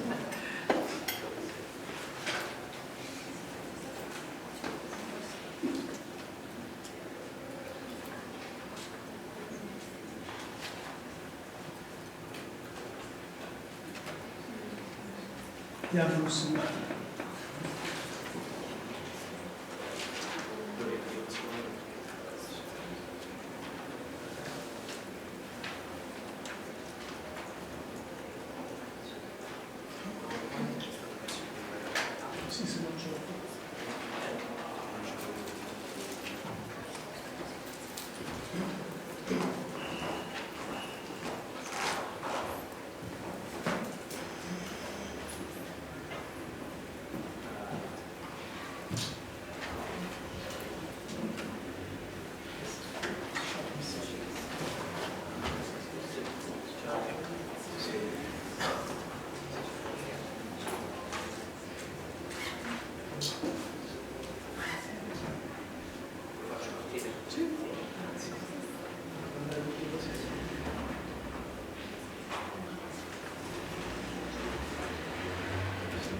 Adriana, Nathalie, and Elisabetta for the organization of the workshop and for allowing me to present this very virtual paper. I apologize for not being able to attend, and I hope you will enjoy this short presentation. Today, I will present some conclusions of my dissertation that focus on the study of the rise of the surrealist art market in Paris during the 1920s. In this work, I try to provide an accurate picture about the dynamics and the strategies adopted by the members of the group to promote their artistic research in the French capital. Strengthened by its independent and avant-garde position, Surrealism will also become independent and autonomous on the art market. On one hand, Surrealists used to exploit the main institution of the Parisian art market system of the time. For example, they bought and sold works at the Parisian auction house Hotel Drouot and established working relationships with the main dealers of the time. And, as we will see, they also set their own gallery in the art of the Parisian left bank, the Rue Gauche. On the other hand, they decided to adopt a very personal way of communication and advertising. Following the model already experimented during the Dadaist period, a policy of the scandal and the shock is chosen as signature for the group's exhibitions and events by the mid-20s. Through some examples, I will try to show you how these communication strategies adopted by the Surrealists actually affected negatively the commercial purpose of their actions, creating a lack of trust in their clientele and in the dealers who represented other Surrealist artists. The Dadaist years left a significant mark on Surrealist communication strategies. Since the first exhibitions of Francis Picabia, Max Ernst and Moureau that the Parisian Dadaists organized between 1919 and 1922, André Breton, Tristan Tzara, and the others decided to use their Dadaist reputation to publicize the events they organized. In order to capture the attention of the press and the larger audience, Dadaists focused their efforts in the organization of spectacular and unusual openings advised by using typical Dadaist and ironic and nonsense slogans. In this sense, the advertisement for the first exhibition of Max Ernst at the Centenaire bookshop, as well as the opening night program that you see in this slide, are certainly the most famous example of this Dadaist propaganda. This document was in fact carefully sent as invitation to the main art critics and journalists in Paris. Journalists were so curious and attracted by this strange and uncommon program that one of them decided to publish the content on his journal, Moedia, on the opening day. This performative opening night didn't disappoint the expectations, and the following days several articles and reports were published on the Parisian press. Of course, journalists noticed some more important visitors and highlighted unconventional Dadaist manners more than Max Ernst's work that was not really appreciated or understood at the time. Anyway, the aim was reached, and after that night, the Parisian intellectual knew Max Ernst and his name and his relation with Dadaism. In addition to the organization of these performative and provocative openings, the Surrealists to be promoted such events also through the smart use of their own media at the time, for example, the magazine Literature. As you can see in the number of April 1921, you can see the advertisement of the Max Ernst exhibition and the reproduction of one of his collages. The Dadaist model will be adopted in the following years to promote other commercial initiatives led by the Surrealists shortly before and after the group foundation in 1924. The sale of the collection of Paul Valéry in July 1924 is a perfect example of how their eccentric lifestyle and their uncommon habits were considered an attractive factor and exploited in their promotional potential. The Paul Valéry collection sale was in fact organized and advised after the poet in March 1924 suddenly escaped Paris for a one-way trip to Asia, hurt by the ménage à trois he had with his first wife, Della, and Max Ernst, who was living in the house since the previous year. The sale that took place at the Hotel Drouot on July 3, 1924, created many rumors in the press, and many people came, of course, for buying the paintings, but also for simple curiosity, to see what was displayed in the poet's house. The most of the pieces were sold, and the sale surely represents a milestone for Surrealist art market, as some of the group's artists appeared for the first time on the Parisian secondary market, André Masson, Man Ray, Max Ernst, Georges de Chirico, and Francis Picabia with his Dabel's works. However, financially speaking, this did not produce such a satisfying result. If we compare it to other states and private collections of the time, we can easily notice the difference. The Noir sale produced less than 30,000 French francs. Considering that 64 pieces were sold, the average annual price for each piece is around 450 francs. The sale of George Gray's collection, organized only a few months later, in October 1924, achieved a far superior result, more than 350,000 francs, with an average of almost 3,500 francs per piece, out of a total of 102 pieces. The sale of the Francis Cargo collection in March 1925 produced almost 210,000 francs, an average of 2,150 francs per piece for 97 works sold. This example shows a trend that will characterize most of the Surrealist commercial initiatives during the second half of the 1920s. If shocking through eccentricity is a good strategy in attracting the press and the audience, this strategy doesn't work on the commercial side. This failure of the Surrealist model is even more evident in the most radical attempt of the movement in setting its independent promotion, the creation of the Galerie Surréaliste. The Galerie Surréaliste was opened in March 1926 in the Rue Jacques Caillot on the Parisian left bank. The purpose of this gallery was to be the main showcase of the Surrealist aesthetic, but also, of course, the main place for buying Surrealist art. In this gallery, we could find a sort of permanent stock that was displayed in a unique room. This stock was composed by some pieces of Surrealist private collections, most of all from André Breton and Paul Valéry's ones, and by some paintings and sculptures the artists of the group lent there for selling. The opening of the gallery was organized following the already mentioned Dadaist model. The first exhibition displayed works by Man Ray associated with objets d'asile, non-Western objects. The opening was as usual organized at midnight, and the audience was welcomed with an African statue from the Breton collection displayed in the window. This sculpture clearly showed an erected phallus, which was of course widely commented in the press of the following day. This first exhibition will be followed by other 6 shows, organized with irregular frequency, but always following the same model, as you can see here in the Georges King exhibition catalogue and the Yves Tanguy exhibition catalogue, where audience is invited at a midnight opening.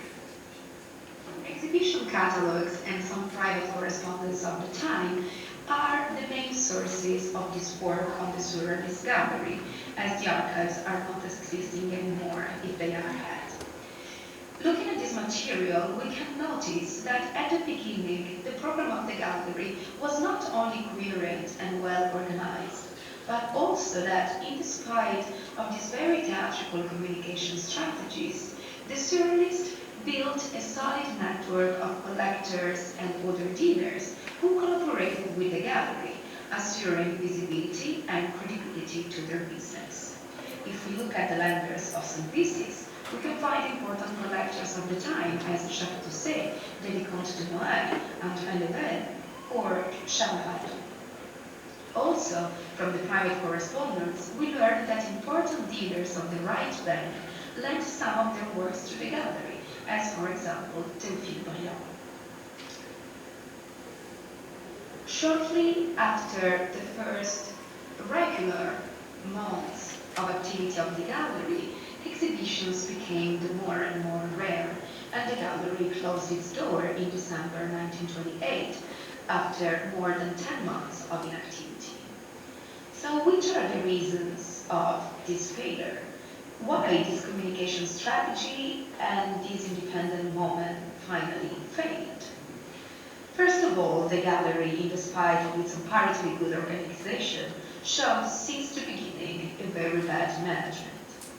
The calendar was often not respected, which was the case for the very first exhibition, as you can see, initially scheduled for an opening on March 10, 1926, as advised in the magazine La Révolution Surréaliste, and finally postponed on March 26, as we can see on the exhibition catalog. Other exhibitions did not respect the dates announced in the advertisement, showing a lack of coherence between advertisement and real events. As you can see, you have a manuscript correction on this Georges Maskin catalog and a stamp correction on the opening night of the Eton show.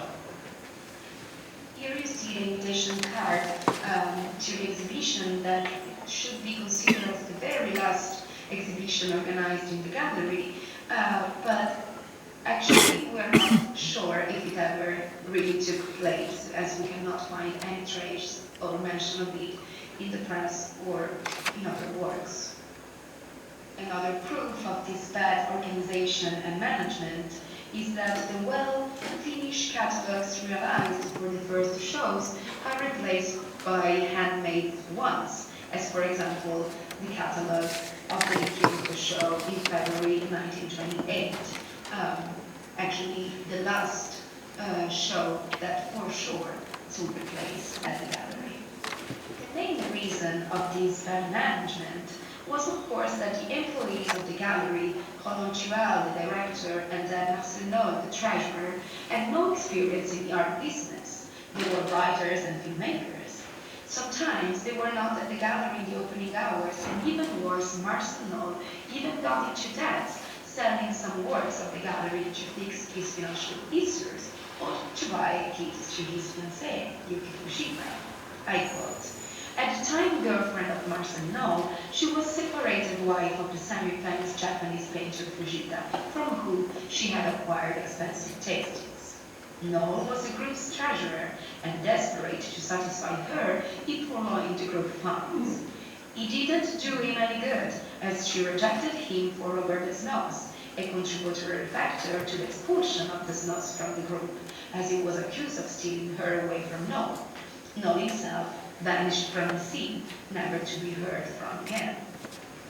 If we add this unprofessional behavior to the shocking communication strategies and the very transgressive and innovative artworks showed in the gallery, it's clear, and it doesn't surprise, that instead of luring the audience, the union of these elements quickly contributed to create around the Surrealist gallery a very bad reputation as no serious and reliable business. The first consequence was, of course, the loss of trust in the already lacking clientele and in the other colleagues working with them. But also the press lost interest in their initiatives, and the participation to their events decreased. As we can learn in a letter from Paul Edouard to Gala on May 28, 1927, talking about the opening of the Tanguy show, he said, "Hier soir, personne ne vernissage Tanguy, il pleuvait." Nobody was at Tanguy vernissage yesterday night, it was raining. The exhibition opening night was the last organized at midnight. As we can see in the following events, Surrealists tried to change their model, but it didn't work. The closure of the gallery in December 1928, after 10 months of inactivity, marks the end of this attempt by the Surrealists in promoting and selling their own art. The failure of this independent model, of this shocking strategy, is evident not only in the collapse of the Surrealist gallery business itself, but also in the attitude adopted as consequence by other dealers interested in Surrealism. The most explicit case is the one of the dealer Pierre Lowe, who in 1925 hosted in his gallery the first Miro solo show, and in November 1925 the first exhibition of Surrealist painting. Looking at the gallery's registers, it's evident that between November 1925 and the beginning of 1926, Loeb is embracing the idea to become the main dealer of surrealism, as after the show, he purchased several works by Max Ernst, Pierre Roy, Paul Klee, André Masson, Giorgio de Chirico, and obviously Joan Miro, who he officially represents since the first month of 1926. It is interesting to notice that with the exception of Miro, Loeb drastically stopped buying surrealist works from March 1926, exactly at the moment the Surrealist Gallery opened its door a few meters far from his one. Far from being only a problem of proximity, it's clear that Loeb was concerned by the attitude and the lack of professionality of his neighbors, and did not want to associate his name with them. Moreover, surrealists did not hesitate in case of need to sell some paintings from their private collections on the secondary market without caring about maintain or raise the quotations, which means that Loeb could not have the control on the market price of the most of the surrealist artists exhibited permanently or temporary shows in the gallery surrealist. As a consequence of this losing strategy, Breton and the rest of the group decided to abandon any initiative with an explicit commercial purpose, and they focused only on their independent communication strategies to promote surrealist ideas and aesthetics. The main medium employed in this sense were the manifesto exhibitions organized by the beginning of the 1930s, the International Exhibition of Surrealism. Once the members of the group were out of the business, many dealers, as Loeb did, started again promoting surrealist artists, but focusing on specific personalities and not on the whole group. To conclude, it is interesting to notice that while the commercial role returns in the dealer's hands, the promotion and the communication remain in the hands of the group itself and of its chief, André Breton, who wrote introduction texts, catalogs, and affiche design. By the 1930s, the member of the surrealist group and the dealers representing surrealist artists created a sort of hybrid collaboration in which commercial and communication strategies were not led by the same players, but they both exploited each other's skill and potential to reach their purposes. Thank you very much for your attention. If you have any questions, please do not hesitate to email me at this address. I will be happy to clarify or discuss any point. Thank you again and enjoy the rest of the workshop. Thank you. Quite challenging work as a moderator. I would like personally to thank the organization of the Accademia Service Luca. It was not easy. Now please, after Alice and Sabella as a robot, please allow me to introduce Sara Coviello as a human being.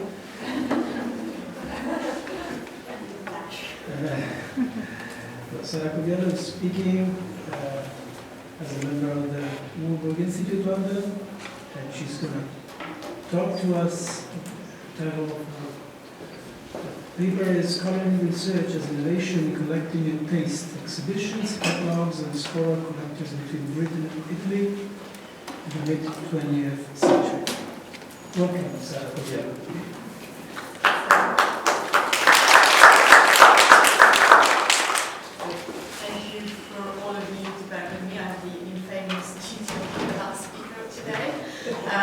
And thank you to all the organizers for having me here. So, in January 1960, the galleries of the Royal Academy in London were covered with 649 works of Italian art, for the largest part coming from British private collections, and the occasion was the annual winter exhibition of the Academy.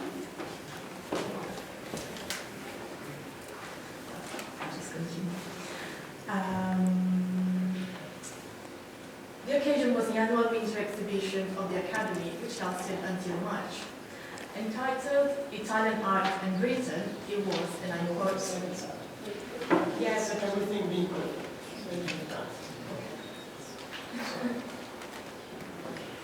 I don't really have a slide.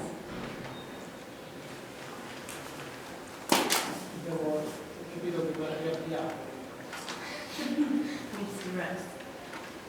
Vorrei che tu parlassi solo con tutto a posto. Okay, I'll start again. Okay, so the exhibition was opened in March 1960, and it was, I quote, an exhibition which illustrates the collecting of Italian art by the British from the time of Charles I to the present day, end of quote. The idea had been proposed by Elisabetta Lazzaro, which was the former director of the Scottish National Gallery and the Barber Professor of Fine Art at Birmingham. As the international press acclaimed, it was put in practice by the most prominent British art historians. The organizing committee was in fact composed by prominent British art historians such as Kenneth Clark,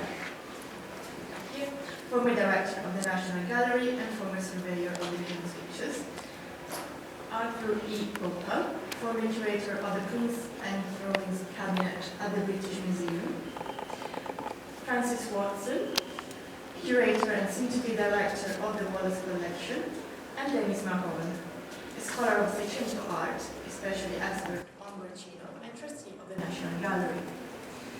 The exhibition illustrated the parable of British taste for Italian art through 9 thematic sections. Each section was representative of the various phases of British collecting of Italian art, which were introduced by a small text contained in the catalogue, which served as a guide to the show.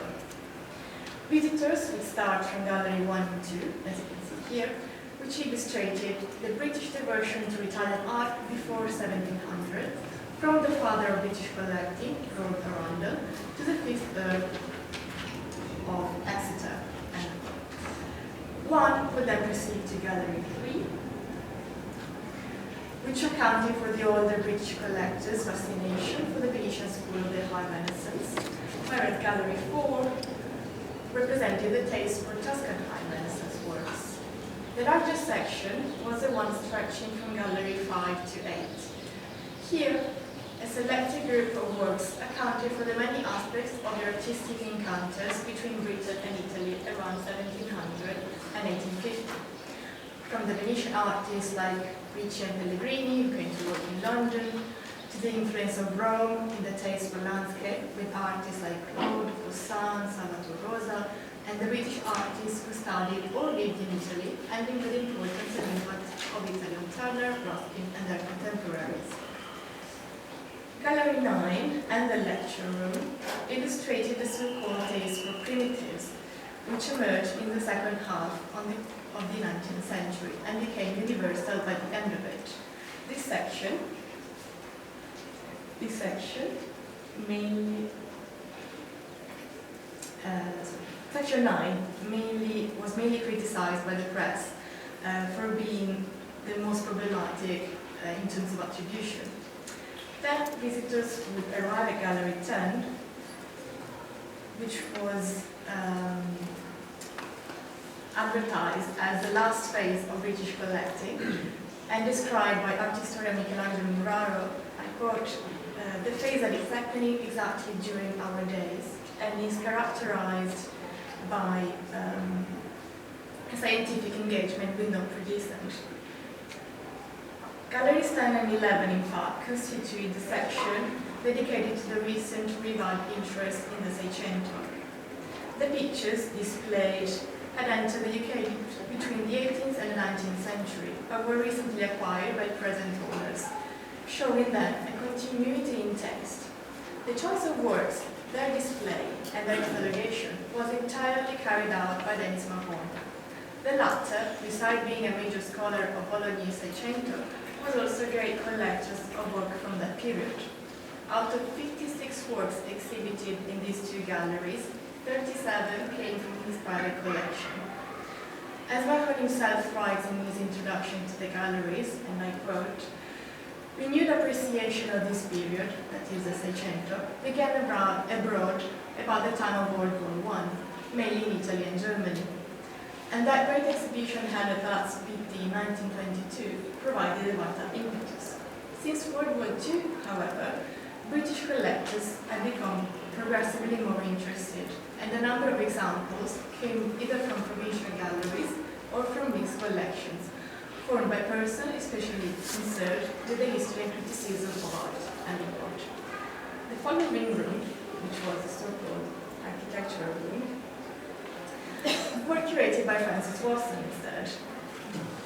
And, as in the case of the Seicento section, they displayed works from British and private collections, both in the last 70 years, marking a revival of interest in the century of Italian art that were then neglected during the 19th century, thanks to the negative judgments such as that of Ruskin's. The show then ended with other two rooms, which were still dedicated to the 18th century, the vestibule and the central hall, where the exhibition's most important pieces were shown, which was a cycle by Francesco Guardi, depicting stories from Tasso's Gerusalemme Liberata, which had just recently been discovered by the scholar Cowitt in a private collection in Ireland, that of Geoffrey Merton. As a sort of appendix to the main exhibition, the large and small south rooms were entirely dedicated to drawings, a section curated by Copeland. To better understand the echo that this exhibition had within the International Scholarly Committee, and in particular the rooms dedicated to the last phase of British collecting, I will report some of the reviews and comments that appeared in Italian art historical journals and in the press. The first one, and most significant one, is an article in the newspaper La Stampa, signed by Anna Maria Brizio. It was published on the 2nd of March, hence close to the ending of the show. The title reads, and I quote, translating it, "Collecting in Britain has a new character. It happily coincides with historical scholarly research." End of quote. What was so special and innovative then about the latest phase in British collecting? The answer is better illustrated in the following passage taken from the review Brizio. And I quote, "After the main phases of British collecting illustrated in the show, in the last rooms, we see another yet extremely modern aspect. The passion of the collector coincides with historical research, and it would be hard to tell which one comes first. For sure they have a mutual influence on each other. The king of these last rooms is Denis Mahon, not only for the number and importance of works that he lent, but because he is himself one of the most established scholars and connoisseurs of the Italian Seicento art, and he curated personally the display of the rooms with rigor and has illustrated the works in the catalogue with entries that are on the highest scholarly level. As a general remark, the author concluded that British collecting is well alive, and this happens in conjunction to a revived interest in art historical studies of the works that were collected. But how was this innovation conveyed in terms of communication strategies in these specific exhibitions? As we shall see, it was marketed through the quality and length of the catalogue entries for each work. I will now show you a few examples so that you can see what I'm talking about. This is an extract of 2 pages describing the works from Gallery 5. On the left-hand side, you can see some standard entries. They mention the core information, the materials and the size, minimal provenance, the exhibition history and the literature, a brief description of paintings, sometimes conveying information about commission, original location, etc. On the right, you can see the entry for a Bercino work from the collection of Denis Mahon. It is 2 pages long. It has considerably expanded provenance information, and it is correlated with archival references, and a thorough literature which takes into account also primary sources. There is also a comment where Mahon says, "This quotation has been taken from Guercino's account book, transcribed above precisely as in the manuscript, and not from Calvi's not quite exact publication." He then comments on the picture for almost the length of another page, mentioning copies known to him and drawings. In the catalog sections of galleries 9 and 10, which were curated entirely by Moureau, almost every entry is as detailed as this one, in sharp contrast to those of the previous sections. This feature was particularly praised by the many reviewers of the exhibition. At the end of the show, in April 1960, Nathalie Moureau wrote in the pages of the art journal Emporium that Popam's catalogue for drawings were, and I quote, maybe too synthetic, in great contrast with those compiled by Denis Moureau, exhaustive and perfect as never before, end of quote. Roberto Longhi too, in his Paragone, commented upon the exhibition, saying, and I quote, the exhibition tells the intense story of British taste for Italian art, ranging from Lord Arundel to young collectors, above all Denis Moureau, who, in the last decades, saved many paintings of our Seicento from being dispersed, which is now under the spotlight again in Britain, in the port. Longhi as well then emphasizes the accuracy of the catalogue entries, saying, the entries on Seicento works, edited by Moureau himself, or those by Watson for the 18th century, are way more precise than those dedicated to the primitives or the 16th century, which were edited by Waterhouse, often rushed or wrong. Nowadays, all of this enthusiasm for catalogue entries is a bit difficult to understand. At the time, however, the strength of the scholarly exhibition catalogues relied mainly on introductory essays and attributions that were given to paintings, and not much on the single entry for the works exhibited. In both Italy and Britain, the cataloguing of works of art was a rather felt issue, especially in connection with large loan exhibitions. The topic was concerning many scholars, including the above-mentioned Roberto Longhi, whose contribution of 1938 on the catalogation and the importance of it for having a standardized cataloging practice shaped nowadays public system of cataloging cultural heritage. Following World War II, the work of Martin Davies at the National Gallery has also set a new standard of scholarship for cataloging. Even Waterhouse, in a later publication for Polanyi, wrote a whole essay on thoughts on cataloging pictures at exhibitions. There, he traces the evolution of the exhibition catalogues and stresses the changes that occurred when art history gradually became an established discipline across Europe. Speaking of a new type of exhibition, the international loan exhibition organized in theory by a large committee of eminent names, as Waterhouse writes, in these shows, the public is mistakenly convinced that every attribution featured has been approved by all names of the collective, which were eminent scholars. When writing this essay, Waterhouse must have had in mind the Royal Academy exhibition of the 1960, which I have showed you, but even more probably the mythical 1930 exhibition, which was held in the same galleries of the Royal Academy in 1930, which was entitled Italian Art, 1200 to 1900s, which can be considered a sort of spin-off to the exhibition of the 1960s.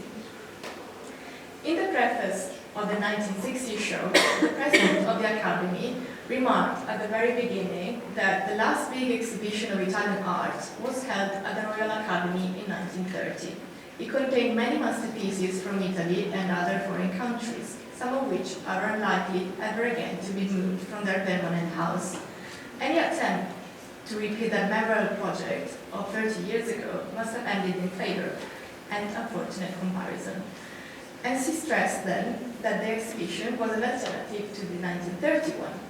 What Wheeler did not stress, however, but was widely known and noticed, is that the 1960 exhibition was also more thoroughly scientific, as an alternative to the 1931, which had been heavily criticized precisely for the low level of the catalogue. Years later, one of the editors of the catalogue, Kenneth Clark, whom, as we saw, was in the committee of both 1930 and the 1960 exhibition, like Waterhouse and Popham, expressed to feel ashamed to have been associated with that show, as Clarkison wrote once to a letter to Bernard Berelson, and I quote, "Such haste work, the catalogue of the 1930, is full of omissions, and there are several imprecisions. As you will see, attributions had to be chosen to allay ill feeling, but that is usually expressed in a note." But what was at stake behind the organizers' conscious choice of cataloging works of art in such a rigorous and innovative way in this 1960 exhibition? First, there was the scientific aspect of the exhibition, and second, there was the indissoluble link with scholarship that characterized this recent phase of British collecting. In 1959, Roberto Longhi wrote an editorial that praised the florid exhibition season of the 1930s in his country and abroad, despising the negatively called Cyclopedian Italian exhibitions of London 1930 and Paris 1935, which are major lawn exhibitions organized internationally. According to him, to Longhi, in fact, a good exhibition should first of all be an occasion to produce knowledge, which is not just visualized through the works exhibited, but also recorded in a useful catalogue. Yet, even the catalogues edited by Longhi himself, or pivotal exhibitions like the one in the 1950s on Caravaggio, which comprise cutting-edge essays and laid the basis for many future studies, focus namely on attribution on single entries. Going back to the example of Mahon then, the one that we saw for Braccino, I'm concluding, we see instead that connoisseurship has taken a new direction. Mahon largely uses tools such as provenance research and archival camera resources to reconstruct the painting history. The results are then communicated to the public through longer entries, as we saw. As Moureau pointed out, and I quote, "The contemporary British critic has no sympathy for aestheticism, which is so in fashion in other countries, and he prefers not to say too many words other than necessary. He avoids any qualitative judgments and insists on philological research, focusing on finding out the works in historical context which produce them. Even the antiquarians bulletins and auction catalogues are modeled on this source." To conclude then, we can say that the catalogue entry has been strategically chosen as primary communication channel to convey at the same time the new approach to connoisseurship and to advertise its strict relationship with private collecting. A renovated interest in schools like the one in the Seicento or the minor artists of the Settecento was in fact accompanied by this new and alive phase of private collecting in Britain, embodied in this exhibition. After all, what more suitable way was there to legitimize it, other than showing the scientific relevance of these collections through sound and impeccable entries? Exhibition catalogues like this one, with their reviews and the details that surrounded these occasions, are tools that we can use to understand the constant reshaping of the canon of art history. As researchers in the field of history of collecting and taste and the art market, the value of studying exhibitions like this has been increasingly recognized, but still much of ways to be investigated. Thank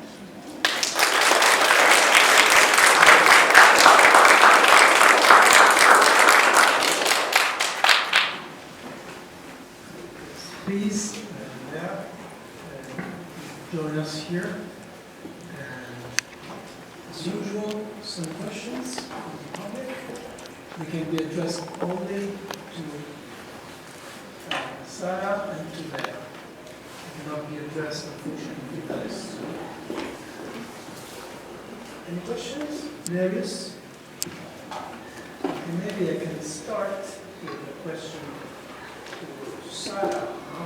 It seems to us not only to me that there's going to be built a chronology of art exhibition, of 19th century art exhibitions. So you're going to make about, this is the only, the ones you just mentioned are the only two exhibitions, or are there many others, and what are going to be, without telling us too much. Any, or maybe not only in England, in Great Britain, but also in actually a nice way to open.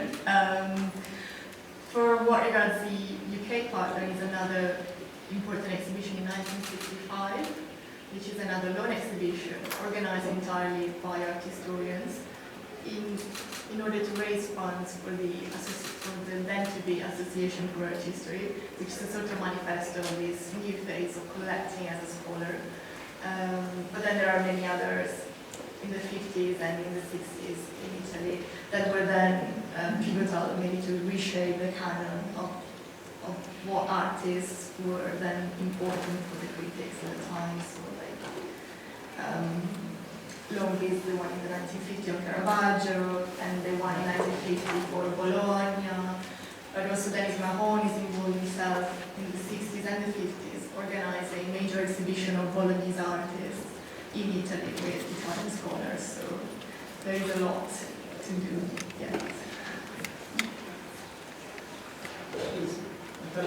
Yes, I have a question for...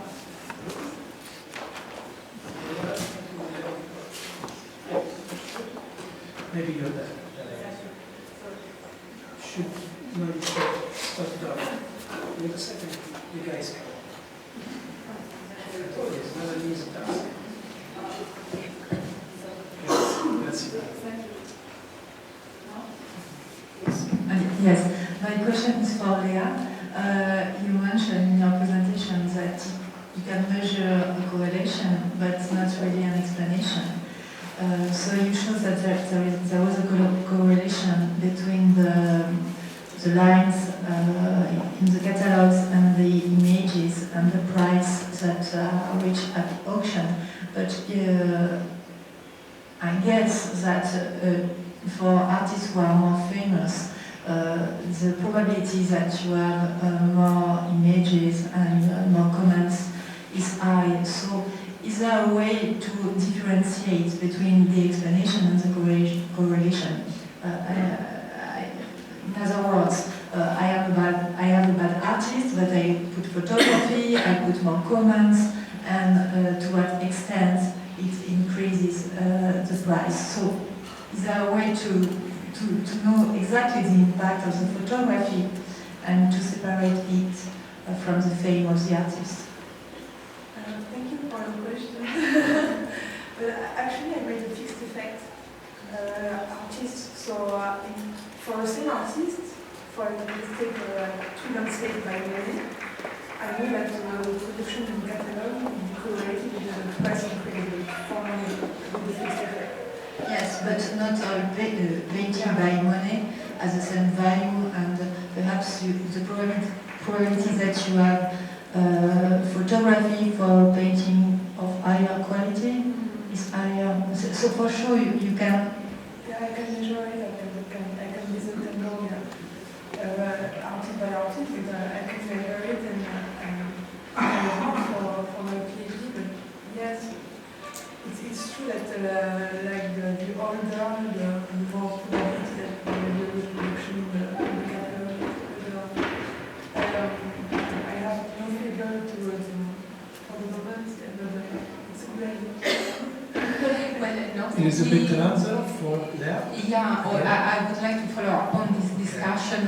I would like to mention the research done by Benedicte Miyamoto on early 19th century market in London, and to respond to your question, for instance, she has showed, but not with the statistical methods, that as a matter of fact it was useless to communicate more on art that was not really in demand, because the market was sufficiently well informed not to be biased by this form of communication. But I don't know if there you have different evidence for the type of market that you are analyzing.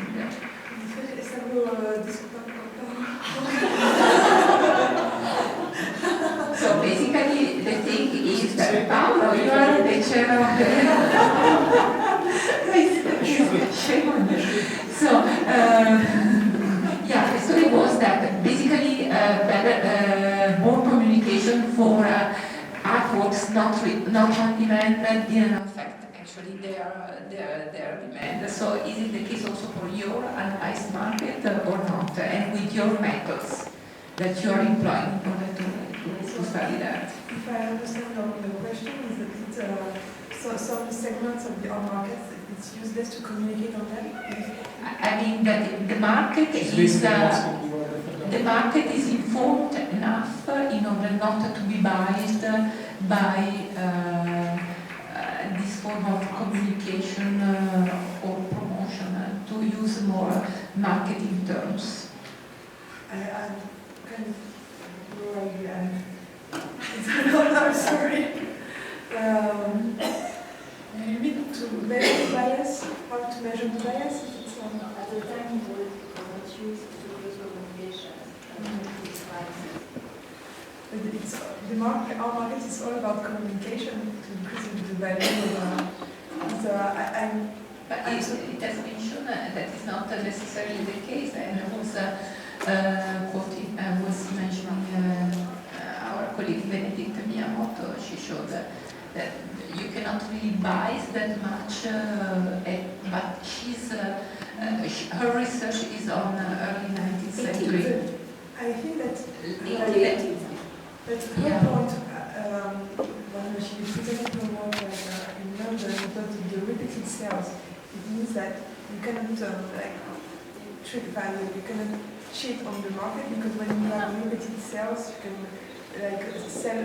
dealers can recognize the work and see that when there are repeated sales, the price doesn't increase. In my case, it's hard to see repeated sales because I don't have enough data. But her point was about you cannot increase the value when like a euro, like the repeated sales appears on the market. But everything is about communication, and even in the rest of France, it's all about like the posters, not catalog, but posters, and there's also a promotion effect, but less than in Paris. Other questions? In a second. Thank you very much. There's in Paris, there's a whole discourse, 18th century, 19th century, in the sales catalogs, where you have the specialists, the experts saying, we don't want to waste too much time. It's seen as a form of manipulation. So if you write too much, you're attempting to manipulate. So they actually made it a sales argument very often. You find that repeatedly.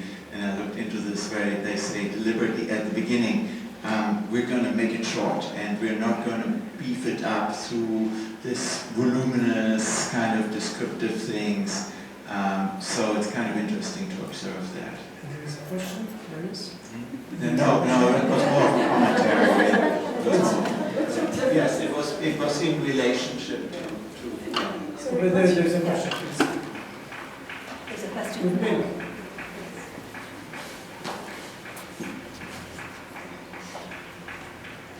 I have one practical question for Lea. Do you have include in your research the data of illustrated catalogue printed in Paris, but for foreign sale? For sale what was not in Paris? So my thing is Paris, but there are many collectors, foreign collectors, like selling in Paris.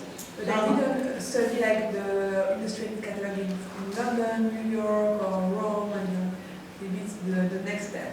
But I didn't study this effect outside Paris. No, I do mean catalog that was made in Paris by Paris seller, yeah? but for foreign sale. Okay, like printing. But the publishing of catalogs, like most of the time, it was like local, like maybe. It's very exact question about the catalog of limit of sale of 1880, what was published in Paris, made by Paris auction house, but this auction was in Florence. And so, do you have included this information in your research, because it's illustrated catalog made in Paris? Actually, in the Lourdes repository, this information is not included. There is no information about the location of the catalogue. The Demi d'Offside, there was when Demi d'Offside in Paris in 1860, if I understand. But then maybe there was not another one outside Paris, and maybe the catalogue was published in Paris, because I have no idea, and I need to study it. So thank you for your. I asked because it's very interesting question. I think I know the answer. If it's okay. Go ahead. It was just a question if Leah have seen about catalog and well, there's impact actually of some catalogs that one finds where it's clearly spelled out, where it says this is a printed, so there was a lot of uncatalogued blocks, right? So what we have in the catalogs is just the tip of the iceberg for Paris, okay? So they say specifically, okay, what's in the catalog here is the material that will be interested for international buyers. The things that are more interested for local people we didn't even bother, or we put it in the second half of the catalog. You find that occasionally. So the very fact that we have a printed catalog by itself makes already the assumption that it could potentially be of interest for an international audience. But then there's also on the front cover sometimes distribution, right? Very interesting. Sometimes you have German-speaking countries, you have banking houses that are listed as distributors, so you can actually look at the catalogs at the front cover, and if you see that they are distributed, you know, this is the agent for London, this is the agent for Frankfurt, you know for sure that this was designed for an international audience. So there are different levels, different hints as to what is going on. But then in the publishing house, it was the question was in Paris. It's not publishing house, it's auction house. It was Parisian commissaire-priseur, but was invited to make a sale in foreign, so this was a Paris published catalog. But that was highly exceptional. That setup, the San Donato sale, that was almost, I think, in the 19th century. I don't know whether there was any other sale. Yes, but it's very interesting for illustrated catalog because it was illustrated catalog in one not illustrated. It was the same sale, so this is going to become a one-on-one. Allow me, please, as a chairman, we have 3 more minutes, correct, Adriana? 2 minutes, 3 minutes, 4 minutes? I have one for Sarah. One comment that leads to a question, because again, the point you made very clearly is that this expertise, and it was there's no extra information, it's all expertise, art historical and whatever. Do you think this in the 60s is a turning point in a sense, or a stage in a turning point, to where even in the commercial world, this actual facts and information starts to become more and more important in sale catalogues as well, because now sale catalogues build on this, you know, we're only giving art historical information, and therefore we are valid, therefore we are true. Yeah, in fact, this in a way also stimulated me thinking about a cross study between probably exhibition catalogs, like loan exhibition catalogs, which then sometimes evolve into a sale, and only sales catalog.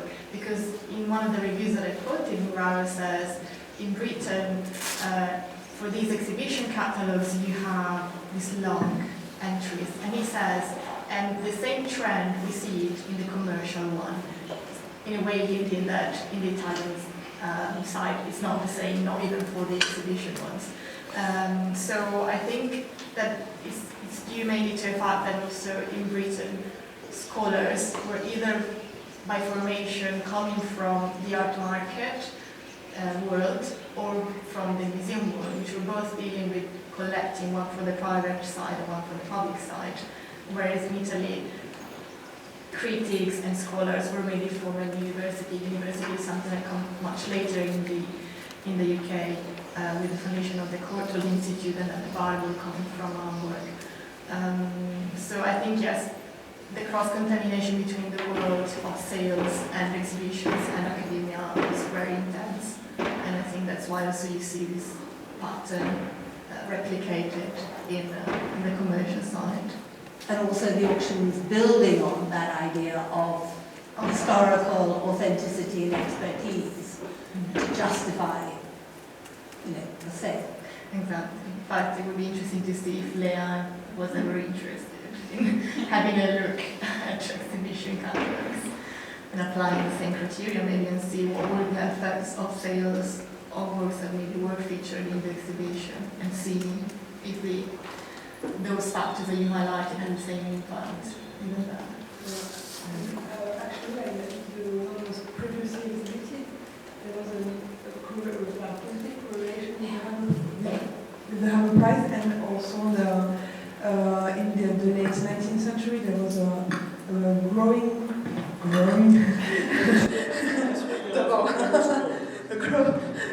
sensibility on the authenticity, like the gap was between by an artist and attributed to an artist or school of an artist. This gap was increasing. So yes. Bene. One more question, if there is one question, last one. No, so fantastico, meglio così. Please collect all your belongings, as they say on Ryanair. Collect all your belongings, not leaving anything here, and we have to make our way to the Pantheon. First we have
see on the authenticity, like the gap was between by an artist and attributed to an artist or school of an artist. This gap was increasing.